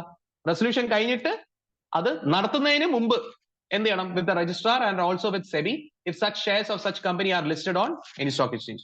Declaration has to be on a form SH9 verified by an affidavit stating that the board of directors has made a full inquiry into the affairs of the company and have found that it is capable of meeting all its liabilities and will not be rendered insolvent for a period of 12 months from the date of declaration. It has to be signed by at least 2 directors of the company, one of whom should be the managing director, if any. എല്ലാവർക്കും മനസ്സിലായോ? Declaration of solvency important ആണ്. മനസ്സിലായോ? ഇത് കഴിഞ്ഞ text ബുക്കിലും ഉണ്ടായിരുന്നു, എന്നാലും മനസ്സിലായോ? Declaration of solvency. Yes. അപ്പം റെസൊല്യൂഷൻ പാസ്സാക്കിയതിനു ശേഷം ബൈബാക്കിനെയൊക്കെ മുന്നിലോട്ട് പോകുന്നതിന് മുമ്പ് ഡിക്ലറേഷൻ സോൾവൻസി ഫയൽ ചെയ്യണം. അപ്പൊ നിങ്ങൾ എന്ത് ചെയ്യണം? SH8 കൂടെ ആഡ് ചെയ്യണം. എവിടെ? സോറി, SH9 കൂടെ ആഡ് ചെയ്യണം. എവിടെ? നിങ്ങളുടെ ഫോമിന്റെ ഇതിനകത്ത്. Declaration of solvency. Company to ROC and SEBI. SEBI എപ്പോ വരും? ലിസ്റ്റഡ് കമ്പനി ആണെങ്കിൽ. ലിസ്റ്റഡ് കമ്പനി അല്ലെങ്കിൽ ഇതൊന്നും വേണ്ട, സെബിക്ക് വേണ്ട. ഇതൊന്നും വേണ്ടെന്നല്ല, സെബിക്ക് വേണ്ട, ROCക്ക് അയച്ചു കൊടുക്കും. ഇത്രയും പിടികിട്ടിയ? യെസ്. ഇവിടെ ഒരു എക്സാമ്പിൾ ഉണ്ട് പുതിയ ടെക്സ്റ്റ് ബുക്കിൽ. Form SH9 filed by a listed company, Rainbow Sports Limited, with registrar as well as SEBI, stating board of directors has made a full inquiry into the affairs of the company and have found that it is capable of meeting all its liabilities and will not be rendered insolvent for a period of 6 months from the date of the declaration. Declaration was duly signed by 3 directors. 2 പേര് മതി, പക്ഷെ 3 പേര് sign ചെയ്തു. None of them being MD, as MD is out of country to attend FIFA World Cup event in Qatar, being one of the sponsors. അയ്യോ, world cup കഴിഞ്ഞിട്ട് buyback ചെയ്താൽ പോരായിരുന്ന? ശരി. അപ്പൊ ഇവിടെ എന്താ സംഭവിച്ചേ? 3 ഡയറക്ടേഴ്സ് സൈൻ ചെയ്ത്, പക്ഷെ MD സൈൻ ചെയ്തില്ല. MD രാജ്യത്തിന്റെ പുറത്തായിരുന്നു, ഫിഫ വേൾഡ് കപ്പ് കാണാൻ പോയെന്ന്. യെസ്. There are 2 ലഹൂന എന്ന് പറഞ്ഞ ഗ്യാപ്പ് എന്നാണ് അർത്ഥം. അനാവശ്യമായിട്ട് ഈ വാക്കൊക്കെ ഉപയോഗിച്ചിരിക്കുന്നത്. അപ്പൊ ഇവിടെ ചില പ്രശ്നങ്ങൾ ഉണ്ടെന്ന്. എന്താ പ്രശ്നങ്ങൾ? ഇവിടെ പീരിയഡ് 6 months ആ വെച്ചിരിക്കുന്നത്. അടുത്ത 6 മാസത്തിനുള്ളിൽ ഇൻസോൾവെന്റ് ആവത്തില്ല എന്ന്. അതുപോരാ, അടുത്ത 12 മാസം വേണം. പ്ലസ് സൈൻ ചെയ്തത് 3 ഡയറക്ടേഴ്സ്, പക്ഷെ അതിൽ ഒരാൾ പോലും മാനേജിംഗ് ഡയറക്ടർ അല്ല. അതും പോരാ, മാനേജിംഗ് ഡയറക്ടർ സൈൻ ചെയ്തേ പറ്റൂ. എല്ലാവർക്കും പറഞ്ഞത് പിടികിട്ടിയ? ഈ എക്സാമ്പിൾ എല്ലാവർക്കും പറഞ്ഞത് പിടികിട്ടിയ? യെസ്. എല്ലാവർക്കും പറഞ്ഞത് പിടികിട്ടിയ? യെസ്. അടുത്തത് പറയുന്നത് ശ്രദ്ധിച്ചിരിക്കണേ.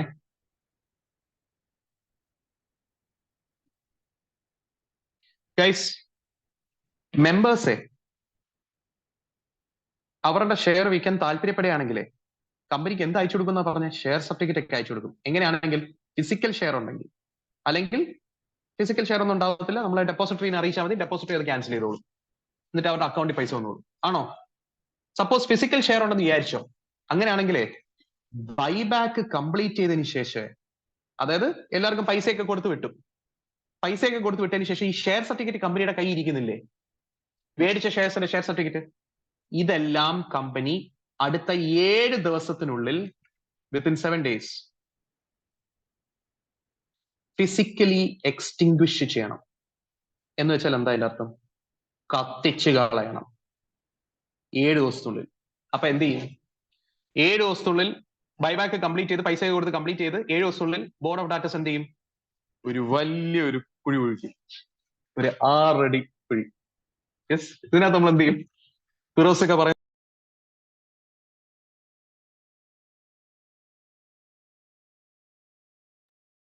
ഫിറോസിക്ക പറയുന്ന പോലെ ഇതിനകത്തോട്ട് ഈ കുഴി, ഈ വലിയ കുഴിയിലോട്ട് എന്ത് ചെയ്യണം?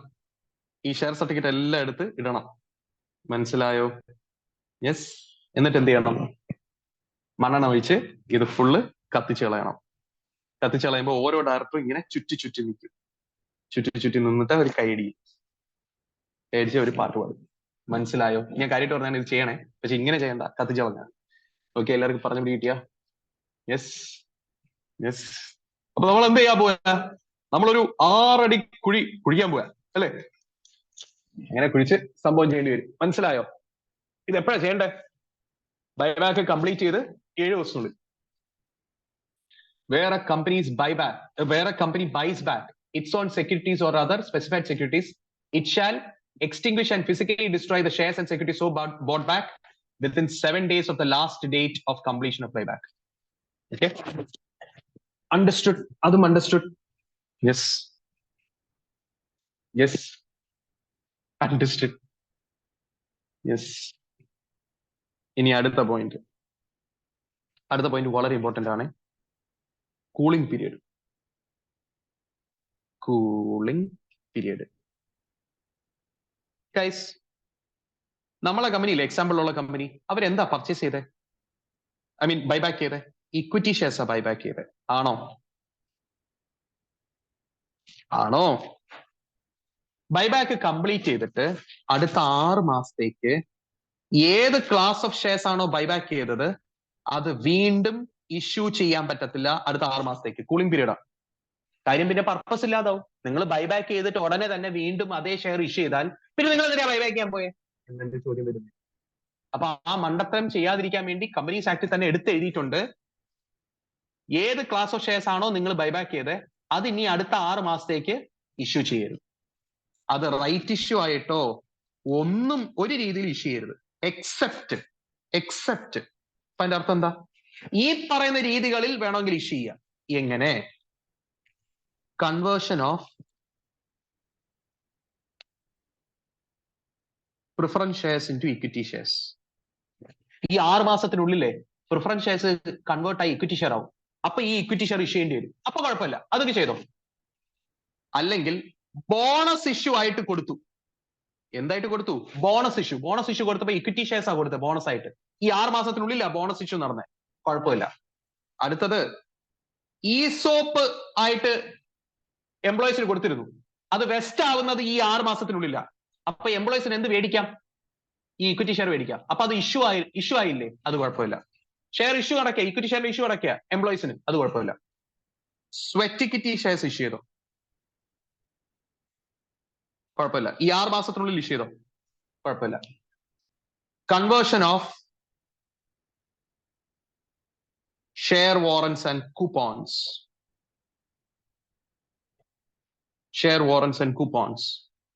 എന്താണ് share warrant? Share warrant ESOP പോലെയാ, പക്ഷെ എംപ്ലോയീസിനല്ല കൊടുക്കുന്നത്, വേറെ വ്യക്തികൾക്ക്. അപ്പൊ വേറെ വ്യക്തികൾക്ക് എന്ത് ചെയ്യാൻ പറ്റും? കമ്പനിയുടെ ഷെയർ ഒരു സ്പെസിഫൈഡ് ഡേറ്റിൽ ഒരു ഫിക്സഡ് എമൗണ്ട് ആയിട്ട് മേടിക്കാൻ പറ്റും. സ്പെസിഫൈഡ് ഡേറ്റിൽ. ആ ഡേറ്റ് വരുന്നത് ഈ 6 months ഷെയർ വാറന്റ് എന്താണെന്ന് നിങ്ങൾക്ക് മനസ്സിലായി കാണത്തില്ല, ഞാൻ ഈ പറഞ്ഞ സ്പീഡിൽ.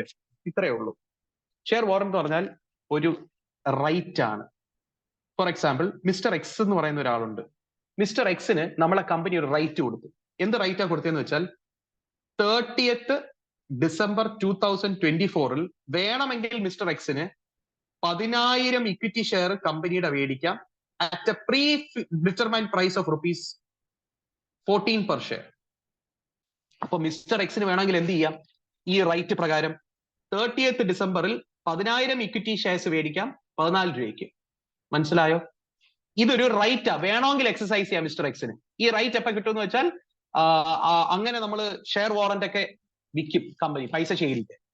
അപ്പൊ താൽക്കാലികമായിട്ട് അയാൾ എന്താവില്ല, ഷെയർ ഹോൾഡറോ മെമ്പറോ ആവത്തില്ല. പക്ഷെ ഈ ഡേറ്റ് എത്തുമ്പോൾ വേണമെങ്കിൽ അയാൾക്ക് മേടിക്കാം. മേടിച്ചാൽ എന്താവും, അയാൾ ഷെയർ ഹോൾഡർ ഒക്കെ ആവും. ആ സമയത്ത് ഇക്വിറ്റി ഷെയർ ഇഷ്യൂ ചെയ്യേണ്ടി വരും. കുഴപ്പമില്ല, ഈ 6 മാസത്തിന്റെ അകത്ത് ഇഷ്യൂ ചെയ്താലും ഇങ്ങനെ ഇഷ്യൂ ചെയ്താൽ കുഴപ്പമില്ല. കൂളിംഗ് പീരീഡിന്റെ അകത്തുള്ള പറയുന്ന കാര്യം ലംഘിക്കപ്പെടുന്നില്ല, കാര്യം എക്സെപ്ഷനാണ്. എല്ലാവർക്കും ഞാൻ പറഞ്ഞ മനസ്സിലായോ? ഒന്നും കൂടെ ഞാൻ ചോദിക്കുകയാണ്, എന്താണ് ഞാനിപ്പോ പറഞ്ഞത്?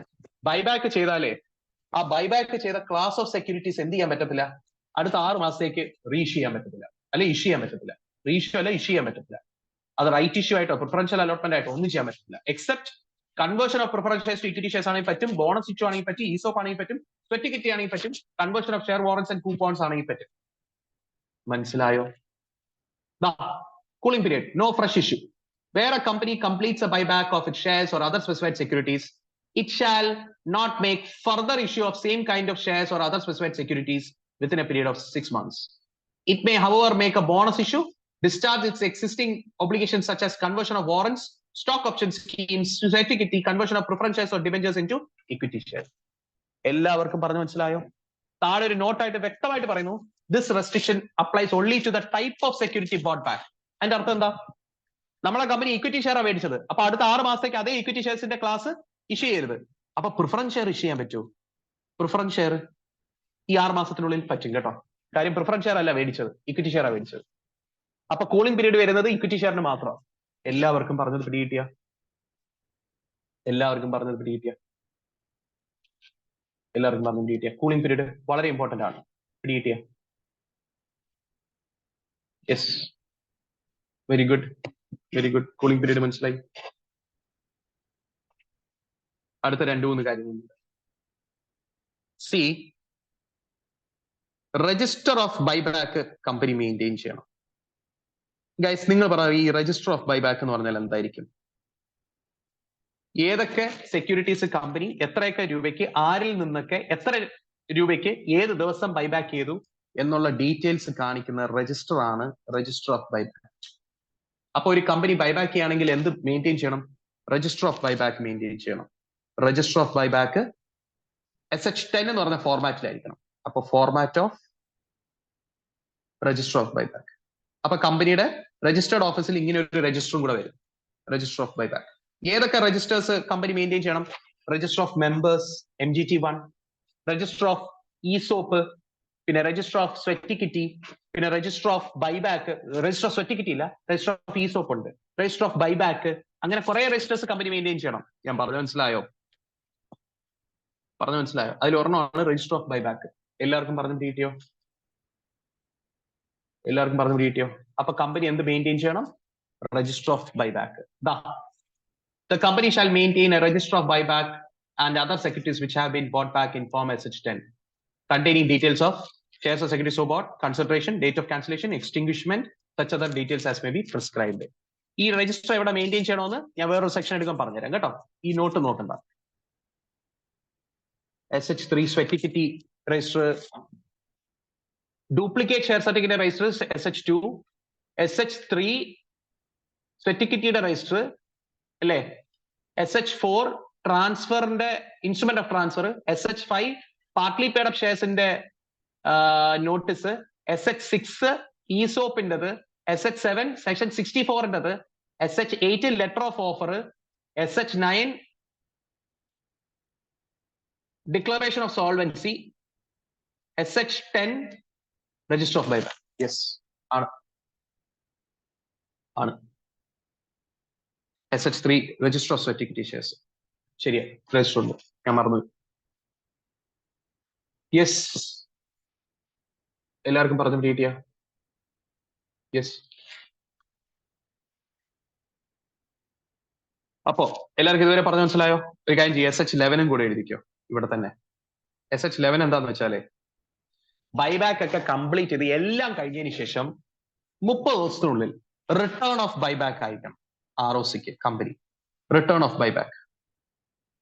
അപ്പൊ റിട്ടേൺ ഓഫ് ബൈബാക്ക് അയക്കാനുള്ള സമയപരിധി എന്താ? 30 days from completion of buyback.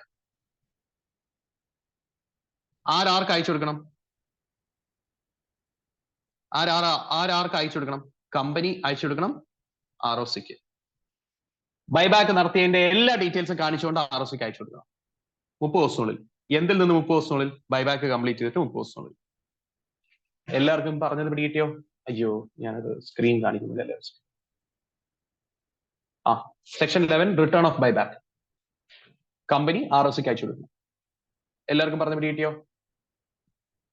Yes, എല്ലാവർക്കും പറഞ്ഞ പിടികിട്ടിയോ?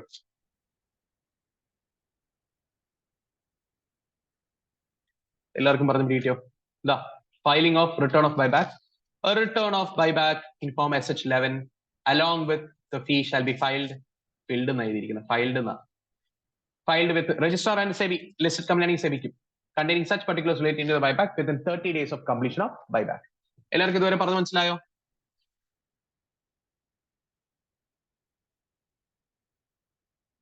ഇതൊരു എക്സ്ട്രാ ഒരു കാര്യം കൂടെ അവർ പറയുന്നു, SH15. ഈ SH11 അയക്കുമ്പോ SH15 കൂടെ ചേർക്കണം. അപ്പൊ SH15 കൂടെ എഴുതിക്കോ. SH15 to be filed with SH11. ഞാനും ഫിൽഡ് എന്ന് എഴുതാം. To be filed with SH11. To be filed with SH11. To be filed with SH11. To be filed with SH11. ഇതെന്താണെന്ന് ചോദിച്ചാലേ കംപ്ലയൻസ് സർട്ടിഫിക്കറ്റ്. അതായത് ബോർഡ് ഓഫ് ഡയറക്ടേഴ്സ് ROCക്ക് ഉറപ്പ് കൊടുക്കുക. എന്ത്? ഈ certificate file ചെയ്തിട്ട് നമ്മൾ ബൈബാക്ക് റിലേറ്റഡ് ആയിട്ടുള്ള എല്ലാ സെക്ഷൻസും പാലിച്ചിട്ടുണ്ട്, എല്ലാ റൂൾസും റെഗുലേഷൻസും പാലിച്ചിട്ടുണ്ടെന്നുള്ള കംപ്ലയൻസ് സർട്ടിഫിക്കറ്റ്. അത് കൊടുക്കുന്നത് ആരാ? 2 ഡയറക്ടേഴ്സാണ് കൊടുക്കുന്നത്. മാനേജിംഗ് ഡയറക്ടർ ഒരാളായിരിക്കണം. Along with return a certificate in form SH15 signed by 2 directors of company including managing director if any, certifying that the buyback of securities has been made in compliance with the provisions of the act and rules they made thereunder. എല്ലാവർക്കും പറഞ്ഞു മനസ്സിലായോ? എല്ലാവർക്കും പറഞ്ഞു മനസ്സിലായോ? അടുത്തത് penalty for buyback ആണ്. അത് നിങ്ങൾ എന്ത് ചെയ്താൽ മതി? സ്വന്തമായിട്ട് അയച്ചാൽ മതി. എനിക്ക് മടുത്ത് ബൈബാക്ക് പറഞ്ഞു പറയണ്ട്. ബൈബാക്ക് മടുത്ത് മതി. ബൈബാക്ക് മതി. ബ്രേക്ക് പോലും എടുത്തില്ല. മടുത്തടെ, ചത്തടെ. മനസ്സിലായോ? നിങ്ങളും ചത്ത. ഒരു ബ്രേക്ക് എടുത്തിട്ടോ, ഒരു 10 മിനിറ്റ് ബ്രേക്ക് എടുത്തിട്ടാ. ഒരു 10 മിനിറ്റ് ബ്രേക്ക് എടുത്തിട്ടോ,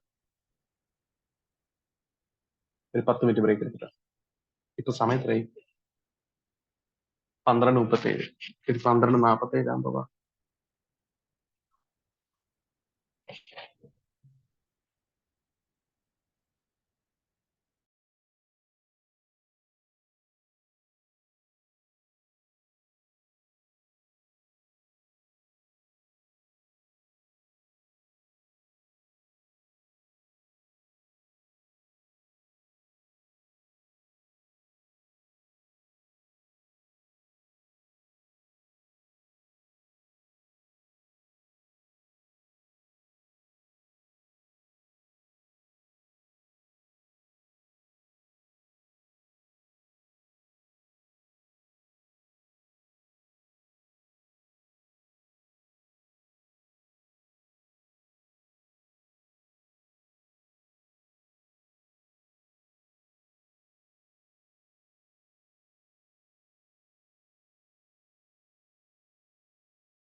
ഓക്കെ ഗൈസ്, എല്ലാവരും തിരിച്ചു വരൂ. ഒരു ചെറിയൊരു കാര്യം കൂടെ എടുത്തിട്ട് ഞാൻ വിടാം. എല്ലാവരും വന്നോ? Yes yes yes yes, the same. Yes, എല്ലാവരും തിരിച്ചു വന്നോ? ഞാനേ ഒരു ചെറിയൊരു കാര്യം കൂടെ പറഞ്ഞിട്ട് നിർത്താം. എന്താ ബൈബാക്ക് തീർന്നിടും. എല്ലാവരും ശ്രദ്ധിച്ചിരിക്കുക.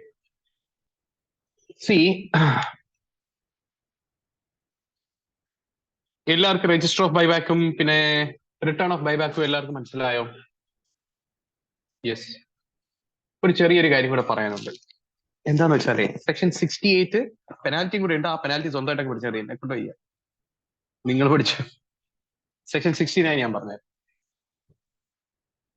CRR എന്ന് പറയുന്ന റിസർവിനെ പറ്റിയിട്ടുള്ള സെക്ഷനാണ് സെക്ഷൻ 69. യെസ്, സെക്ഷൻ ഏതാ guys? Section 69. Transfer of certain sums to capital redemption reserve account എന്ന് പറഞ്ഞ് കിടക്കുന്നുണ്ടോ? യെസ് എന്ന് പറഞ്ഞ് കിടക്കുന്നത് കണ്ടോ? ഇപ്പൊ എന്താണ് സെക്ഷന്റെ പേര്? Transfer of sums to CRR.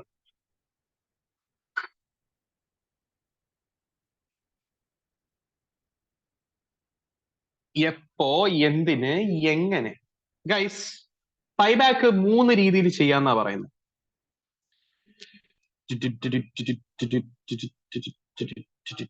Buyback ഞാൻ തുടക്കത്തിൽ പറഞ്ഞ 3 രീതിയിൽ പറയാം. സോഴ്സസ്: ഫ്രീ റിസർവ്സ് ഉപയോഗിച്ച് ചെയ്യാം, സെക്യൂരിറ്റീസ് പ്രീമിയം അക്കൗണ്ട് ഉപയോഗിച്ച് ചെയ്യാം, ഇഷ്യൂ പ്രൊസീഡ്സ് ഉപയോഗിച്ച് ചെയ്യാം. ആണോ? ഞാനത് തുടക്കത്തിൽ പറഞ്ഞതല്ലേ?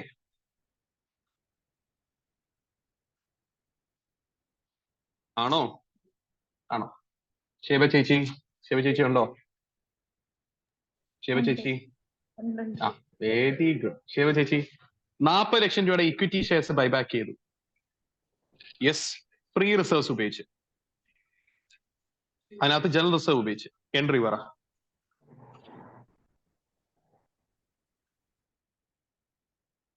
പെട്ടെന്ന് പറ ചേച്ചി. ഒന്നുകൂടെ പറയാം. ഏ, ഒന്നുകൂടെ 40 ലക്ഷത്തിന്റെ ഇക്വിറ്റി ഷെയർ ക്യാപിറ്റല് ബൈബാക്ക് ചെയ്തു. ഫ്രീ റിസർവ്സ് ഉപയോഗിച്ചു. ഫ്രീ റിസർവ്സ് പറഞ്ഞാൽ ജനറൽ റിസർവിന്റെ 40 ലക്ഷം രൂപ ഉപയോഗിച്ച്. എൻട്രി പറ.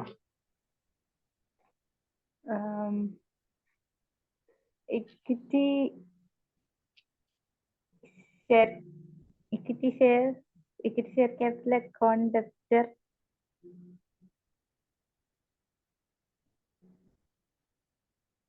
40 ലക്ഷം ടു ബാങ്ക്. ബാങ്കാ? 40 ലക്ഷോ? ആണോ?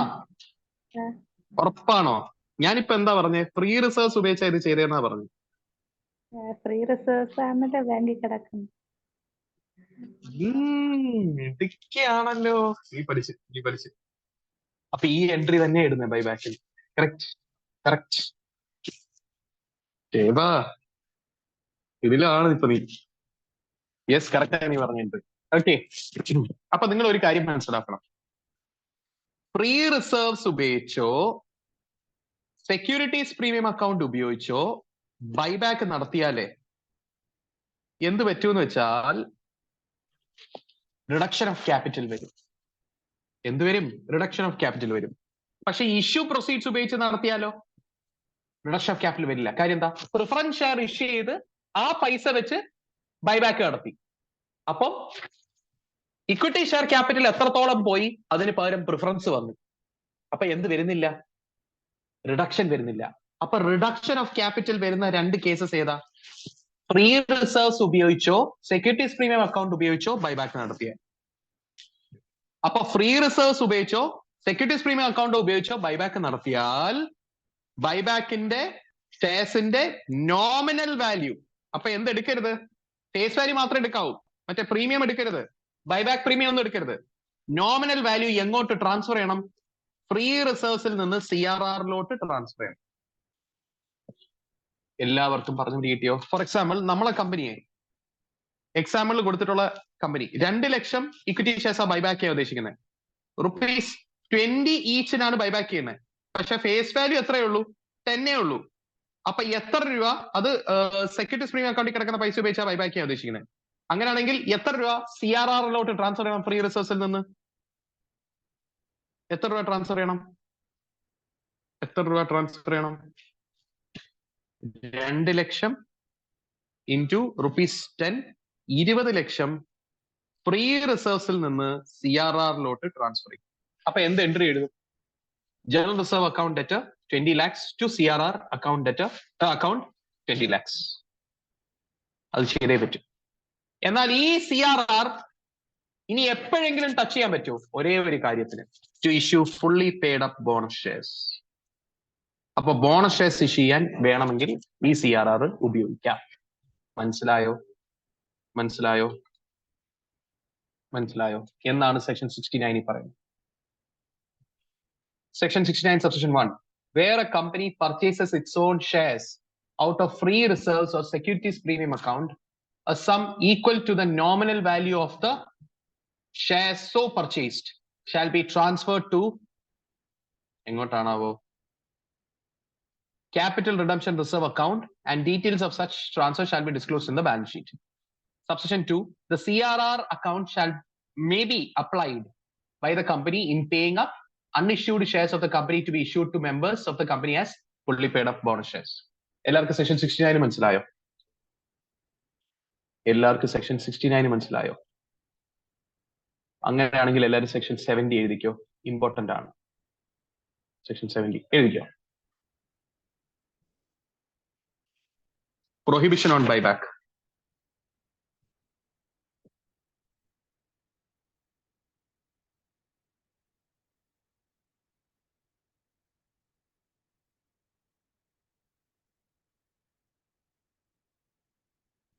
രണ്ട് സബ്സെക്ഷൻ ഉണ്ട്. സബ്സെക്ഷൻ 1 ഉണ്ട്, സബ്സെക്ഷൻ 2 ഉണ്ട്.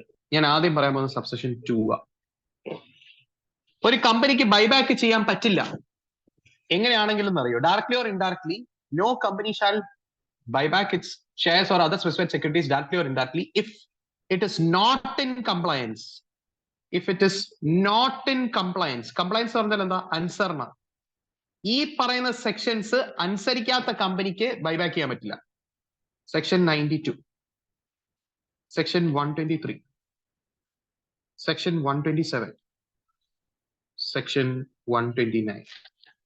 സെക്ഷൻ 92 ആനുവൽ റിട്ടേൺ, സെക്ഷൻ 123 ഡിവിഡൻഡിന്റെ ആണ്, സെക്ഷൻ 127 ഡിവിഡൻഡിന്റെ ആണ്, സെക്ഷൻ 129 ഫിനാൻഷ്യൽ സ്റ്റേറ്റ്മെന്റ്സിന്റെ ആണ്.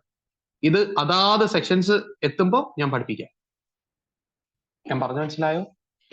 ഒരു കമ്പനിക്ക് ബൈബാക്ക് ചെയ്യാൻ പറ്റത്തില്ല എങ്ങനെയാണെങ്കിൽ അത് സെക്ഷൻ 92, 123, 127, 129 ഒന്നും കംപ്ലൈ ചെയ്യാത്ത കമ്പനിയാണെങ്കിൽ. മനസ്സിലായോ? അതൊന്നും കംപ്ലൈ ചെയ്യാത്ത കമ്പനിയാണെങ്കിൽ. എല്ലാവർക്കും പറഞ്ഞു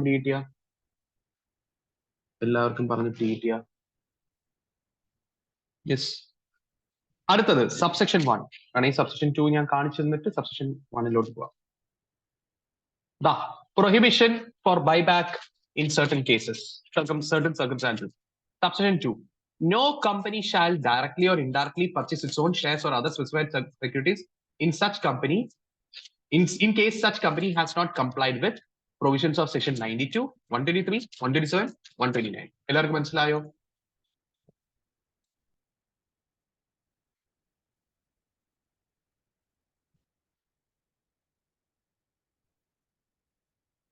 എല്ലാവർക്കും മനസ്സിലായോ?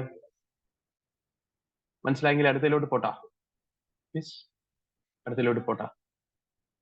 അടുത്തെന്ന് വെച്ചാൽ subsection 1, no company shall directly or indirectly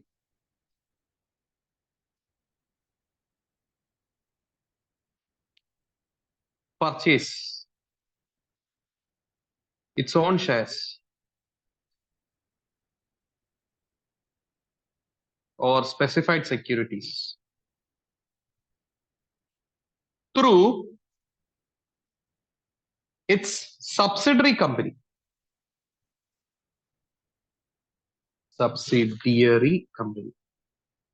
or any other subsidiary company or other subsidiary companies. എന്താണ് ഈ ഉദ്ദേശിച്ചത്? ഒരു കമ്പനിക്ക് അതേ കമ്പനിയുടെ ഷെയർ സബ്സിഡറി കമ്പനിയെ കൊണ്ട് മേടിപ്പിക്കാൻ പറ്റില്ല, അല്ലെങ്കിൽ വേറെ ഏതെങ്കിലും സബ്സിഡറി കമ്പനിയെ കൊണ്ട് മേടിപ്പിക്കാൻ പറ്റില്ല. അത് കമ്പനിയുടെ തന്നെ സബ്സിഡറി കമ്പനിയാണോ നിർബന്ധമില്ല. രണ്ടാമത്തത്, ത്രൂ ഇൻവെസ്റ്റ്മെന്റ് കമ്പനീസ് ഒരു ഗ്രൂപ്പ് ഓഫ് ഇൻവെസ്റ്റിംഗ് കമ്പനീസ്. എന്ന് വെച്ചാൽ നമ്മളെ കമ്പനിയുടെ ഷെയർ നമുക്ക് ബൈബാക്ക് ചെയ്യണമെന്നുണ്ട്, പക്ഷെ നമ്മളെ കമ്പനി സ്വന്തമായിട്ട് ചെയ്യുന്നില്ല, ഒരു ഇൻവെസ്റ്റിംഗ് കമ്പനി ത്രൂ ചെയ്യാൻ നോക്കുന്നു. ചെയ്യാൻ പറ്റില്ല. ബൈബാക്ക് എപ്പോഴും നിങ്ങൾ നേരിട്ട് ചെയ്യണം, വളഞ്ഞ വഴി കൂടെ ഒന്നും ചെയ്യരുത്. അത് സബ്സിഡറി വെച്ചോണ്ടോ അല്ലെങ്കിൽ ഇൻവെസ്റ്റ്മെന്റ് കമ്പനീസ് വെച്ചോണ്ടോ ചെയ്യരുത്. മൂന്നാമത്തത്, if the company has defaulted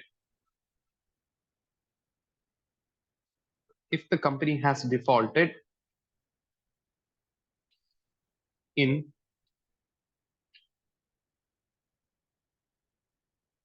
payment of dividend,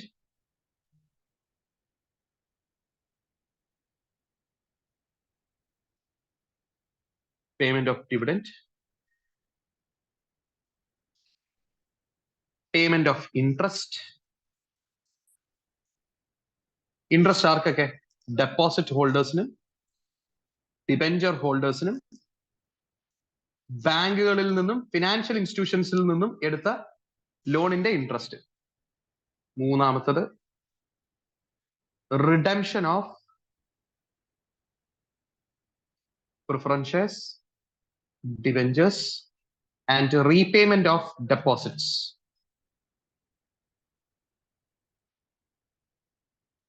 നാലാമത്തത്, repayment of loans from banks or financial institution. അപ്പം ഇവിടെ എന്താ പറയുന്നത്? ഒരു കമ്പനിക്ക് ബൈബാക്ക് ചെയ്യാൻ പറ്റത്തില്ല. അത് എങ്ങനത്തെ കമ്പനി ആണെങ്കിൽ? അത് ഡിഫോൾട്ട് വരുത്തിയിട്ടുള്ള കമ്പനി ആണെങ്കിൽ. എന്തിന്? ഡിവിഡന്റ് ഡിക്ലെയർ ചെയ്ത് കൊടുക്കാൻ, ഡിബെഞ്ചറിന്റെയോ ഡെപ്പോസിറ്റിന്റെയോ ബാങ്കുകൾക്കും ഫിനാൻഷ്യൽ ഇൻസ്റ്റിറ്റ്യൂഷൻസിനും കൊടുക്കാനുള്ള ഇൻട്രസ്റ്റിന് പ്രിഫറൻസ് ഷെയർസോ ഡിബെഞ്ചേഴ്സോ ഡെപ്പോസിറ്റോ റിഡീം ചെയ്യാനോ റീപേ ചെയ്യാനോ, ലോൺ റീപേ ചെയ്യാനോ എവിടെ നിന്ന് എടുത്ത ലോൺ? ബാങ്കുകളിൽ നിന്നും ഫിനാൻഷ്യൽ ഇൻസ്റ്റിറ്റ്യൂഷൻസിൽ നിന്നും. അങ്ങനെ തെറ്റ് വരുത്തിയിട്ടുള്ള ഒരു കമ്പനി ആണെങ്കിൽ എന്ത് ചെയ്യാൻ പറ്റത്തില്ല?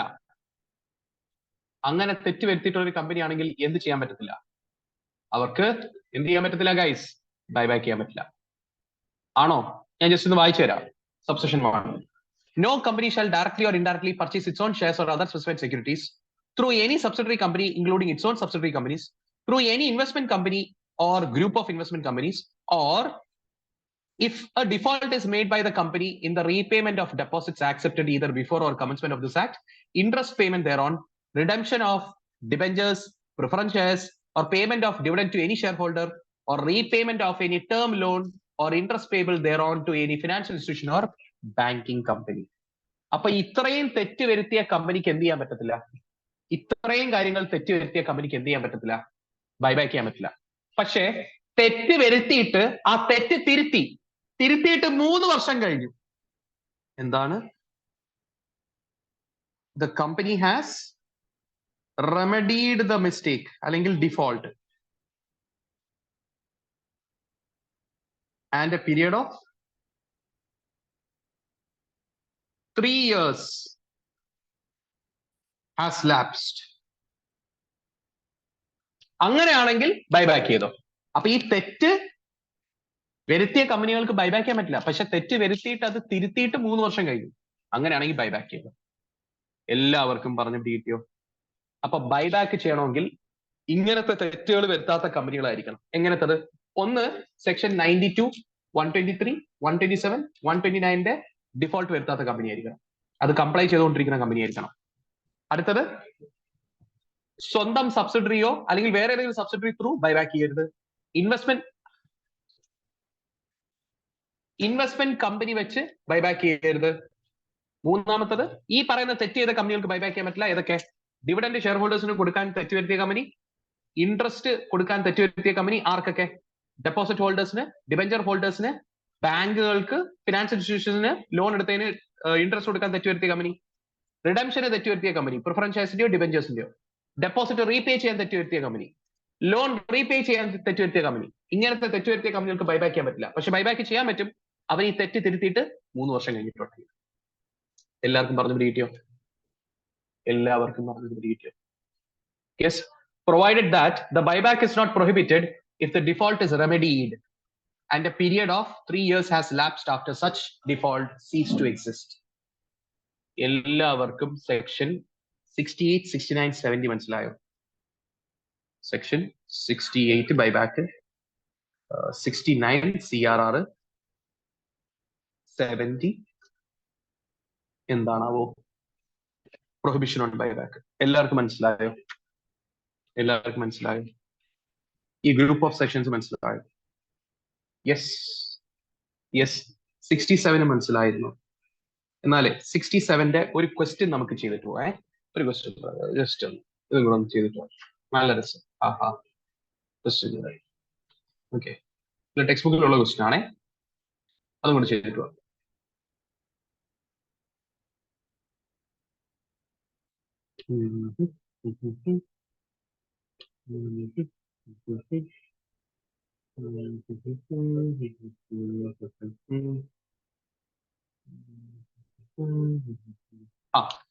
ഏഴാമത്തെ ക്വസ്റ്റ്യൻ, ഓൾ ഓഫ് ലിമിറ്റഡ്.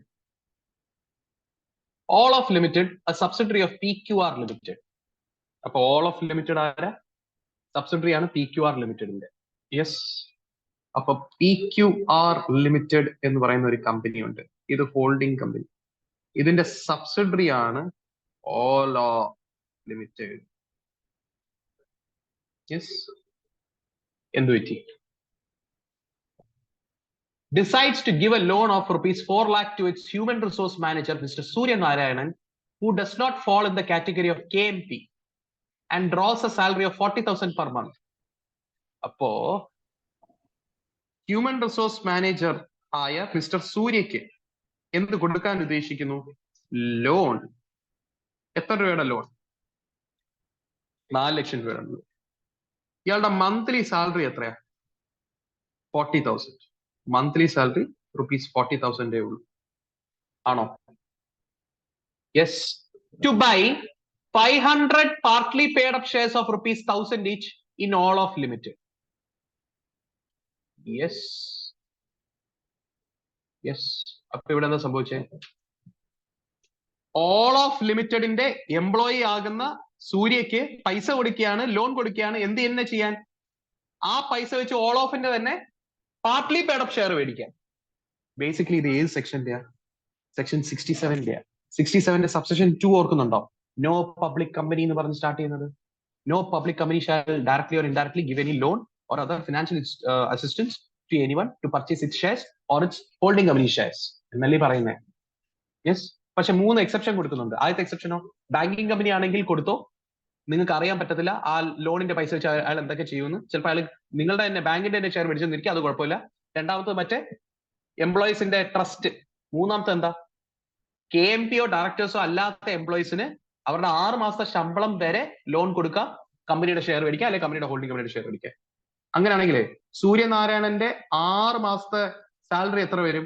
2,40,000 വരത്തുള്ളൂ. ഇയാൾക്ക് എത്ര രൂപ കൊടുക്കാൻ ഉദ്ദേശിക്കുന്നത്? 4 ലക്ഷം. പറ്റുമോ? പറ്റില്ല. പ്ലസ് പാർട്ട്ലി പേഡ് അപ്പ് ഷെയർ മേടിക്കാൻ പറ്റത്തില്ല, ഫുള്ളി പേഡ് അപ്പ് ഷെയറേ മേടിക്കാൻ സമ്മതിക്കത്തുള്ളൂ. അപ്പൊ 2 കണ്ടീഷൻ ലംഘിച്ചു.